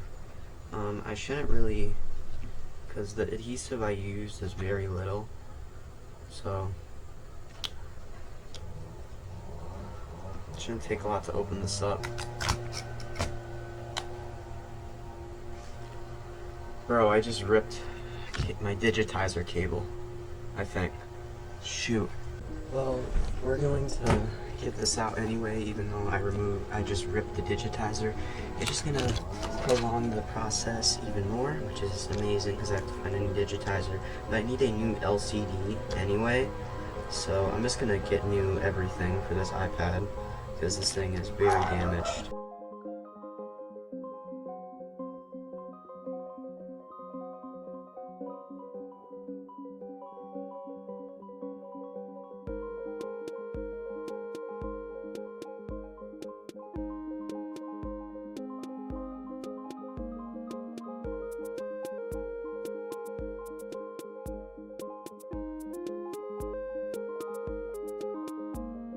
Okay, I gotta be careful with this one.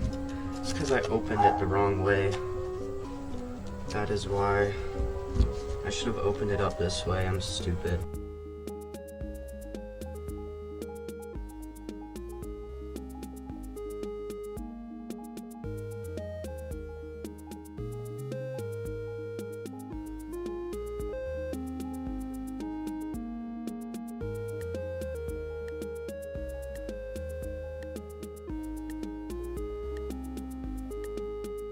Is good. I gotta find a place to put this. I'm going to just get a brand new everything. I need everything new anyway for this thing because my screen sucks, so it's not that big of a deal, but it's quite annoying. I can get that open. There's that eyelash.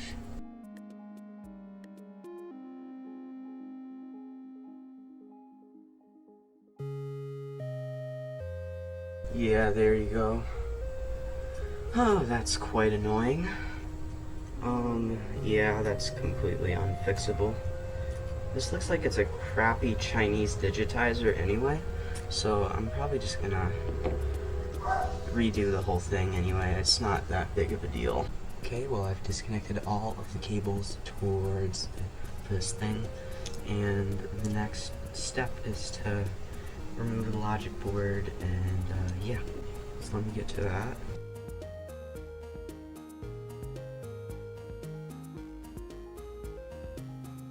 Opening this thing up again, but the battery decided to come defective, and I ripped the digitizer cable, so that means I'm going to have to order a new one of those, which is annoying, but I'm just going to install this battery for now.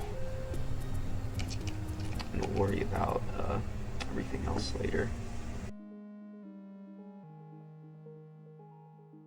And there is the logic board for the second time. Let me find a place to store this for a second. I'm now going to take out this battery.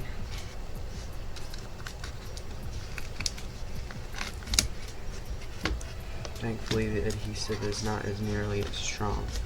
I do have this thing. It's a putty knife. I'm going to use this as well.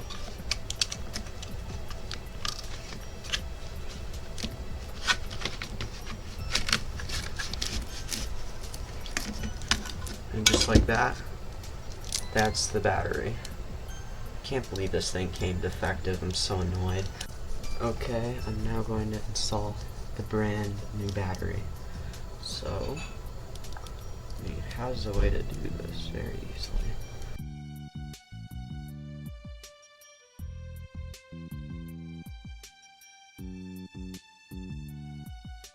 Okay, and there is the battery in there. And there you go.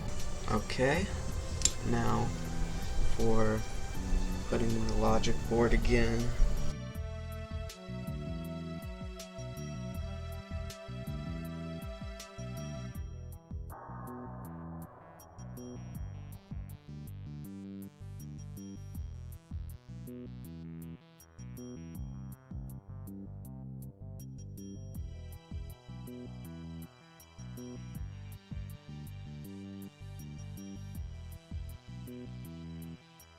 I gotta think strategically where I want to place this. I'm gonna put this one here.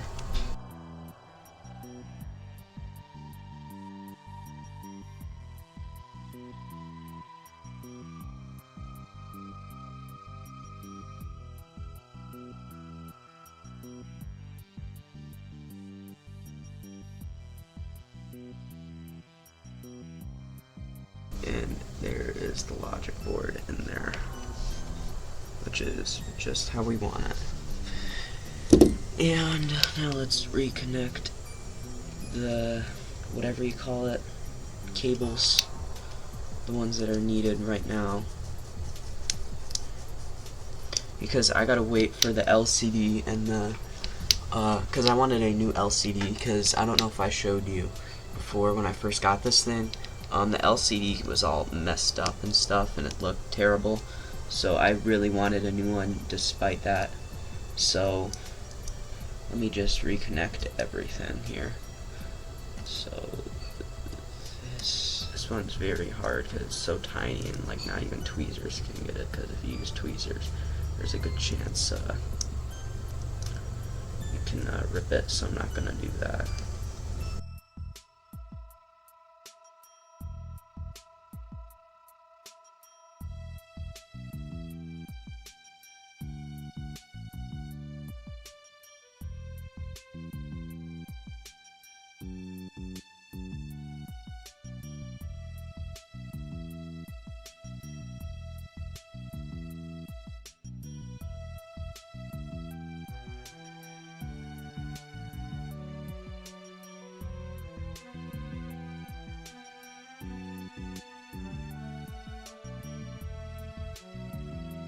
Okay, I think that one's in there.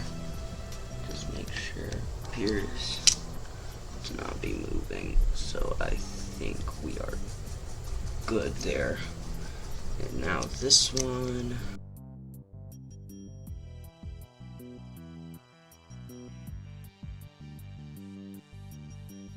Wait, I missed one right here.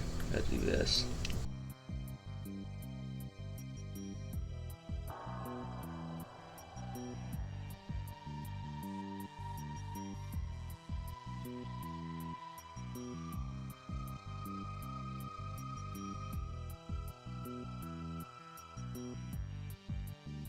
think good enough in there.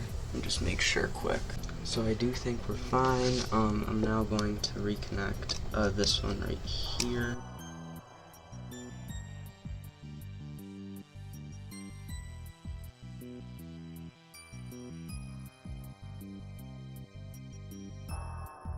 And now we wait for the LCD and the digitizer to come. So we are all reconnected pretty much. I just gotta have that come. And we are supposed to, hopefully, done with this repair. And hopefully everything goes well in a couple days when those come. Several days later. Hello and welcome back. It's been quite a while since I ordered those parts, and they are here as you can see. So let's unbox them. We're going to start with the LCD. This one I got off eBay, even though it looks like it's Prime. I just used the Prime box, I think.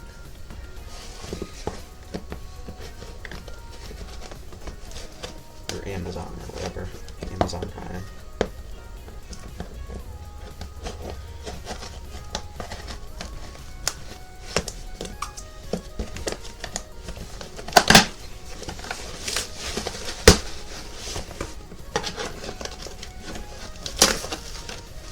Okay.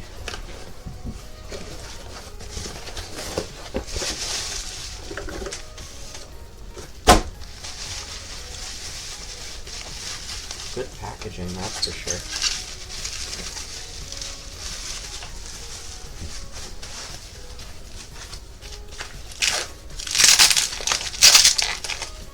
And yeah, I can see it's in there. Okay, so let's move on to the digitizer. That one was from eBay, this one's from iFixit. I'm not really sure how this opens. I think it opens like that.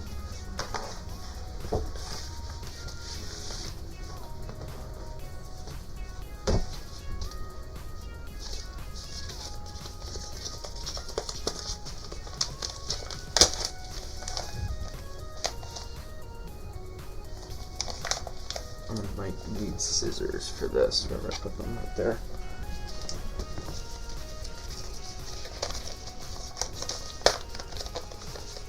They glue this very well.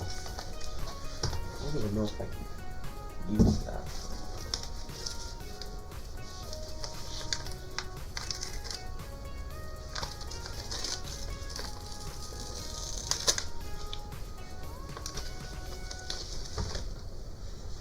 Okay, I'm just gonna try scissors.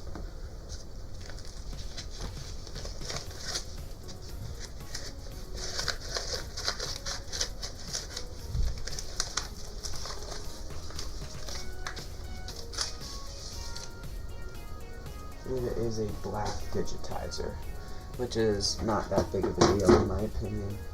It comes with adhesive on there, which is good. Yeah, so I say let's get this thing going. Okay, we're going to connect.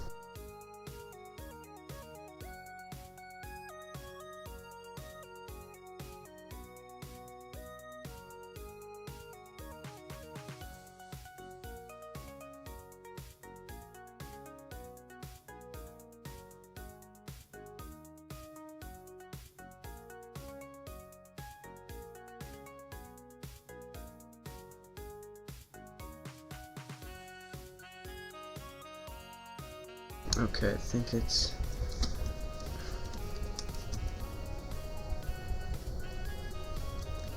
gonna be as in there as it's gonna get. So let's close the eyelashes.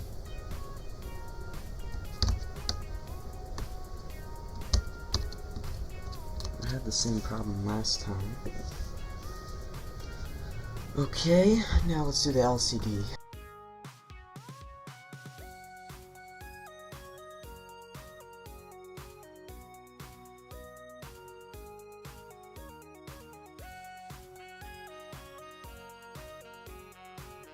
Okay, that's the LCD.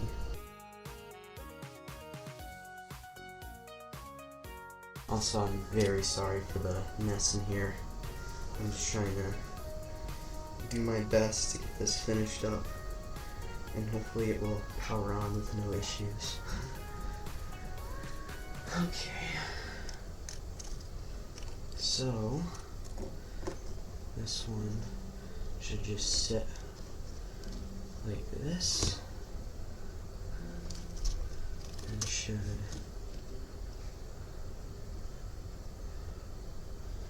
actually we'll sit. Hold on.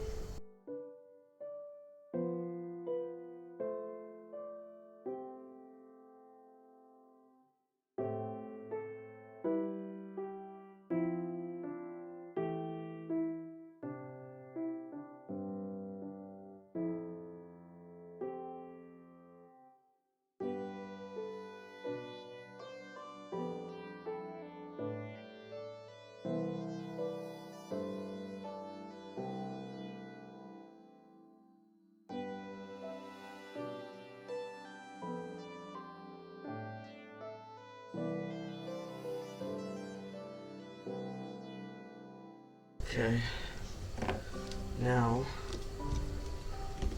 will this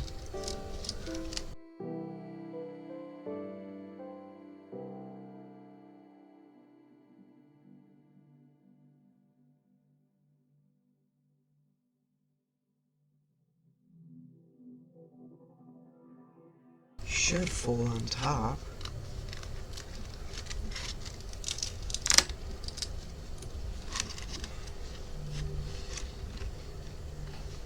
I don't know what's stopping me. This cable is like way too long. It needs to be stuffed in there.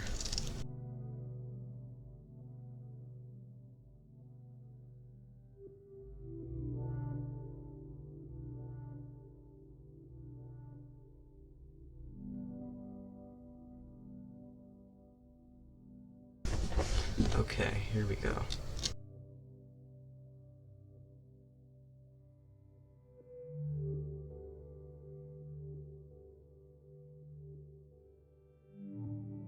This cable will not stay down. I don't know what's stopping it.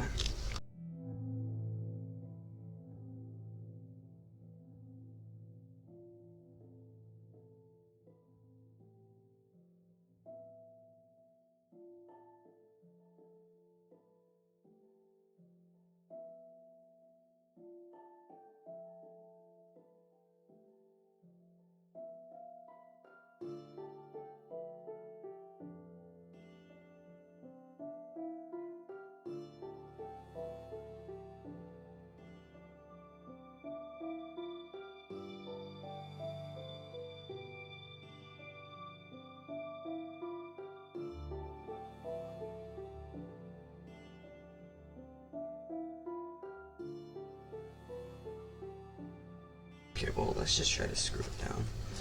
I'm struggling to get it to screw down.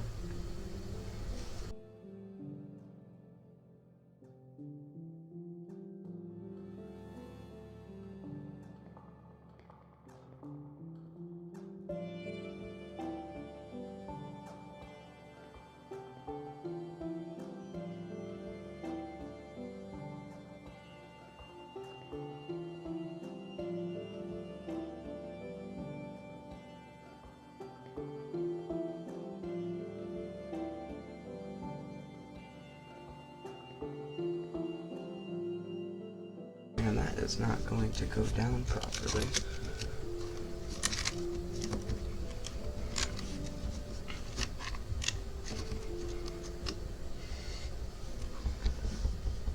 I'm not sure what to do here. Should flip it for a second.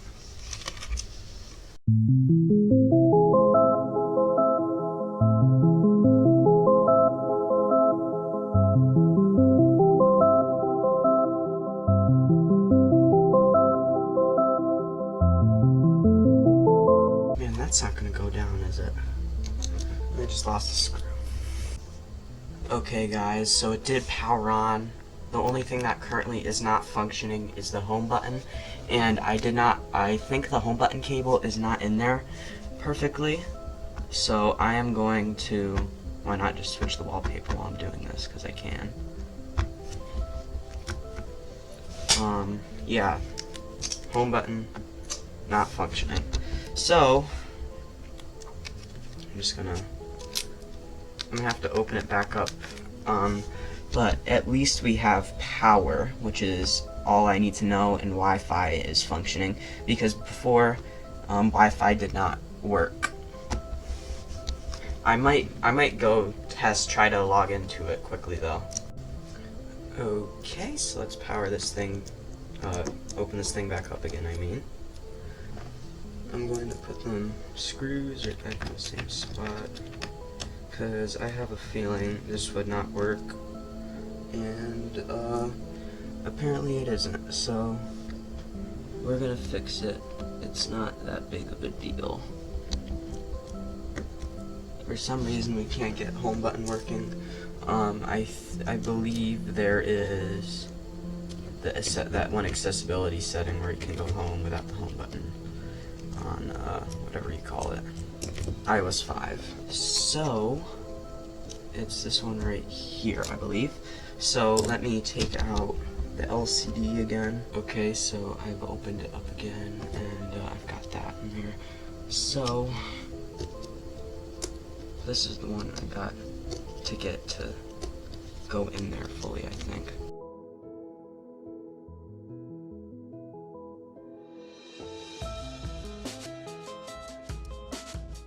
Unless I am missing something, it should go in more, but it really isn't.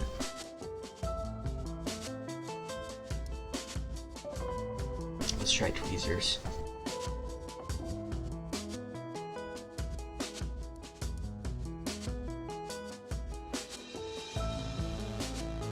Yeah, it's really not going in any farther.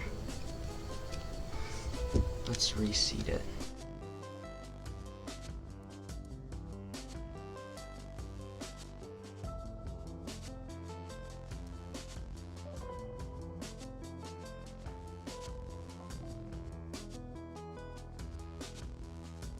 So it's been a couple days since I've last talked to you here and recorded a video on this iPad, and it turns out I've been completely doing this whole home button thing wrong the whole time. So immediately I canceled my order for the next digitizer to come, or the cable or whatever. So we're going to do this properly now, and we'll get it going here.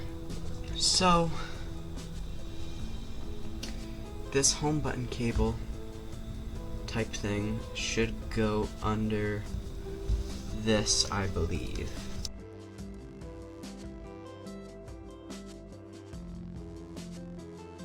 Or not, I don't. Might as well record this part. Gotta struggle to put this back in here. This digitizer cable right here.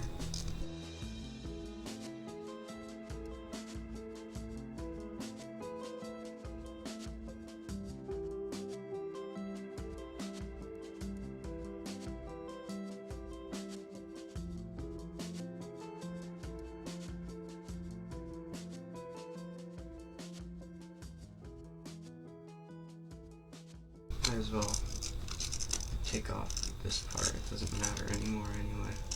This front part.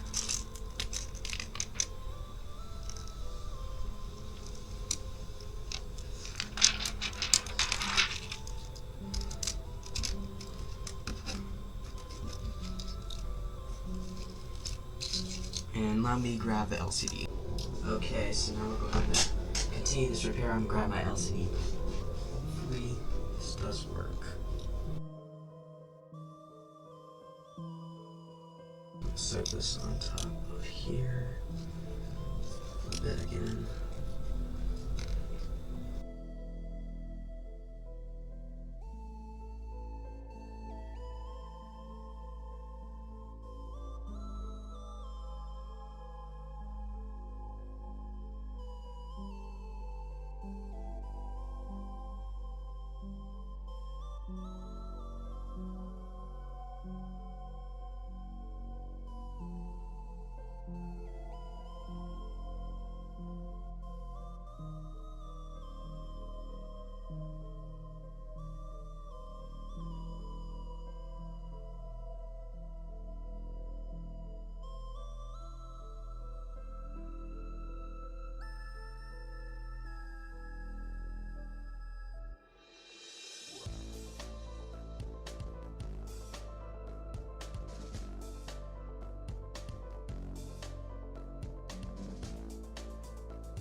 let's give this another test here.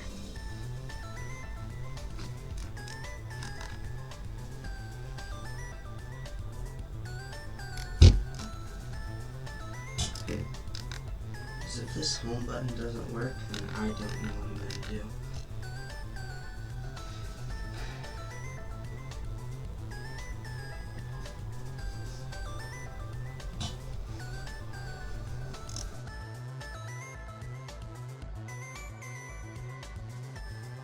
So, it's been about a week since you last saw me, and I've last worked on this video. My digitizer happened to be defective. So, I got a new digitizer. It happens to work, I think, and I just got to take off the plastic. I'm going to switch to my phone, and I'm going to record it. Okay, so everything went fine. The only thing that's not functioning right is my camera is not perfectly aligned. So you can see little things there, but it's an iPad, it doesn't matter. So let's go calibrate this battery, and I'll come back to you. I gotta go edit my iOS 4 video, but this thing is perfectly good, which is nice. So guys, it is the absolute next day. I don't know, I said absolute, but this iPad is plateauing. The battery is at plateauing at like 90 to like 92%. It was at 92% yesterday, and it's dropped down to 90%, and it hasn't charged up since. It's been on the charger for like 10 to 12 hours, I think. According to ChatGPT, which ChatGPT isn't very trustworthy, so I'm gonna charge up my Mac over there and get coconut battery working. This is normal. So we're going to figure this out, because it could just think it's maximum, and since it's a new battery, it needs to adapt. So it's completely possible, or I just have another defective battery and I need to get another one, which would be unbelievably annoying. But we gotta go check coconut battery, which is like a little application that you get to see what the battery is doing on the charger and see what's going on with it and what voltage and stuff is it taking in and stuff. This could possibly just be something with iOS 5 and some weird little quirk that I don't know about because it's not fully updated. So we'll figure this out in a second. I gotta charge up my High Sierra 2012 Mac, I believe, or 2011, because it really needs to charge up. And it's got a pretty bad battery as well. I'd love to fix that one. I could make a video out of that. But anyway, let's let that charge up. I'll come back to you. So here is what we get with coconut battery. As you can see, it's only taking in 0.14 watts, which means it is not charging currently, even though it says it is. And so it's kind of what I suspected. It needs to calibrate better. So I'm just going to use this until it dies off. I'm going to like jailbreak it and stuff. So I'm just going to use that and try to charge it up again and see if it does anything like that, because you can clearly see it's barely taking in anything. Okay, so it's been like an hour since I last saw you. The update is I successfully saved my SSH blobs, and I'm unsuccessful with my jailbreaking endeavors. So I've tried Absinthe on multiple. I've tried it on Linux, I've tried it on Mac, I've tried it on Windows, and all of them don't work because all of the devices I have are way too new. And next thing I'm going to try, which I've already tried on 2, and the only 2, is Gilbert Jailbreak. And Gilbert, actually, no, I've tried them on all 3. Gilbert Jailbreak, which is a fork, which is actually built into Legacy iOS Kit as well. None of the versions for Linux, oh, sorry, that's just my leg. For Linux or Linux, Mac, or Windows, just think it's already jailbroken. It's not jailbroken out at all. So I'm just kind of stuck here. Okay, so the thing is, I've been at this for hours upon hours. I took a break in between, obviously, but I'm struggling here.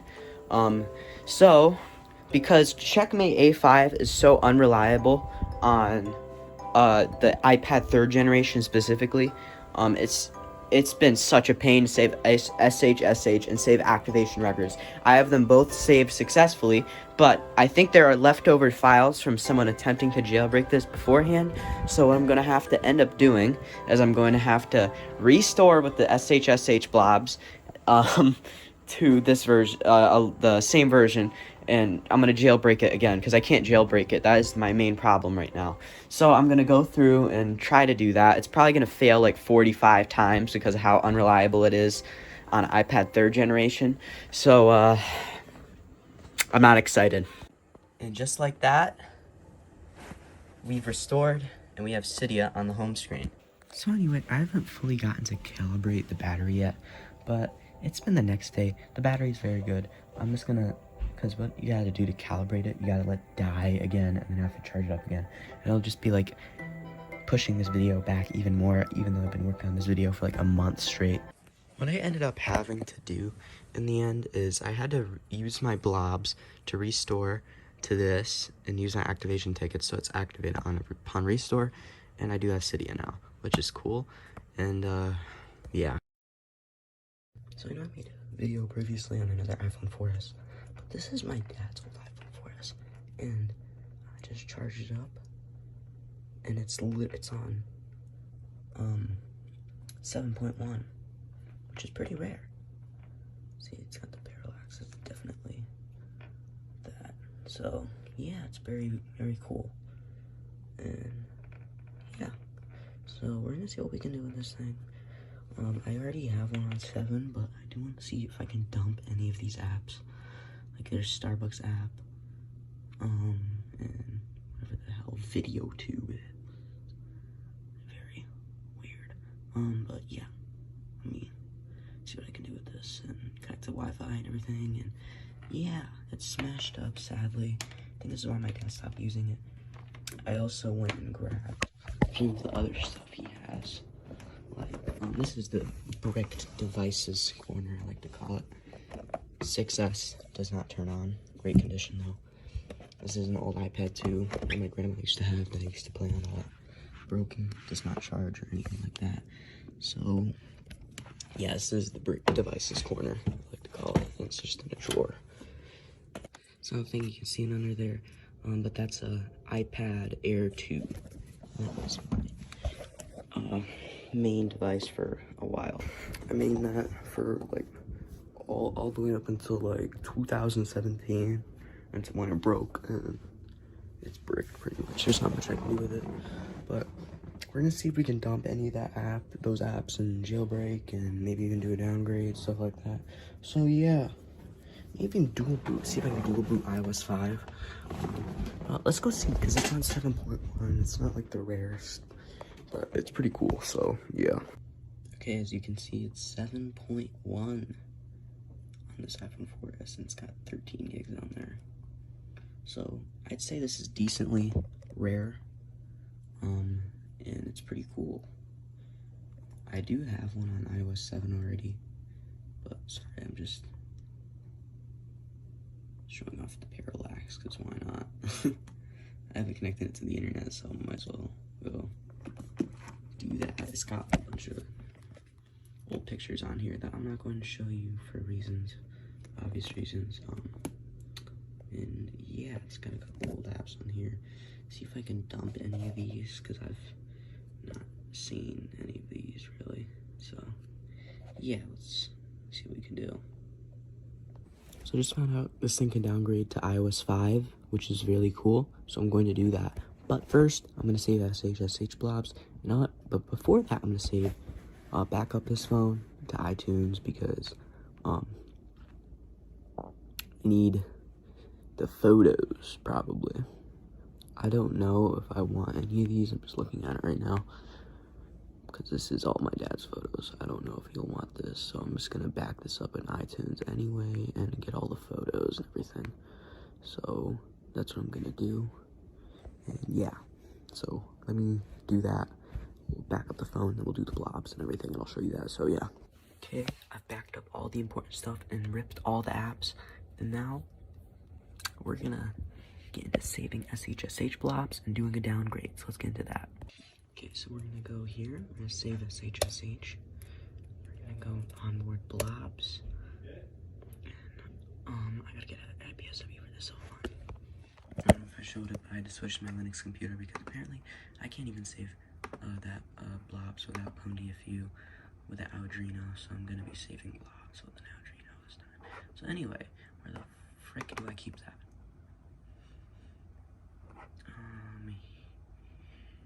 Here.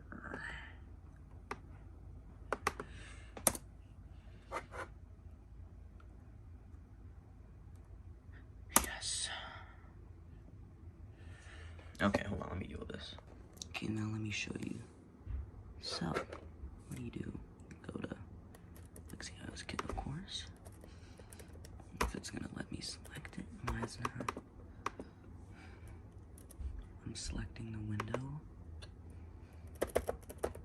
Alright, I'm rebooting the whole phone. Okay, let me show you. So in here, you go to save SHSH blobs, onboard blobs, select IPSW, and I'm gonna select open file picker.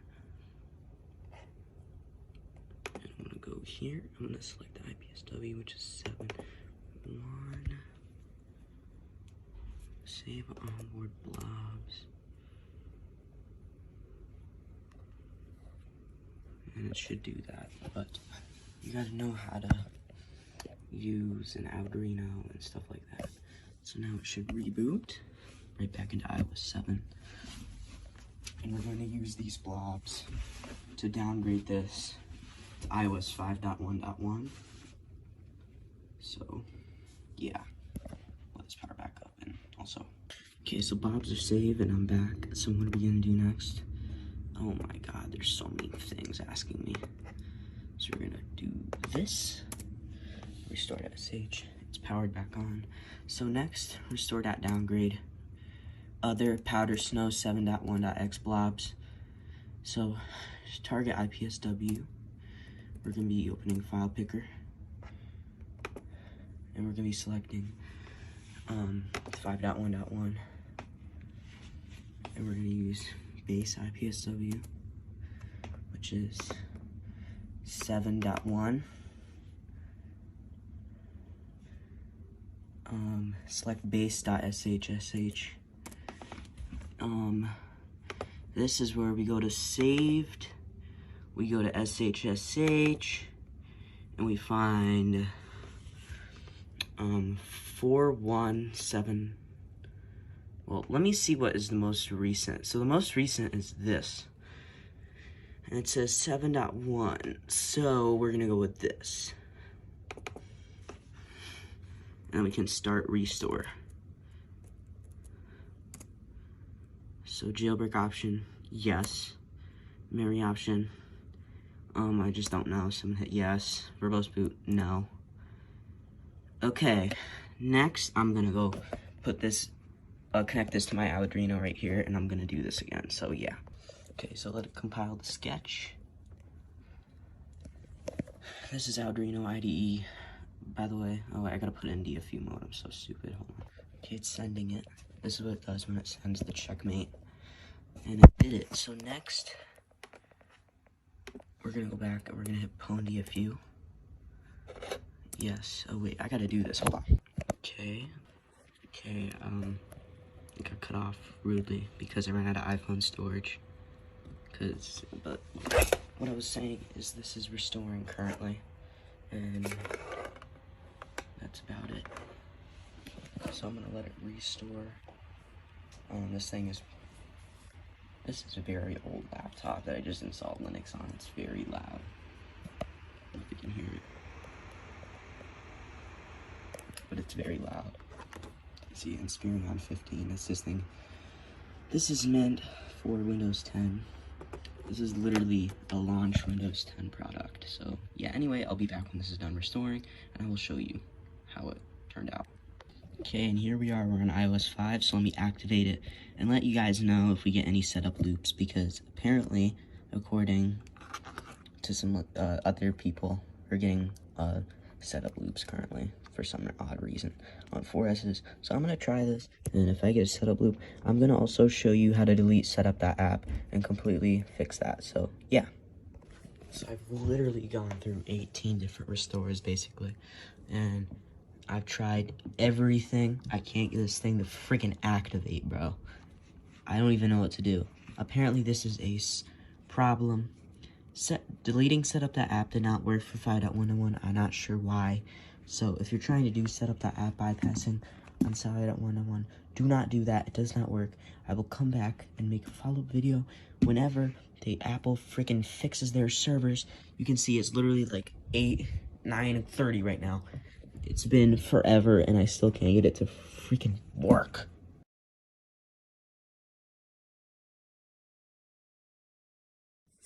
Alright guys, today I'm going to be showing you how to fix a Cydia error that you may get, where it's like unable to load, wrong certificate or something like that. Well, it's pretty simple how to fix it. So, we're going to go to search up, hold on, TLS root.litten.ca/, and you're going to go in here, and there's about 32 certificates. Do not get these ones that are in the red and blue. They are not needed. But you're going to install every single one of these. It might take very long, but you're just going to click on it and hit install. But I already have them installed. And once you have that done, it should be working again. This is just a little